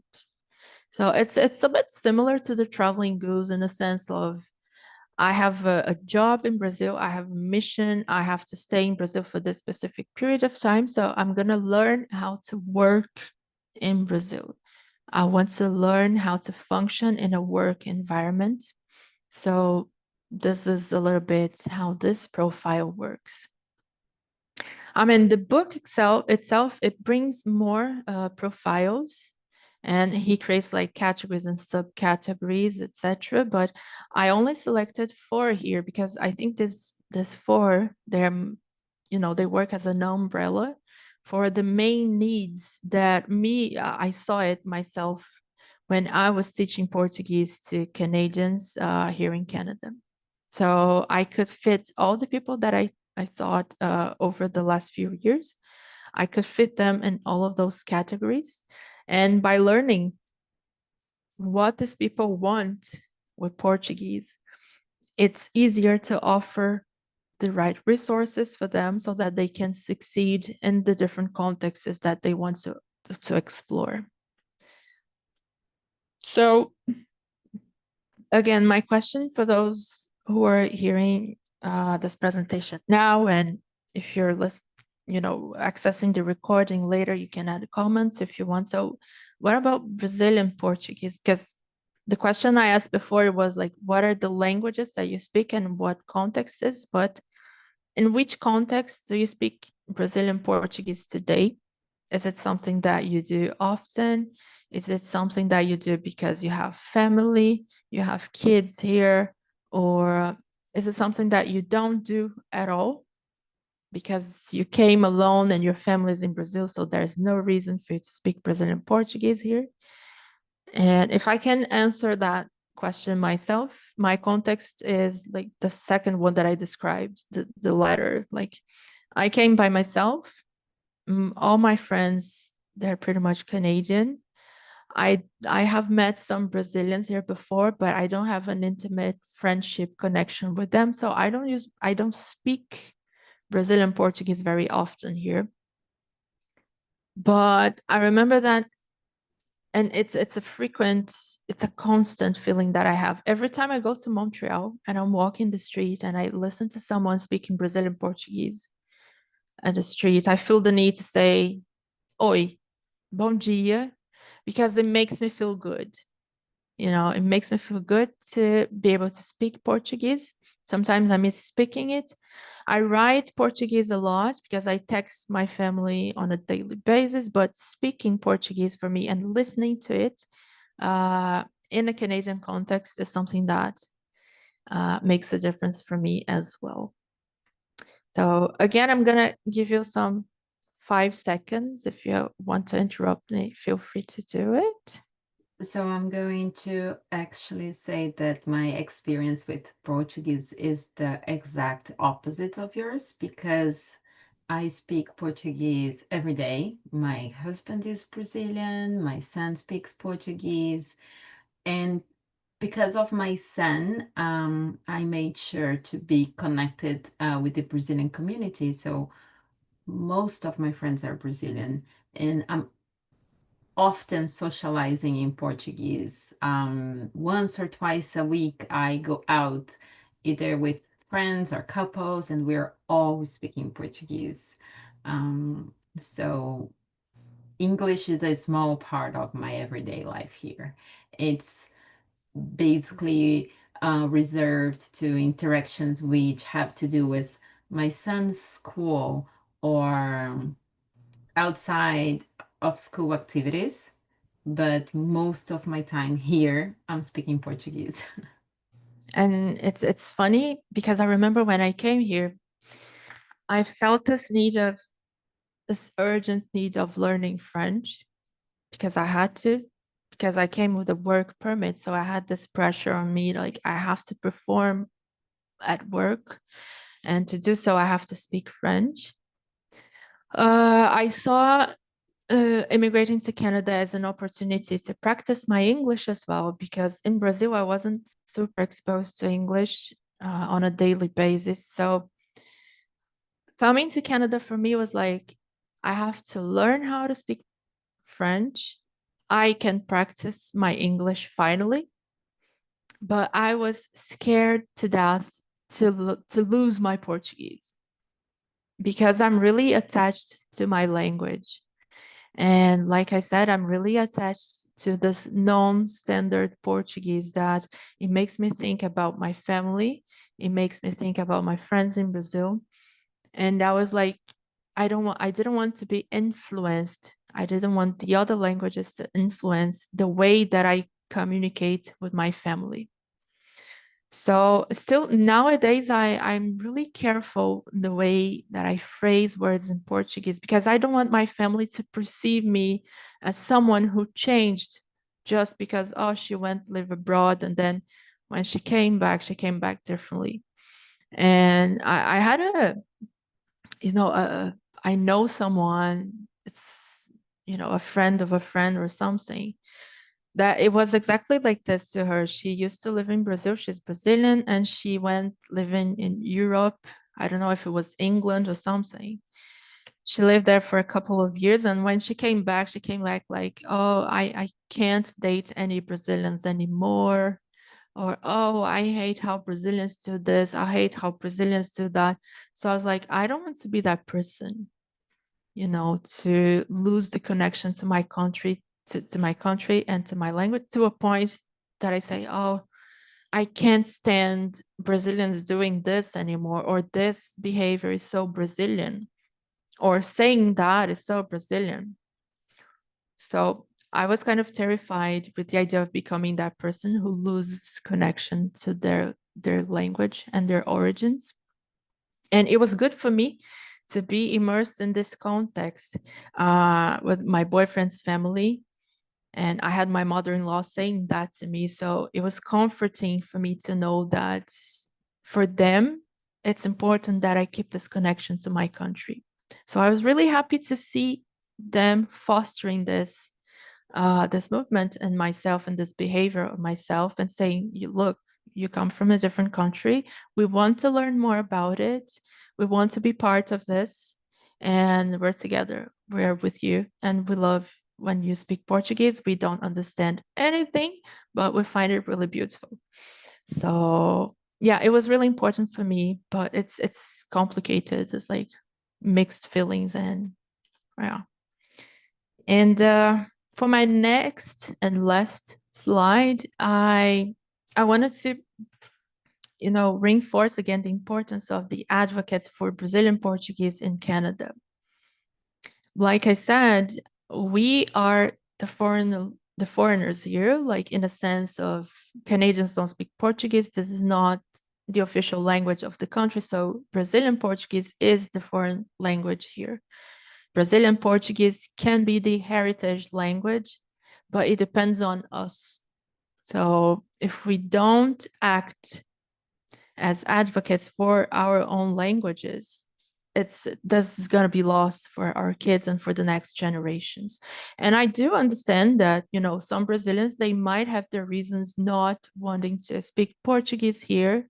They said, I don't know, it's simply something that they don't want. It's a knowledge that they don't want to pass to the other generations. It's a decision that it's valid. But on a personal level, I think it's something that I want to keep with myself. And if I ever have kids, I don't know, I will definitely pass this to them as well. So who are the advocates for Brazilian Portuguese in Canada now? I mean, I just put a few examples here, but this is just to name a few.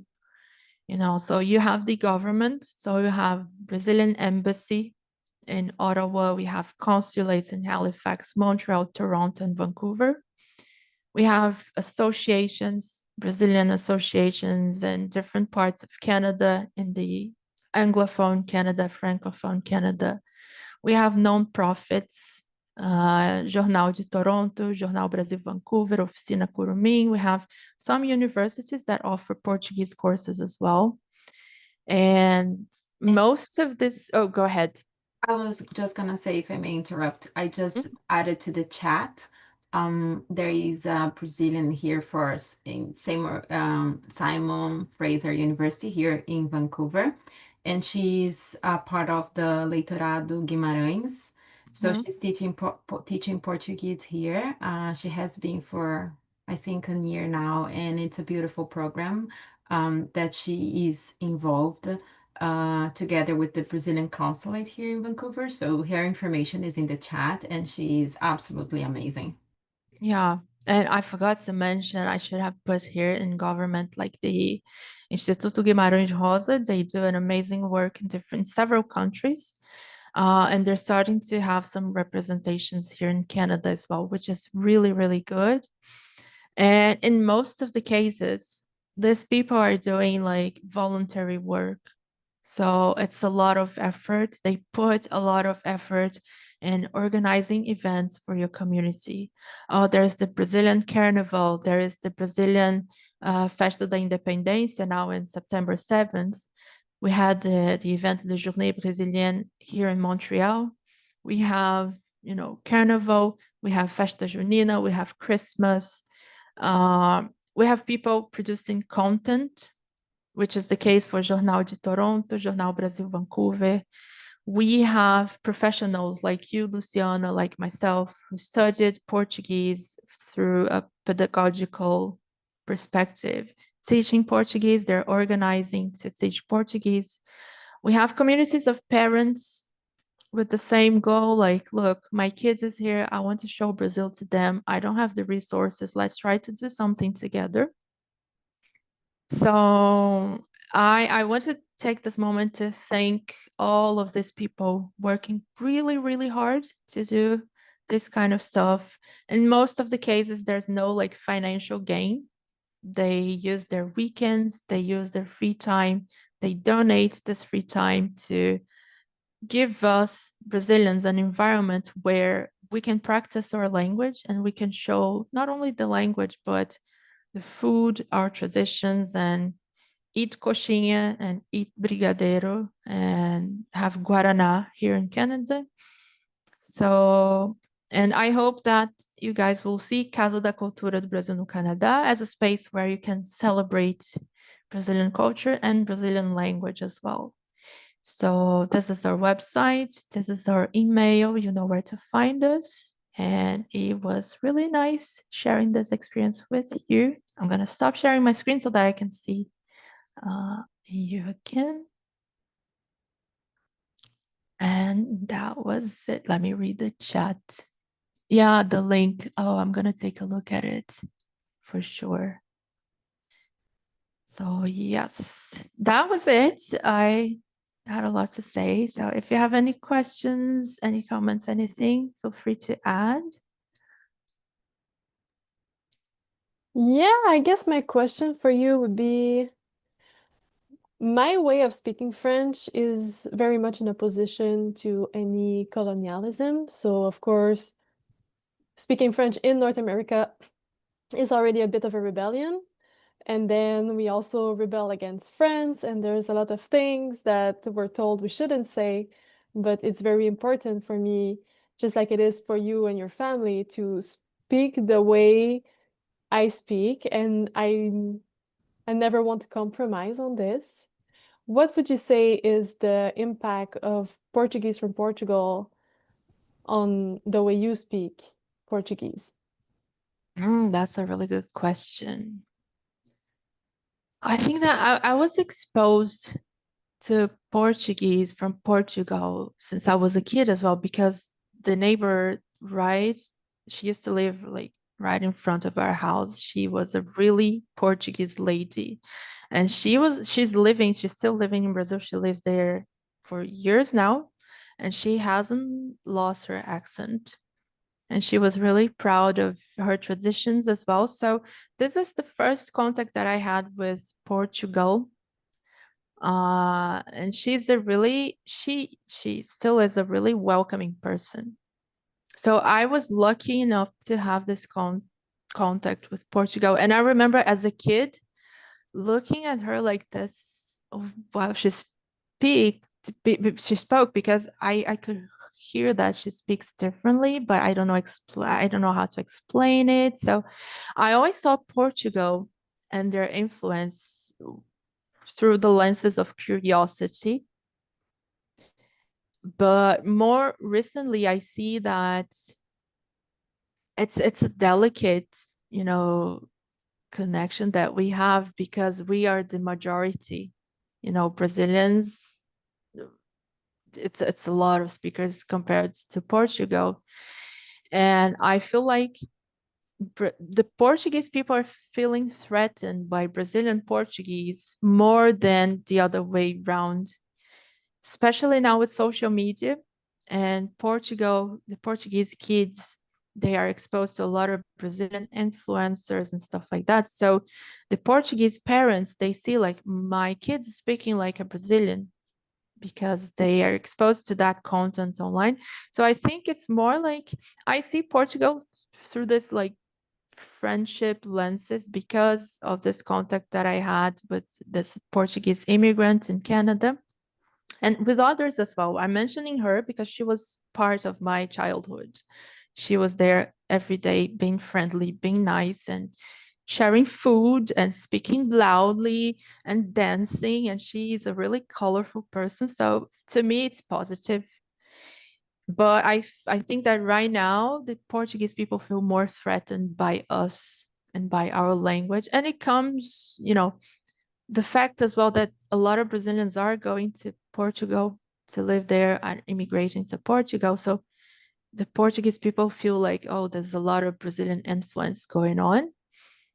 And but that would be interesting. Yes. I think, and then please correct me, we grew up in different states, and I'm also might be few over 10 years older than you, so there might be also this generation gap. But growing up, we consumed the American culture, and English was much more around me than any Portuguese culture. So what I consumed from what I had from Portugal was the language, and that was it. Maybe food a little bit. And now the movement I see is that the Portuguese are consuming the Brazilian culture.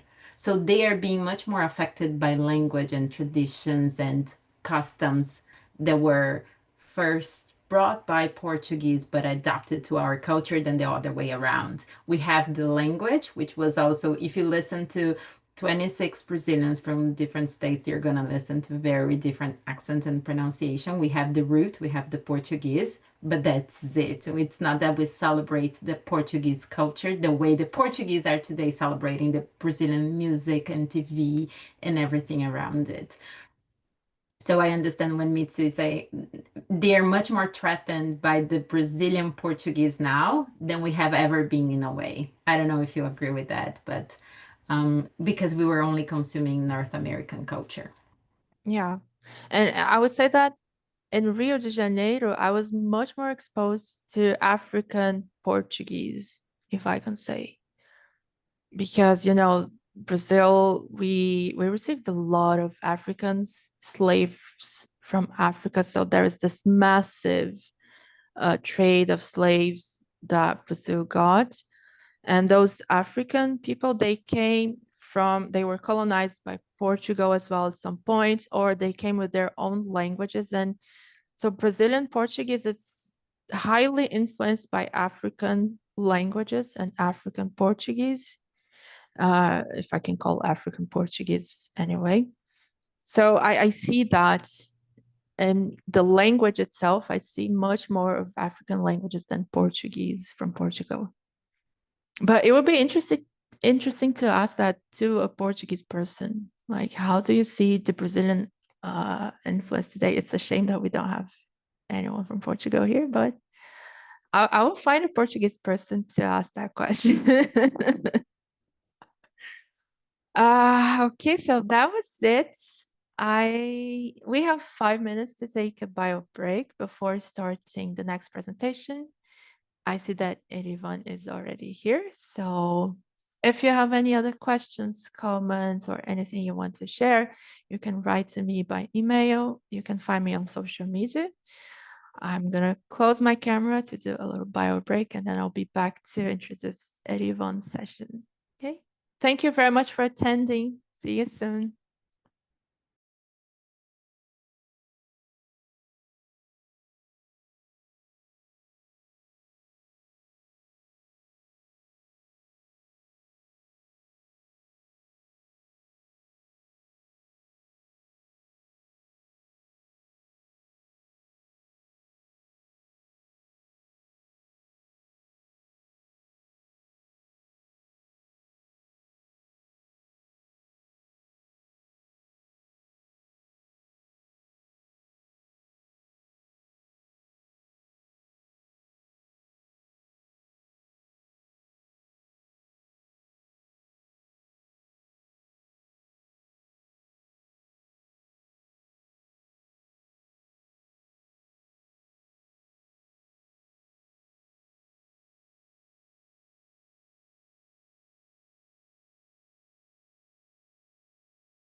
And I'm back. Let me just check if I'm still recording. Okay, still recording. Hi, everyone. Thank you for being here. I am going to steal some minutes of your presentation so I can share my screen and show who Luis Gonzaga was. Yes, Because great. I'm assuming that we have Canadians watching this or they might watch it later. So it's important to take a moment to do this short introduction. I'm going to share my screen real quick. So yes, this is Luis Gonzaga, is the personality that we chose to represent the axis of music in the Jornada Cultural. And Luis Gonzaga is this guy. He was born in Pernambuco in the northeast area in Brazil. And he was known as the King of Baião. It's a pioneering, he was a pioneering Brazilian musician who popularized in the northeastern musical styles, such as baião, forró, shot, chachado throughout Brazil.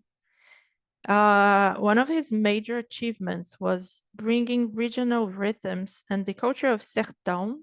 So sertão is the arid region of Northeast to national attention, especially during the 1940s, 1950s. So with some of his iconic songs like Asa Branca, that tells the story of people who try to escape this arid regions in Northeast and search for better life in different regions. So Asa Branca is the story of this journey of these travelers in Brazil, and he gave voice to the struggles, the hopes, and the challenges of the Northeast people in Brazil. He also helped establish the accordion, the accordion as a central instrument in Brazilian music, and his legacy has a huge influence in Brazilian popular music still nowadays, and inspired several, generations of artists. So yes, he was a great personality, and he had a huge contribution to Brazilian culture as a whole. So now I'm going to stop sharing my screen, and the floor is yours, Erivan. You can share your screen if you want. And I'm going to be reading the comments for you. So in case anybody has any question, I'll let you know.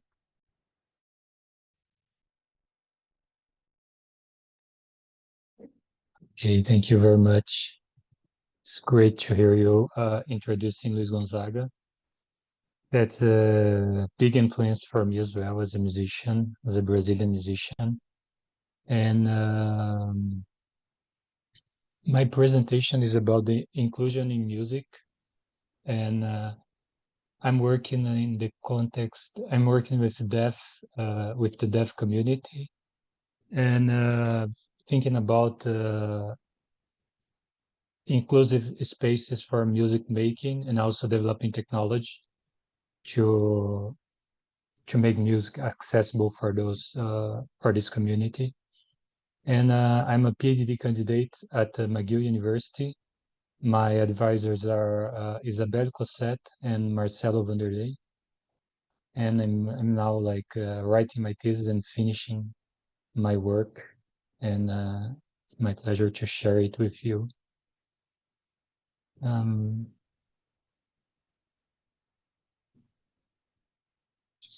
Yes. So I will start trying to show a bit my research context. And first thing is I think I was just thinking that this first sentence has a relationship with most of the Brazilian music and with Luis Gonzaga, because he's talking about the exclusion.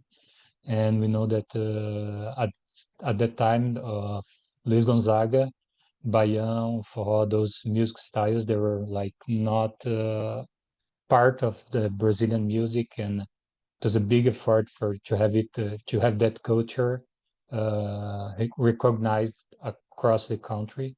And here, when we have like deaf people, we see also this exclusion. And the most obvious reason is like music is really basic on hearing-centric assumptions. For you to make music, you have to have like good hearing, good normal hearing. We would say that if you have any disability or something, it seems like you would not be apt to make music or to listen to music. However, deaf artists, they have been creating like rich multisensorial musical practices that include visual, tactile, spatial, and embodied moods of accessing music. I will start here with two artists to show you about a bit of their work. The first one is Evelyn Glane. She's a deaf percussionist, and we will see a bit her performance, and she's talking about music, how she approached the music. Wix, one platform, any website, unlimited creation. Of course, my job is all about listening, and my aim really is to teach the world to listen. That's my only real aim in life. And it sounds quite simple, but actually it's quite a big job, because, you know, when you look at a piece of music, for example, if I just open my little motorbike bag, we have here, hopefully, a piece of music that is full of little black dots on the page. And, you know, we open it up and I read the music. So technically, I can actually read this. I will follow the instructions, the tempo markings, the dynamics. I will do exactly as I'm told. And so therefore, because time is short, if I just play you literally the first maybe 2 lines or so, it's very straightforward. There's nothing too difficult about the piece. But here I'm being told that the piece of music is very quick. I'm being told where to play on the drum. I'm being told which part of the stick to use. And I'm being told the dynamic. And I'm also being told that the drum is without snares. Snares on, snares off. So therefore, if I translate this piece of music, we have this idea.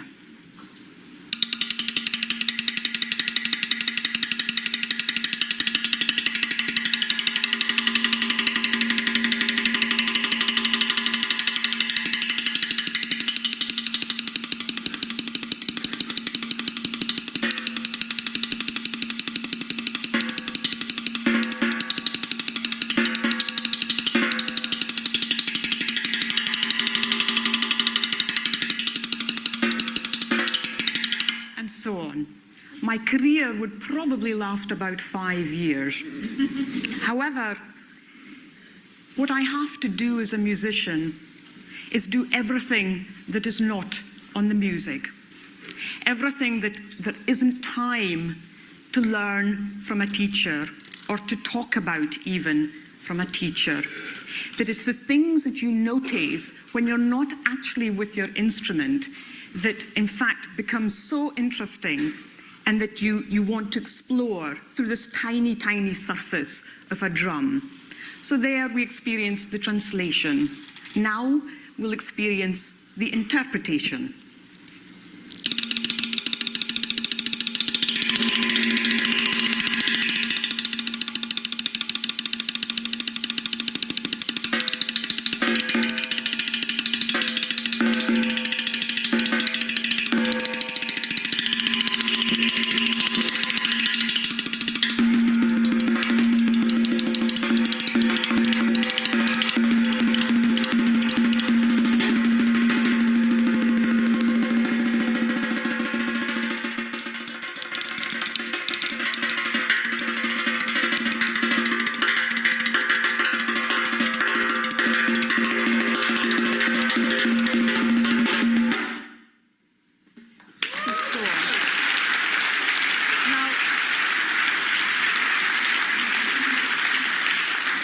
my career may last a little longer. But in a way... So it's interesting to see the way she approaches music. She's a classical musician, but everything she's talking about, there is music, like you can read it. There's the interpretation aspect, that you interpret the music. And yeah, she took a lot of time to talk about it, and after we had the sound. And the second video, we have another artist in a different context. He's called Shem Forbes. He's a hip-hop artist, and he's like I choose this video because then we will see the context more related to the deaf culture, that he's using like sign language, and it's really visual the way he interprets the music, the lyrics. You have like he's singing, but there's a lot of things happening like with his hands, because he's also using sign language to show it, to sign the lyrics. And the hip hop also helps, because it's really like the beat is really strong, and usually people use the beat to feel the music, like being close to the speaker, or even you can dance to it, and we will see his performance as well.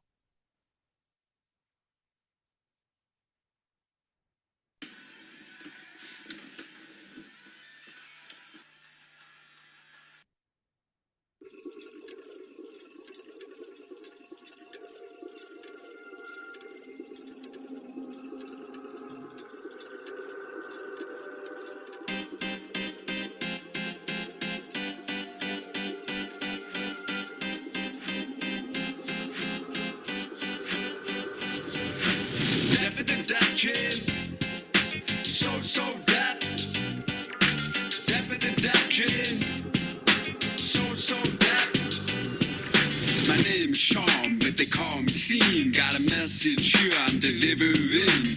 Look, I understand that you might be leery, getting music beats from the heart of hearing. Something inside me is so intense. Evidently it's bringing out my sixth sense. My hands talk beauty, mama wash them with soap. I play the devil's advocate against my horoscope. And if I cut my ear off like Van Gogh, would it matter? Cause you my usual wind blows. Deaf in the deaf, Jim, I'm so deaf. Deaf in the deaf, but I'll make the world go deaf. I got deaf tones, but I'm not tone deaf. I stop to say to the obvious, but I ain't done yet. And that's it. Here with the lyrics, you have also like cultural affirmation, and a lot of you can understand a lot about the culture and the struggles of a deaf musician, like making music. And I don't know if you have been following it on social media, but as a translator and an interpreter, I've been seeing a lot of those interpreters of language signs in Brazilian concerts. So it wasn't in a Brazil. I mean, I recently saw one interpreting for Chiclete com Banana in a concert, you know, interpreting axé, etc.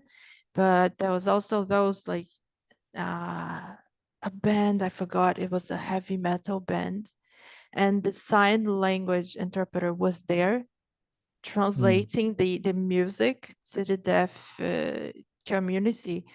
And it's something magical because we are not used to that and we're not exposed to that enough. So every time I go to a place and there is a language sign interpreter, I cannot look anywhere else. I feel like this is so cool because you're seeing, you know, language and music and sounds being translated in something that you can see. And there's a lot of, you know, this is trending right now, and I find it magical to see it. Yeah, I also found it. We will see other videos after, and I will make some comments about that. So just to give you the research context, we are interested, initially we're interested in developing like accessible digital music instruments. And those instruments, they offer really potential to include people, deaf people in music making, because you can have like you can create instruments that they are not limited to acoustical properties of materials like wood or metal, and you can create different interactions. I will just show you an example of an accessible digital music instrument. This one is not dedicated to deaf people, but you see that how it changed the way you can create music. Sure, yeah, what am I doing? I'm playing the adaptive youth musical instrument. This instrument adapts. The reason it's called the adaptive youth musical instrument is it adapts to me. It's using the camera in the iPad to follow my body. And it's when I move, I think I'm going to have it follow my head, just follow my hand. It'll follow whatever you want. So when I move the cursor, which is this little ball here, when I move it into one of those squares, it'll play the instrument that we've put into that little box. So I have various kitchen implements in those boxes, and I'm going to play kitchen percussion. You ready?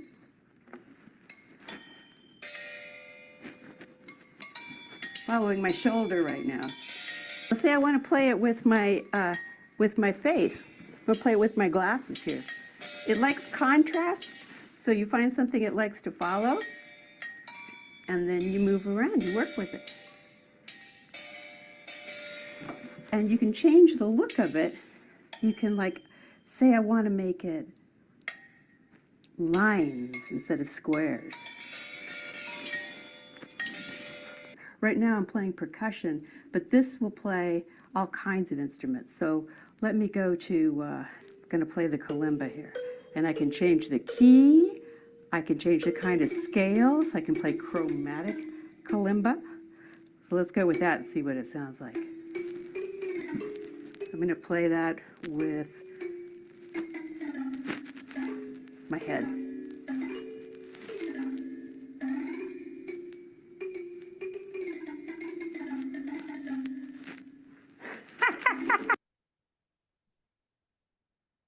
Yeah, that's interesting. The instrument can adapt it to the musician, and yeah, can offer different sounds, different inputs, different outputs. Sure, yeah, what am we also have some instruments directed to deaf users. I will show you here two of those instruments. Hello, my name is Richard Byrne, and this short video explains the starting point for my current doctoral research project at Birmingham City University's Integra Lab. This display was designed for part of my MSc in audio technology. The idea was to create a sound installation using a MIDI keyboard and standard virtual instruments, but to enhance the experience by introducing lighting and computer displays that would represent the sounds being played. The installation was set up in a theatre space to create a fully immersive experience. The displays seen here were projected onto a large screen, and theatre lighting, also controlled by my software, was used to reinforce the visual effects.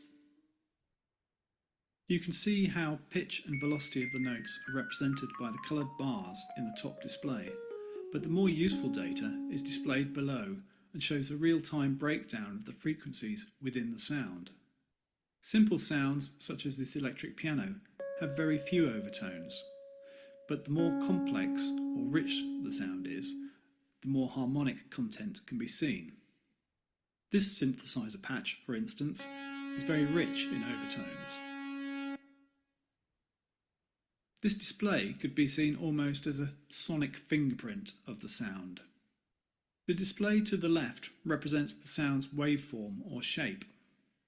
Purer sounds tend to give pleasant rounded shapes, while more complex and noisy sounds give this more jagged display. Again, this gives clues to the type of sound being played.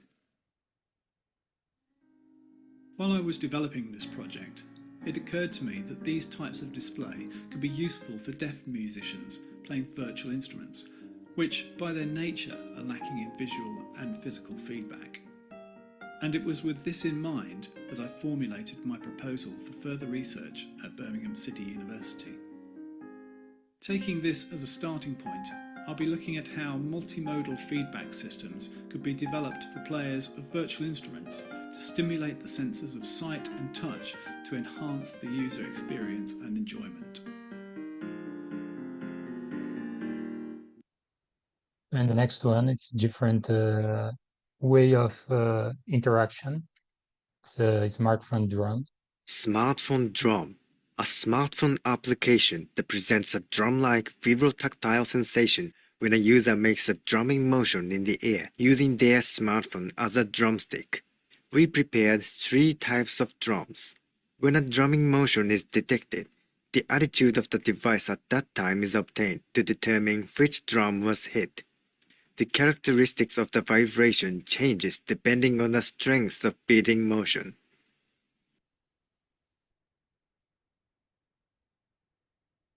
So we have analyzed those instruments, and we identified that most of those instruments are based on medical assistive models. What does it mean?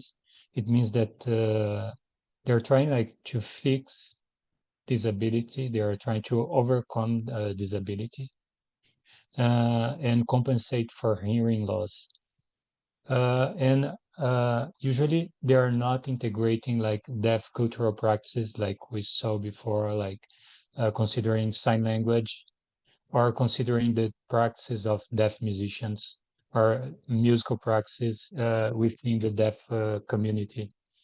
The results, yes, they are technically innovative, but they are culturally misaligned instruments.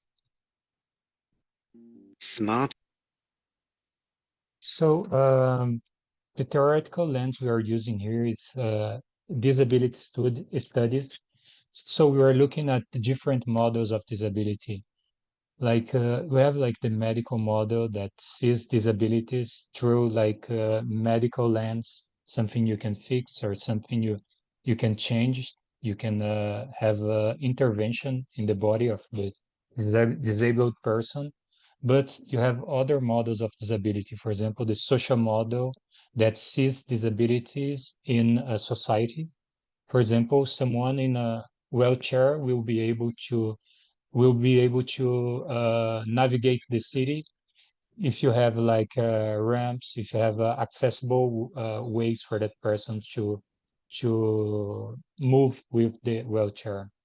And we also have the cultural model that sees disabilities through the cultural lens. For example, for the deaf community, you can think that yeah, they are marked, but they're hearing loss, but also they have their own language, they have their own visual ways to see the world, and from those modes of seeing the world, they are creating a new culture and new ways to be in the world.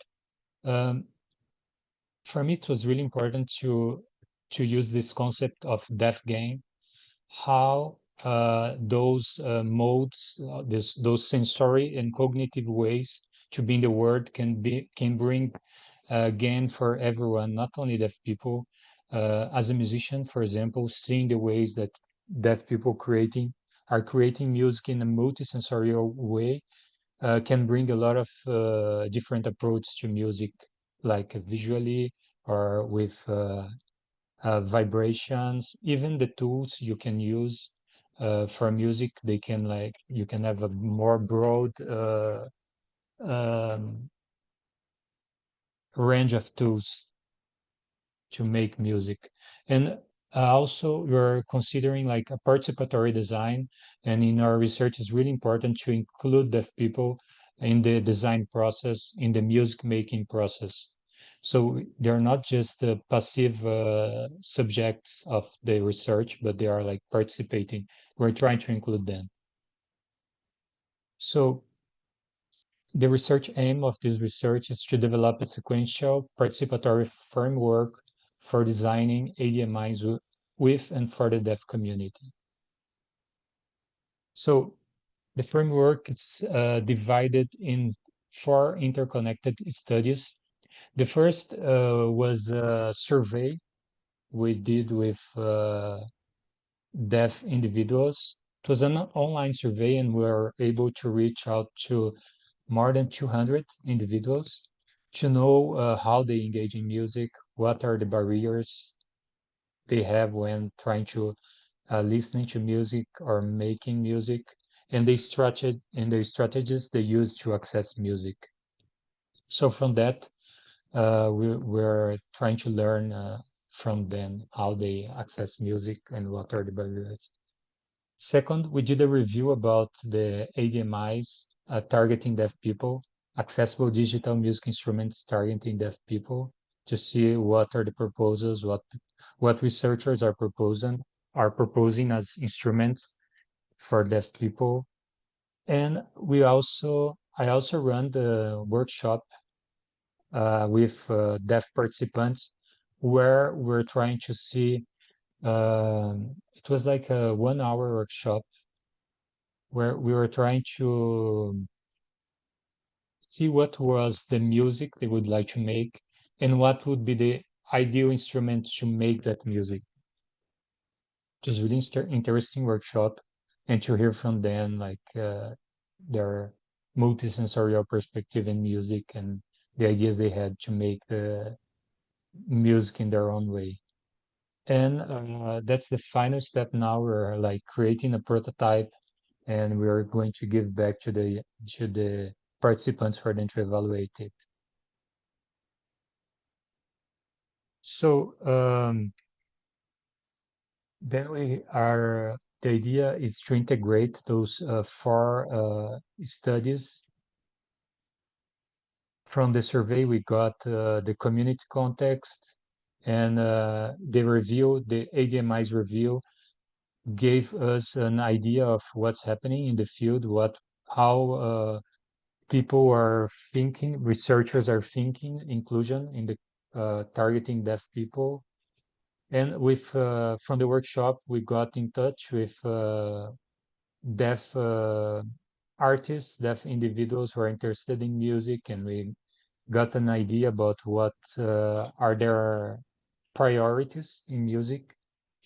And the evaluation of the prototypes will give us a technical validation of those of our development, the ideas we developed together with them. And our intention is to have like a work that's based on deaf culture, and also like overcome this challenge of having like collaboration with those participants. That I have seen that in previous work, it was something that people are not addressing. So from these studies, the emerging insights we had is like deaf participants, they are using like multisensory strategies to access music. Those multisensory strategies, they are linked to deaf culture.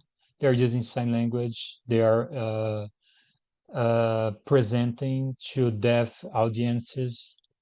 And we see that previous research, they are not really targeting this deaf culture aspect. It's most like people are proposing technology, but not really proposing like participation of deaf people in this process of creating something for them. And also we saw that cultural alignment, it's so important as technical functionality. And then we consider that deaf-led design will lead us to broader inclusivity.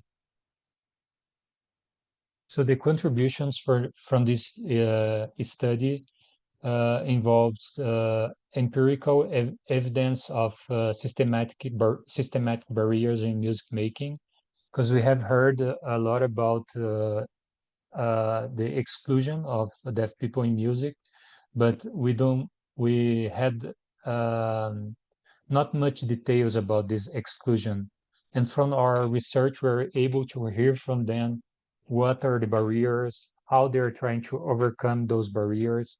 And we saw that, for example, people are accessing music, they're They have like tools to access music. They are using bone conduction headphones.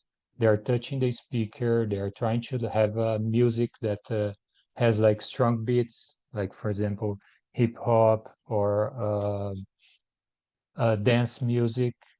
They are also sometimes making music by dancing, by moving, by using sign language, by watching like performance of sign language interpreters.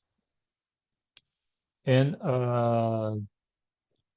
that's something that's really important to describe those practices from them. And also we had a critical review on participatory methods on how to include those people in the research. Because usually we have people who have like knowledgement in music, they are experts in music or technology, but they are not necessarily deaf. And you can have a project like about inclusion, but without deaf participants. But it's a challenge to include those participants in the research because sometimes they don't have access to those research space, or sometimes we have challenge, for example, communication, like the researchers don't speak sign language, or the space doesn't allow deaf people to enter to deal with music or music technology. And our proposal is like trying to overcome those barriers by proposing like a framework for a deaf-led ADMI design. So the impact of the research, we expect to have like instruments that are culturally resonant with deaf practices. We are also proposing methods that are sequential, and maybe people can reproduce those methods to develop instruments together with deaf or even people with different disabilities. And also the thing about using different disability models to think inclusion, like a social model, cultural model, also deaf game, that we're thinking that those instruments can impact not just deaf people, but people who are not deaf and they are looking for different instruments. And we think that this research can promote new ways to make music inclusive. So just to close, we think that instruments are not just tools, they embody cultural values. And by designing instruments with the deaf community, we build technology that resonate beyond disability. So during this research, it was a real challenge, like to establish contact with the deaf community, like because here in Quebec we have like American Sign Language, we have Quebec Sign Language, the same thing we have with the spoken language, we have with sign language as well. Then it was really a challenge to understand and to enter those communities. But hopefully I found a project by a dance company called Corpuscle Dance. They were working with deaf choreographers, deaf dancers, and they were creating a show. And I was part of this process, creating the show, and I was the musician, together with another musician who was who has parents who are deaf. He was really a part of the deaf community, and it was great for me to learn with him and with Kai, who was the deaf choreographer, Odan as well. She was doing the choreography, and we went through a process of a 1 year process, developing music, creating music, and We had two public presentations. It was great. And here I will show a bit our rehearsals, the process of the rehearsals. And for me, it was interesting as a musician because I'm a bassist, and the bass is like instrument like where we have like low frequencies, and it was really interesting for them to touch the bass, the double bass. It was a good reference for them to feel the music by touching. And also we worked in a room that was a prepared room where the floor and all the floor was vibrating. Then when we were playing the instruments, the floor was vibrating, and all the dancers who were deaf could feel the music by this vibration, by touching the instrument. And there were a lot of there were a lot of communication using sign language about a lot of movements that were part of the dance, but they were like signs. They had like they were part of the poetry that was around this presentation. Now we see that there's not really sounds, but the visual is part of the sounds, the movement. It's a different idea. It's a different music idea, basically.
So it's interesting to see that there's the video was produced by a deaf video maker as well. And it's interesting to see that you have a sound at the beginning, but after is that just silence. And to be in silence is something that maybe for people who are hearing, it's something that can be sometimes a new experience because we're so used to sounds. And for me as a musician, because music is all about sounds, for us, like in this hearing culture, it was a great experience to think about music without sounds, to think sometimes only about vibration or movements. It was really a great experience. And also from this experience and from research, I have been also composing music. It's part of my work as a musician and professional musician, composer as well. And since I started research, I have been thinking how these ideas I'm learning from the deaf community can impact my own music. First, I have been thinking about music visually, sometimes not using sounds, just see the movements or even dance. And since I started to develop like instruments to think about technology, I have been in contact with those technologies where you can feel the music, you can feel the vibrations. Particularly, I'm using a technology called Subpack. It's something that's like a vest that you put, and you can feel like the vibration, real vibrations on your back, on your chest. And it was really interesting experience for me because I could recognize the notes, but I didn't have the sound experience through my ears. And I started to experiment a bit with those visual haptic experience and create music. Also the collective aspect as well of creating music, thinking about creating music like as community. We have it in Brazilian music as well. It's a really strong thing. And this album, I created an entire album experimenting with those ideas. And particularly this version, I would like to work with other disabilities as well. And the art of this album was produced by some blind artists from Brazil that we also work together, going a bit out of deafness, working with different disabilities as well. And it was an interesting process, like to develop it. I will put just for you to see how it sounds, and there is also the visual.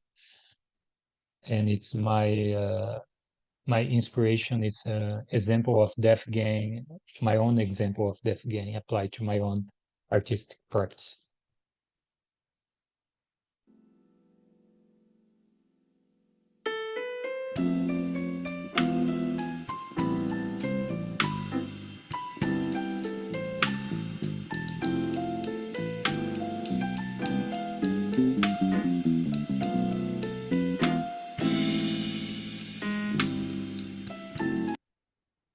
Oops, sorry. Starting.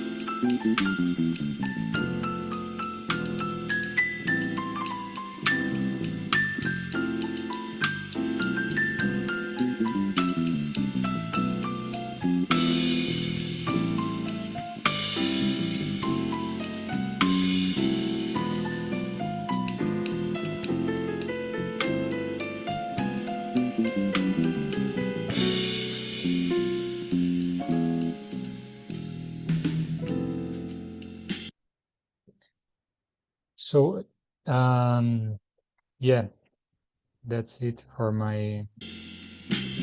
Oops. That's it. That's my presentation. I hope it's a bit of mix of my academic experience and like touching my own artistic experience. And again, I'm a PhD candidate at McGill, the music school, and I'm working. I'm also working as part of EDMU. That it's a lab at McGill. That's we are doing research about the development of new digital music instruments, and this research was funded by Fonds de Recherche Société Culture du Québec and by CERMIT. That's a Center for Interdisciplinary Research and Music Technology at McGill. Thank you very much. Have questions and comments? I will be happy to hear. I have questions, I have comments, because I've learned so much. I was particularly curious about your presentation because I never had thought about music for deaf people. So I was like, how does that work? I was really intrigued about your work. And I want to congratulate you because you and I, we come from a hearing culture, and especially you as a musician. So it must be really hard for you to put yourself in the shoes of these people who can't hear, so that you can try to think about how do they experience music, because I have a really hard time thinking about how do they experience music. I mean, it's much better now because you showed the tools and the ways that this work. I mean, the idea of being in a room where the floor vibrates and you can touch things and you can see colors and you can see shadows. So thank you very much for sharing that with me. It's a new thing for me. I've learned a lot. And my question to you is like, how do you think the Brazilian music industry, I mean, do you think the Brazilian music industry is ready to adopt this kind of technology? How open are we in Brazil for that? And the other question is, how do you think Brazilian universities are studying it, in case they are, or if there's room for improvement? What is your opinion on that? Yeah. And the first question about this topic in Brazil, I think it's a growing topic in Brazil as well, and the interest of the Brazilian deaf community in music is growing as well. I think it's around the world, it's a trend, and in Brazil, it's interesting because in Brazil, things are adapted to the Brazilian context. Then we have like maracatu groups for deaf people, where they have like sometimes the alfaias with LEDs where you can see, and also, for example, the alfaias or the surdo, they are instruments that you can really feel the vibration. It helps a lot. And also there is the community aspect, that it's not just about the sound, but it's about getting together. And Brazilian music, I think, is really interesting in this point, because music is not something that you are going to contemplate in a passive way. Probably you will go there, you will dance, you will interact with people. It's a space for you to meet friends, to have interactions. And I see that the deaf community in Brazil, they are like, we see a lot of initiatives from deaf musicians, people who are not deaf, trying to propose projects. It's interesting scene in Brazil as well. And considering research, I started this research in Brazil. I did my master in Campinas. At that time, I was giving classes to deaf kids and teenagers in a center, in a deaf center at Unicamp. We worked for 6 months. It was really about music education, and we had an app that was like, with the cell phone, they could feel the vibration for them to identify different rhythms and melodies as well. We have like the seven notes, and they could feel the vibration of 8 notes, trying to differentiate. And it was a really interesting study. And I think now I see more people doing research in this field. And I think, yeah, it's growing. Also, yeah, thank you very much for sharing that experience with us. And again, if the people watching live on Facebook have any questions, any concerns that come after this conversation, you know where to find Ivan Duarte. His information is in our website. You have the links to contact him directly. And that was it. Thank you very much, Ivan, for your time. And that's it. We'll keep in touch for sure. Okay. Thank you very much. Thank you for inviting me. It's a pleasure. It's a pleasure. Yeah. And I see that Fernanda is already around, but we're going to take a 10-minute break. So, you know, just a bio break, drink some water, eat a little something. And I'm going to be back at 5 so that we can end our jornada on a high note. I have no idea what Fernanda is going to say, but I trust her completely. And yes, I can't wait to hear you, Fernanda. And je vais changer pour le français aussi, parce que ta présentation, ça va être livrée en français. Alors, on se voit tantôt, dans 10 minutes. Tantôt. Bye bye.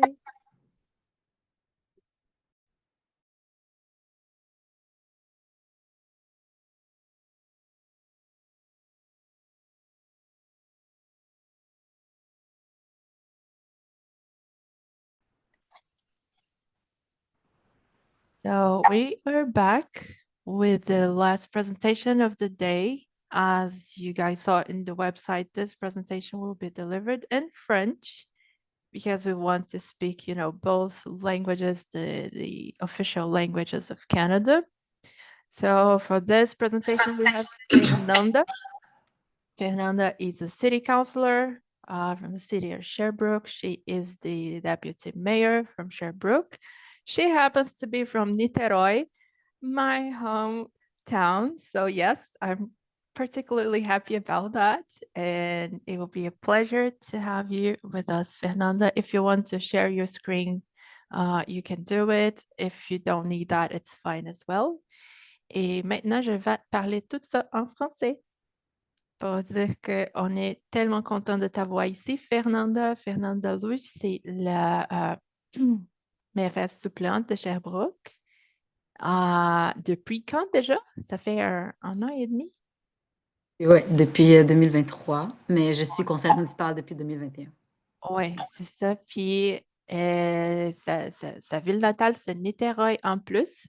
Fait que je suis tellement fière de savoir que c'est une personne de Niterói qui est la mairesse suppléante de Sherbrooke. J'étais tellement impressionnée de voir ça quand je suis arrivée à Sherbrooke. J'étais comme impossible. Mais alors, je te laisse la parole. Merci beaucoup d'avoir pris le temps d'être avec nous aujourd'hui parce que je sais que tu travailles fort. Tu as beaucoup de travail à faire. Alors, merci beaucoup d'être là. Puis, c'est à toi.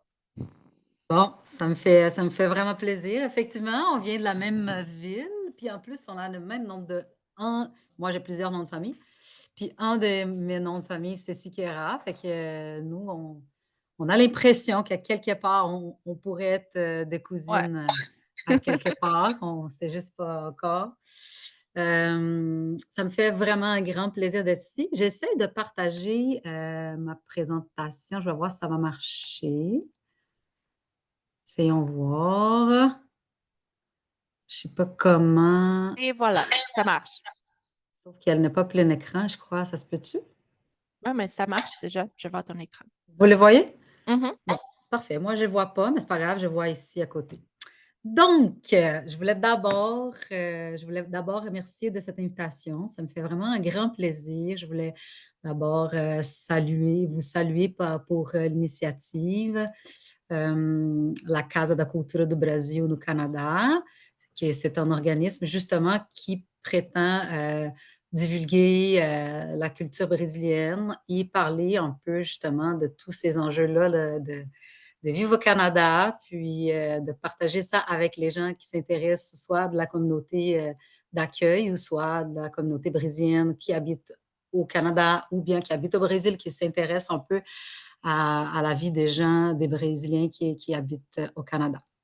Donc, c'est une belle initiative. Je pense qu'on est chanceux, on a quand même quelques organismes, quelques initiatives qui mettent quand même en lumière un peu notre culture, la musique, la danse, les arts, mais quand même, ces genres d'initiatives-là où on va inviter des personnes expertes quand même dans leur domaine pour nous partager leur expertise, ça, c'est quand même assez nouveau et super important.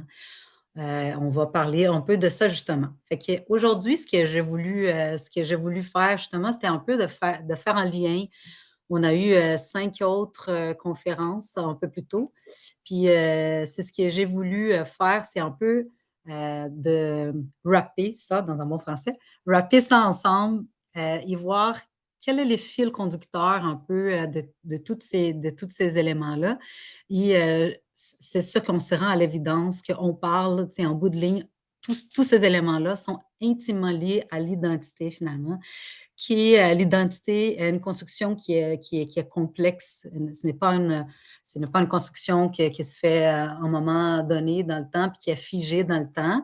On a quand même des bases de notre identité, mais après ça, elle est quand même assez fluide, justement, parce qu'on interagit les uns avec les autres, puis ça enrichit justement, puis ça transforme quand même notre identité.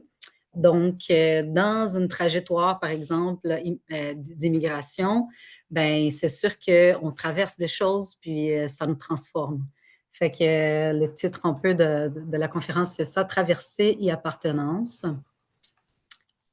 Donc, c'est ça, je voulais parler. Malheureusement, justement, là, je pense que c'est ça, Mitsui avait parlé un peu. Moi, je suis une élue municipale, c'est quand même assez inusité qu'on fasse la politique dans le pays d'accueil. C'est pas quelque chose de très courant. Mais justement, moi, c'est une année électorale. Fait qu'on est en pleine campagne électorale. Fait que j'étais en porte-à-porte aujourd'hui parce que la campagne électorale, s'il y en a des gens qui nous écoutent au Brésil, quand même, la campagne électorale, ici, c'est pas comme au Brésil, on ne fait pas de grands rassemblements. On va vraiment aller voir les gens chez eux pour parler un peu de notre programme. Alors, malheureusement, je n'ai pas eu l'occasion d'écouter ces conférences, mais je suis certaine qu'elles ont eu vraiment de grande qualité.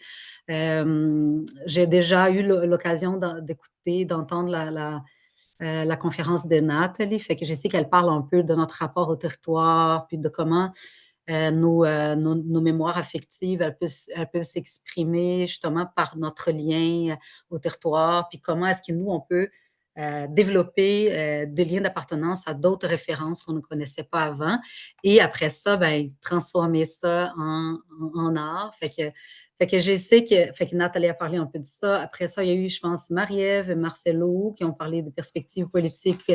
Puis j'imagine, malheureusement, je n'ai pas pu écouter, mais j'imagine qu'on a parlé pas mal de l'influence des marques que le colonialisme nous a laissées, malheureusement, quand même, de marques des fois qui ont fait des dégâts un peu. C'est difficile à rattraper. Luciana qui a parlé de littérature et migration, elle-même étant, de ce que j'ai compris, une autrice. Puis là, elle a raconté l'expérience. En tout cas, moi, je vous invite à écouter tout ça en différé. Moi aussi, j'aimerais ça écouter. Après ça, Mathieu qui nous a parlé de la langue, du patrimoine de transmission, de la langue portugaise. Puis on va parler tantôt pourquoi ça, c'est intimement lié aussi à notre identité, pourquoi c'est aussi important. Il y a eu là, à la fin, Erivan qui nous a parlé de musique, inclusion, de création, de partage. Alors tout ça, c'est intimement lié à l'identité. Je pense que nous tous, là, quand on passe justement par une trajectoire d'immigration, peu importe les raisons qui nous ont menés à faire ça, à immigrer, je pense que nous tous, là, à la base, nous avons déjà une certaine curiosité, je pense, de base, et je pense que c'est quelque chose aussi qui nous rallie aujourd'hui. Je pense qu'on est assez curieux pour un dimanche, à passer devant les écrans toute la journée dans dimanche pour écouter ces choses-là. On est assez curieux. Puis justement, comme j'avais dit, l'identité est un mosaïque, là, finalement, qui est tout le temps en mouvement, puis qui a une collection de souvenirs, de langues, de traditions, rencontres, de transformations. Et alors, j'ai entendu, j'ai vu un peu, quand je lisais un peu les synopsis les synopsis de chaque conférence, j'ai vu 3 choses qui ressortent pas mal, qui sont aussi à la base de notre identité, ce sont les racines, les traversées, le pont. Fait que les racines, c'est ce que nous, on porte normalement, exactement ce qu'on a dit, la mémoire affective, la culture, la langue, c'est ce qu'on porte en nous, qui est une composante de notre identité. Les traversées, ben, ce sont les défis et les réinventions. Tu sais, nous, on est connus, les Brésiliens, on est connus par être un peuple très créatif, très débrouillard aussi. Puis c'est probablement lié au fait de l'environnement dans lequel on est exposé à un environnement qui est vraiment hostile, puis qui n'est pas très protecteur, pas très stable. Et là, on vient habiter au Québec, là où tout est très, très, très stable et très... il y a des contre-coups à ça aussi, on va pouvoir en parler tantôt.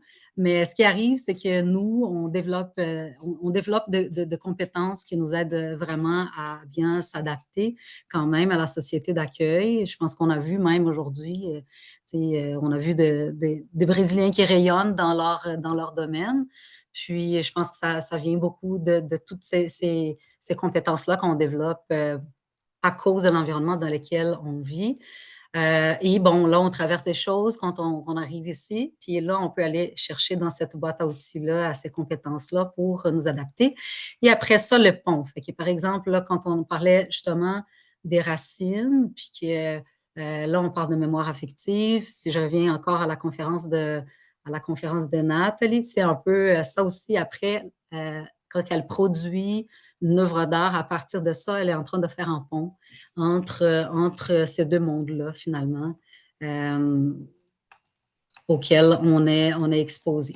Ce qui fait en sorte que nous, on a souvent une identité qui est très multiple, qui est très complexe, qui est due à cette trajectoire-là qui n'est pas linéaire. Normalement, on a des parcours qui sont atypiques. Je vais parler de mon parcours tantôt. Et puis, justement, cette identité multiple-là, ben, la grande richesse derrière cette identité-là, c'est justement l'effet que ça élargit les perspectives à partir du moment où on peut voir le monde dans plusieurs perspectives, qu'on est entouré de personnes qui sont différentes de nous. Quand on est entouré de personnes qui sont d'une collectivité qui est très homogène, de personnes autour de nous qui ont à peu près les mêmes vécus, ce qui fait en sorte que il va nous manquer de points de vue. C'est sûr qu'il va avoir une pauvreté de points de vue, finalement. Puis c'est beaucoup plus difficile après ça de développer une empathie pour quelqu'un qui vit de quelque chose de complètement différent de nous. Alors que quand on a un parcours qui est assez atypique, qu'on vit plusieurs choses et puis qu'on vit dans un autre pays avec d'autres repères, d'autres codes sociaux et tout ça, bien, c'est sûr que ça ouvre les perspectives et ça diminue les angles morts.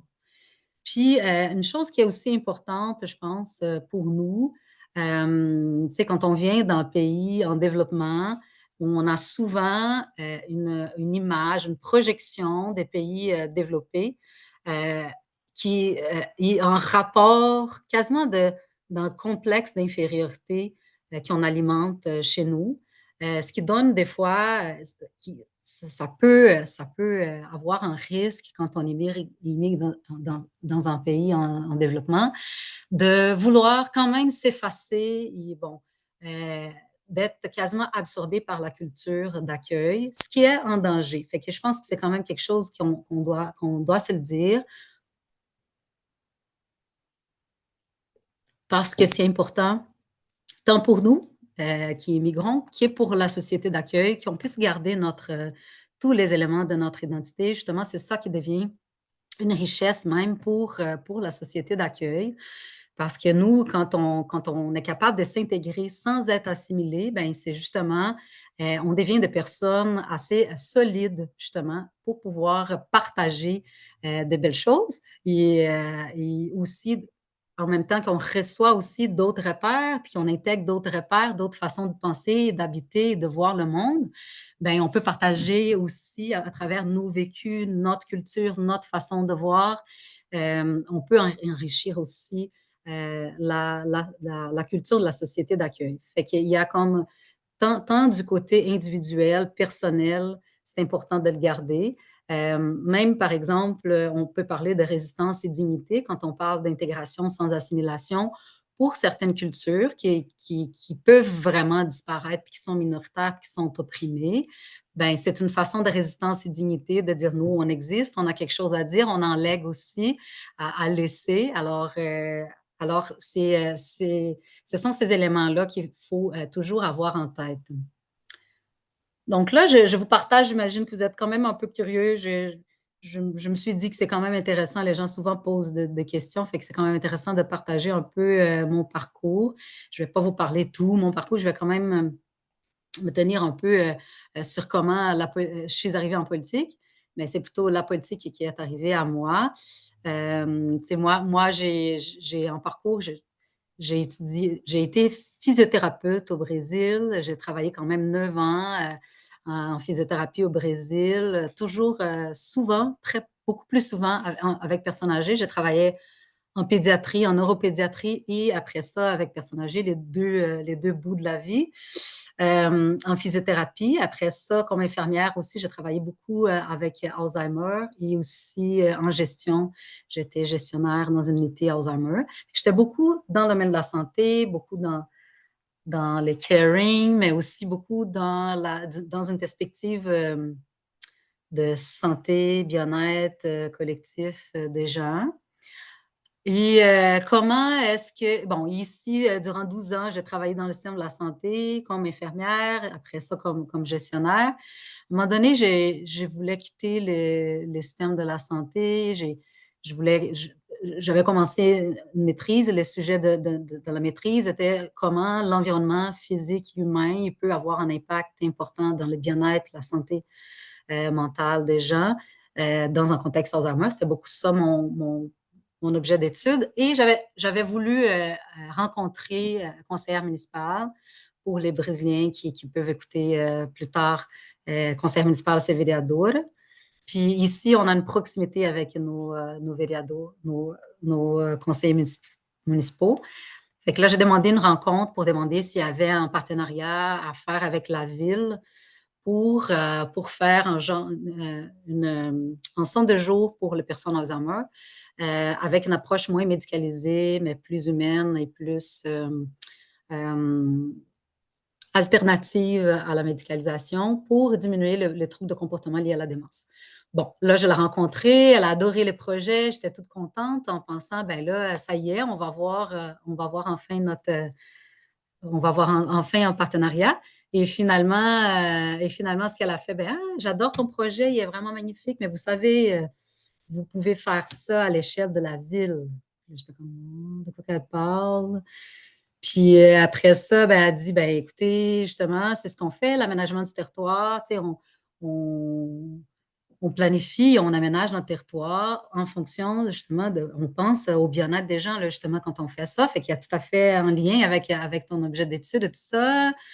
Puis, ben, justement, moi, j'ai une invitation à te faire d'une façon elle dit, c'est la première fois qu'on se rencontre, qu'on peut parler, puis tu vas peut-être me trouver un peu folle, mais moi, je crois qu'il se passe quelque chose, puis c'est pas pour rien. Je te verrai à faire ça, viens avec nous dans notre parti, c'est un parti progressiste et tout ça, fait que ça me rejoignait. Et bon, c'était pas, moi, j'ai pas accepté au départ, c'est sûr. Je disais, ben, c'est merveilleux, ça me flatte beaucoup, mais c'est pas moi, là, je peux pas faire ça, j'ai jamais fait de la politique et tout ça. Et après ça, après quelques conversations... J'imagine que pour toi aussi, comme Brésilienne, voir la politique, on a un stigma de la politique au Brésil. Fait que faire la politique, c'est quelque chose qu'on on pense pas qu'on est capable. Ben, effectivement, j'allais y revenir justement parce que, tu sais, ma première réaction, c'était non. Puis je pense que pour plusieurs raisons, j'ai été envahie par le syndrome de l'imposteur. Tu sais, c'est comme d'abord de penser, ben comment les gens, pourquoi les gens vont vouloir voter pour une femme immigrante comme pour les représenter? Tu sais, c'est comme, je suis pas certaine que les gens vont me faire confiance pour les présenter parce que je viens pas d'ici. Eh bien, tu sais, il manque des modèles aussi. Tu sais, c'était un conseil municipal très, très blanc, très homme d'affaires à Sherbrooke. Tu sais, c'était comme en 2021, c'était comme une vague qui est arrivée plus progressiste. C'était la première MRS femme, puis 3 personnes issues de la diversité. C'était quand même la première fois que ça arrivait dans l'histoire de Sherbrooke. C'est quand même une ville, la 6 plus grande ville du Québec, 200 000 habitants. On a vécu tout ça. Mais tout à fait, quand elle m'a parlé de politique, c'est sûr que nous, à cause de notre histoire politique du Brésil, puis aussi notre démocratie fragile, en souffrance, puis ben, tous les contextes qu'on connaît politiques du Brésil, fait en sorte que souvent, on est cynique par rapport à la politique, on ne croit plus, ou bien même on a une impression très négative des gens qui font la politique. Normalement, les gens ne sont pas là pour les bonnes raisons et tout ça. Fait qu'il y avait tous ces biais-là là, autour de ça qui a fait en sorte que j'ai dit, oh, non, là, je suis contente, je me sentais honorée par l'invitation, mais je ne voulais pas. Mais après ça, c'est comme j'ai dit, je peux revenir sur la curiosité. Tu sais, quand même, j'ai été curieuse quand même. Je dis quand même, c'est d'avoir une proximité, pouvoir présenter un projet. Après ça, à un tel point qu'elle m'invite pour me présenter avec eux, c'est quand même assez impressionnant. Fait que c'est sûr que ça a éveillé un peu ma curiosité. Puis je me suis intéressée à voir comment ça marchait, comment ça fonctionnait, les programmes du parti, puis c'était quoi, puis ça me parlait beaucoup. C'était un programme progressiste, tu sais, avec défense de dossiers d'environnement, d'inclusion, justice sociale, etc. Puis ça me parlait, tu sais, fait que finalement, j'ai cheminé, puis j'ai accepté d'embarquer dans l'aventure. Et effectivement, j'ai réalisé quand même une certaine sérieuxité. Tu sais, c'est quand même beaucoup plus sérieux, la politique municipale au moins. Tu sais, moi, ce que je peux vous dire, j'ai quand même vécu 4 ans, j'ai fini mon premier mandat. Puis, par exemple, si c'est corrompu, j'ai jamais... Tu sais, moi, j'ai vécu une fois une insinuation du genre, tu sais, d'un promoteur immobilier qui a dit, vous savez, Madame Luce, avant, on réglait ça chez Datonic, c'est un restaurant ici. Fait que ça, c'était comme la seule chose la plus proche qui pourrait me donner des indices qu'il y a déjà eu, tu sais, de corruption. Mais à part ça, tu sais, il n'y en a pas, là, des choses qu'on a déjà entendu parler au Brésil. Fait qu'au municipal, il y a ça. Puis, ben, en tout cas, ça me rassurait beaucoup de voir que c'était quand même un environnement où je n'étais pas obligée de me défendre de ce genre de situation et que je pouvais vraiment être là pour faire avancer des dossiers pour le bien des gens et tout ça. Fait que là, ça rejoignait vraiment beaucoup la soignante en moi, là, tu sais, la physiothérapeute puis l'infirmière en disant, ben OK, je peux faire avancer les dossiers, effectivement, pour, en bout de ligne, avoir des projets qui vont faire bénéficier la population et, tu sais, et créer un minimum de bien-être. Donc c'est ça, un peu mon parcours un peu fou. C'est sûr que pour me représenter, durant tous ces parcours-là, quand on parle d'identité, j'ai eu beaucoup, un autre aspect aussi pour nous, une personne immigrante, c'est beaucoup, un des éléments, une des composantes super importantes pour l'intégration, c'est de se sentir accepté, de se sentir aimé. Tu sais, on fait beaucoup d'efforts pour être reconnu quand même. On s'entend, on part de plus loin, mais nous, on travaille très fort pour montrer que nous, on est capable et tout ça, puis pour se faire accepter, puis pour se faire aimer. Puis on s'entend qu'en politique, personne ne fait la politique pour se faire aimer. Si on fait ça, c'est pas une bonne idée. On peut voir bien que, tu sais, comment on traite nos élus, puis comment, tu sais, qu'on devient la cible de beaucoup de frustration, de haine aussi, un discours qui est... Et une période qu'on vit très polarisante, où le discours, les dialogues est très difficile justement entre la droite et la gauche. Au moindrement, tu défends par exemple, de dossiers plus progressistes, ben là, toi, c'est comme si toi, tu démonisais. Nous, par exemple, on défend des dossiers de pistes cyclables. Puis là, les gens, tu sais, ils prétendent que nous, on démonise les automobiles. Tu sais, mais moi, je défends des dossiers de pistes cyclables, même étant principalement une automobiliste. Personnellement, moi, je me déplace principalement en auto. J'ai aussi un vélo. Fait que tantôt, je suis une cycliste, tantôt, je suis une automobiliste. Tu sais, c'est un discours polarisant, même là-dedans. Fait que là, c'est comme... C'est devenu comme ça. Fait que, tu sais, tout ça ça ébranle un peu. Tu sais, moi, ça a brassé, puis je n'étais pas certaine de vouloir continuer. À plusieurs reprises, je disais, hey, mon Dieu, pourquoi je dois vivre ça? Tu sais? Ça sert à quoi finalement? Puis ça sert à, tu sais, et puis là, ça vient justement contredire un peu notre quête initiale, qui est de se faire aimer, se faire accepter, tu sais. On a l'impression que notre intégration est en train de s'écrouler, que personne t'aime, tout le monde te déteste, tu sais, les haters sur Facebook et tout ça, tu sais, sur le moral et tout ça, c'est très difficile. En tel point, ben, c'est ça. Fait que je n'étais même pas très sûre de vouloir continuer, mais en même temps, c'est super stimulant, puis on voit des projets avancer, puis tu sais, je suis une fille de projet, puis là, je vois, OK, on est capable de réaliser des choses.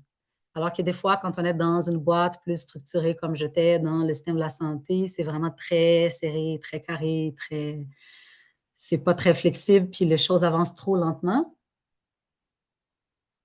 Donc, ça finit par être quand même assez stimulant. Puis, un autre aspect pour finir, par rapport à un lien identitaire avec mon parcours, c'est aussi le fait que tu sais, au départ, je vous avais dit que j'avais quand même la syndrome de l'imposteur très fort. Puis, c'était en exerçant, tu sais, la politique que j'ai réalisé ma pertinence. Puis, OK, finalement, tu sais, je vous avais aussi dit que, tu sais, avant, on avait un conseil municipal qui était assez homogène, tu sais, beaucoup d'hommes blancs d'affaires, québécois, pur laine. Puis c'est correct, tu sais, ça représente une partie de la population, mais pas toute la population, tu sais, quand même. Puis, c'était pas tant représentatif de la population de Sherbrooke, le conseil municipal d'avant. Puis là, quand tu arrives, puis tu sais, c'est vrai que c'est pas évident non plus parce que là, tu as d'autres perspectives. On parlait d'angle mort, on parlait, tu sais, on vient d'ailleurs, puis là, on voit plein de choses qui, des fois, les jeunes ici vont pas nécessairement voir. Puis finalement, c'est riche quand tu es capable d'influencer, tu sais, les collègues, puis de fomenter un peu l'empathie, puis de changer le point de vue pour apporter des éléments qui représentent la collectivité, parce qu'on est là pour représenter l'intérêt collectif, c'est pas les intérêts individuels, tu sais, c'est ça. Donc, il y a eu cet élément aussi d'avoir une certaine fierté d'être là, tu sais, de représenter. Je sens que les gens sont fiers d'avoir quelqu'un qui les représente un peu plus. Tu sais, les gens issus d'autres communautés. Mais il y a plein de Québécois pur laine ici qui disent ben, c'est toi qui me représente à l'hôtel de ville parce qu'il était naturel ou parce qu'il était ci, était ça, tu sais, parce que j'ai fait des choses que personne ne fait. Tu sais, à un moment donné, au conseil municipal, j'ai chanté d'ailleurs. J'ai chanté la chanson Sampa. C'est une chanson brésilienne. J'ai chanté un petit extrait parce que c'est une chanson qui parle du rapport au territoire. Puis il parle justement d'une personne qui venait au Brésil. On a tellement de multiples Brésils dans le Brésil.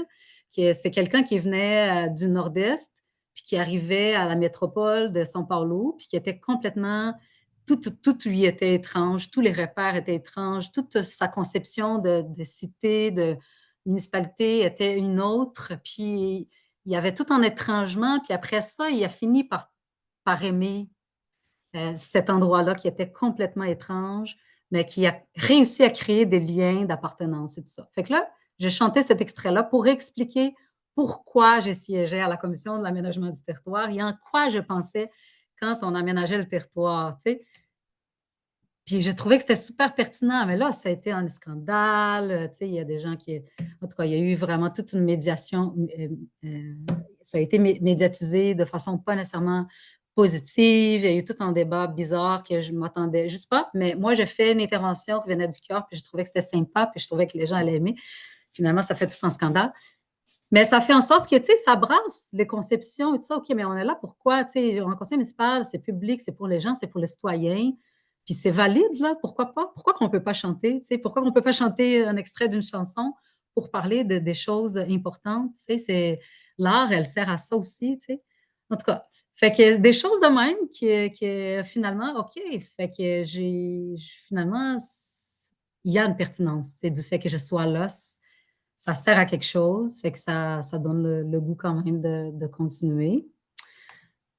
Donc, tout ça, en parlant un peu de ces parcours un peu fous et intéressants là, ce que je voulais faire, je voulais revenir à tout ça. Je pense que c'est ça, aujourd'hui, on a eu vraiment des personnes de qualité, des experts, des gens qui, tu sais, connaisseurs et qui contribuent à, tu sais, à enrichir les savoirs dans la société d'accueil. Les identités, comme j'ai dit, elles sont mouvantes, mais justement, quand elles se croisent, puis elles se racontent, elles se partagent, ben c'est riche pour tout le monde. Et ce que vous faites dans votre initiative d'aujourd'hui, j'espère que ça ne soit pas la dernière. C'est vraiment important. Puis vraiment, il y a eu quand même quelques courageux là, en dimanche en ligne de faire ça. Peut-être ça serait un jour d'imaginer de faire quelque chose en présence, ça serait peut-être intéressant. De voir aussi, j'essayais aussi de regarder pour les publics, tu sais, comme c'est un public très varié, je me demandais est-ce que je parle en français ou je parle en portugais finalement, est-ce que le public cible plus grand, finalement, si ce sont des Brésiliens, on pourrait bien parler portugais, mais là, j'ai vu Marie-Ève Ferland-Fortier, fait que là, je me suis dit non, ça va être en français. Puis, fait que ça, ce sont des questionnements que je pense que... Et l'année prochaine aussi, on va avoir des interprètes. Fait que ça va être plus bonne facile d'utiliser idée. le contenu dans les 3 langues. Fait qu'on va avoir portugais, anglais et français. Puis la personne qui va choisir, on va donner l'option l'année prochaine. Super bonne idée. Puis c'est ça. Fait que je pense qu'il faut continuer le dialogue Je pense que, ben, bravo, Mitsue, pour l'initiative. Puis j'espère que ça sera juste la première Moi aussi. de plusieurs. Oui, moi aussi. Puis je reste optimiste. Comme tu as dit, c'est beaucoup de travail. Puis parfois, on se sent comme débordé. J'étais comme, oh mon Dieu, est-ce que ça vaut la peine de continuer? Mais oui, ça vaut la peine. Puis Marie-Ève aussi, c'est une preuve de cette persistance-là parce qu'elle travaille avec nous comme bénévole. Elle est en début de carrière. Elle fait des relations internationales. Elle a présenté une conférence pour la première fois aujourd'hui. C'était sa toute première fois. Puis elle a fait du super beau travail avec son professeur de l'université PUC au Brésil. Fait que c'était tellement beau de voir parce que c'est ça, comme tu avais dit, Fernanda, qu'on en voit qu'on a fait quelque chose qui a donné du résultat, que c'était un résultat concret. Fait que pour moi, c'était un beau exemple de cette situation-là. Quand j'ai vu Marie-Ève qui présente sa première conférence en ligne avec son professeur, puis ils ont présenté du contenu de la meilleure qualité, j'étais comme, écoute, bravo. Puis je suis fière d'avoir ouvert cet espace-là, puis donné l'occasion pour les gens qui sont plus expérimentés de montrer leur démarche, le parcours, mais aussi pour les gens qui commencent en carrière. Fait que, merci d'être là, Marie-Ève. C'est un dimanche, puis il fait beau dehors, mais tu es ici avec nous. Fait que merci beaucoup. Merci à toi. Merci à toi pour la confiance.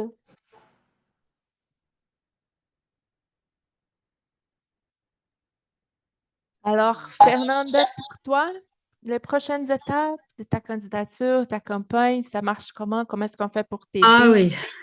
Oui, j'ai utilisé la tribune pour recruter du monde de bénévoles pour ma campagne. Non, c'est ça. Fait que là, officiellement, la campagne débute le 19 septembre. Fait que le jeudi, le 18 septembre, c'est quand on fait l'opération pancartage. On sort la nuit pour mettre les pancartes partout. Il faut trouver les meilleurs spots. Fait que théoriquement, il fallait aller, mettons, à minuit, mais il y a toujours quelqu'un qui part avant. Fait qu'aussitôt qu'il y a un candidat qui pose sa pancarte, tout le monde sort pour trouver le meilleur spot. Puis, fait que c'est ça. Et puis, c'est ça qui mobilise beaucoup des bénévoles, effectivement. Puis, les campagnes, différemment aussi au Brésil, les campagnes ici se font avec du bénévolat. Les bénévolats, c'est très ancré dans la culture d'ici. C'est vraiment beau à voir. Je pense que ça fait partie aussi du fait que, tu sais, au Brésil, c'est plus dur de faire le bénévolat parce qu'on travaille comme des fous un peu. Puis, la vie est un peu plus dure. Mais ici, vraiment, les gens, tu sais, cette culture-là de bénévolat est là. Fait qu'il y a toute la campagne est basée par des bénévoles. Fait que là, il y a des bénévoles qui font des appels pour les gens, parce que comme les votes ici n'est pas obligatoire, les grands enjeux, c'est de faire sortir les gens qui t'appuient. Tu sais, il y a des gens qui t'appuient et disent, ben là, ouais, je t'appuie, mais s'il ne va pas voter, là, ben tu peux perdre. Tu as besoin que les gens qui t'appuient sortent voter. Ça, c'est un grand défi. Puis alors, le travail consiste beaucoup à ça. On met les pancartes. Il y a des bénévoles pour mettre des pancartes, il y a des bénévoles pour faire des appels, il y a des bénévoles pour nous accompagner en porte-à-porte, pour expliquer un peu justement notre programme. Une fois que, ben là, on identifie les gens qui disent, ben là, je vais vous appuyer. Ben après ça, il y a des bénévoles pour la journée du vote, c'est le 26 octobre, le vote par anticipation, puis les 3 et les 2 novembre pour les votes, la journée de vote finale. Fait que les bénévoles, c'est aussi pour dire, ben là, écoutez, c'est une journée de vote, je passe vous rappeler que c'est une journée d'aller voter, tout ça. Fait que c'est sortir les gens pour aller voter. Et c'est ça. Puis les résultats, ils sortent déjà le 3 novembre. Puis aussi, ce qui est différent du Brésil, c'est qu'on débute le lendemain des élections. Tu sais, nous, on n'a pas, tu sais, c'est pas... il y a l'assermentation, que c'est comme une officialisation, c'est à peu près une semaine plus tard. Fait que, mettons, j'imagine, les élections, c'est les 2. Fait que j'imagine le 8, déjà, on va être assermenté, puis on commence à siéger. Fait que, on chôme pas. Ouais. Il y a beaucoup de travail à venir. Puis si jamais tu as besoin de plus de bénévoles, tu sais où me trouver. Je suis disponible. Ben, je t'ai dit tout de suite, tu peux venir. Ouais. Fait que je t'attends jeudi chez nous. Ouais, c'est ça. Tu peux m'appeler et dire je vais être contente de t'aider pour mettre des pancartes, je sais pas, mais tu peux compter sur moi. Et moi, je pense vraiment là, qu'un événement comme celui d'aujourd'hui, je ne sais pas, je te laisse vraiment décider, c'est ton projet, c'est ton programme. Mais on pourrait éventuellement envisager de faire ça hybride, mettons. Tu sais, on fait ça en présentiel. Je pense que les gens sont plus portés aujourd'hui, après toutes ces années de pandémie, d'histoire d'écran, sont plus portés d'aller en présence. Puis tu sais, s'il y a... ben, en tout cas, je sais que comme ça permet d'être gratuit, mais sinon, tu sais, de charger peut-être les billets pour pouvoir acheter la bouffe. Puis là, les gens, tu sais, on dîne ensemble, on réseaute en même temps. Puis ça pourrait être pour une deuxième édition, là. Ouais. Tu sais, ça pourrait être ici à Sherbrooke, qui a le QG du quartier général de l'entrepreneuriat au centre-ville de Sherbrooke. C'est un endroit super intéressant. Tu sais, on peut faire là-bas, là, parce que vous êtes une OBNL, Casa da Oui. Cultura, c'est une OBNL. Mais est-ce que vous siégez à Sherbrooke ou à Montréal? À Sherbrooke. Fait que vous avez le droit même à la salle gratuite. Fait que... Oui, c'est ça. Puis pour l'année prochaine, c'est ça l'idée, c'est d'avoir un événement présentiel ici, un à Québec, à Sherbrooke, Montréal, je ne sais pas. Puis avoir une personne aussi en Ontario, que ce soit à Toronto, Ottawa, puis une personne à Vancouver aussi pour coordonner cette initiative. Ça va être un défi de coordonner un peu les fuseaux horaires, mais je sais qu'on a un an pour préparer les prochaines étapes, fait qu'on va travailler là-dessus, moi, Marie-Ève, et les autres bénévoles aussi. Ben, vous pouvez compter sur moi pour ce qui est de Sherbrooke. Je peux vous mettre en contact avec les bonnes personnes pour la place. Eux, en plus d'offrir l'endroit qui est vraiment top là, au centre-ville, super beau. C'est un nouveau bâtiment en plus, tout vitré, super beau, bien localisé. Fait que vous pouvez faire ça là-bas. Puis il y a aussi des gens qui peuvent vous accompagner justement dans le montage de l'événement, dans la divulgation avec d'autres organismes, tu sais, pour justement avoir plus de gens, tu sais. Ils ont tout un réseau d'organismes qui font ce genre d'initiatives, là. Fait que, ben, c'est juste me contacter. Toi aussi, tu connais mon numéro. Super. Bon, merci beaucoup, Fernanda. Marie-Ève, as-tu des questions pour les gens qui nous écoutent sur Facebook aussi? Je vais regarder les commentaires, mais je pense qu'on n'a pas de questions pour l'instant. Les gens doivent être fatigués quand même, hein, tout en dimanche. Oui, j'ai commencé ma journée aujourd'hui, c'était 7h30 le matin. Fait que Marie-Ève aussi, elle était avec moi toute la journée. Alors, on va bien dormir ce soir. C'est parfait. Merci beaucoup. Si vous n'avez pas de questions, je vous souhaite une belle soirée, bon repos. Toi aussi, merci beaucoup, Merci Fernanda. beaucoup. Merci, Marie-Ève. Puis à l'année prochaine. À la prochaine. Bye bye.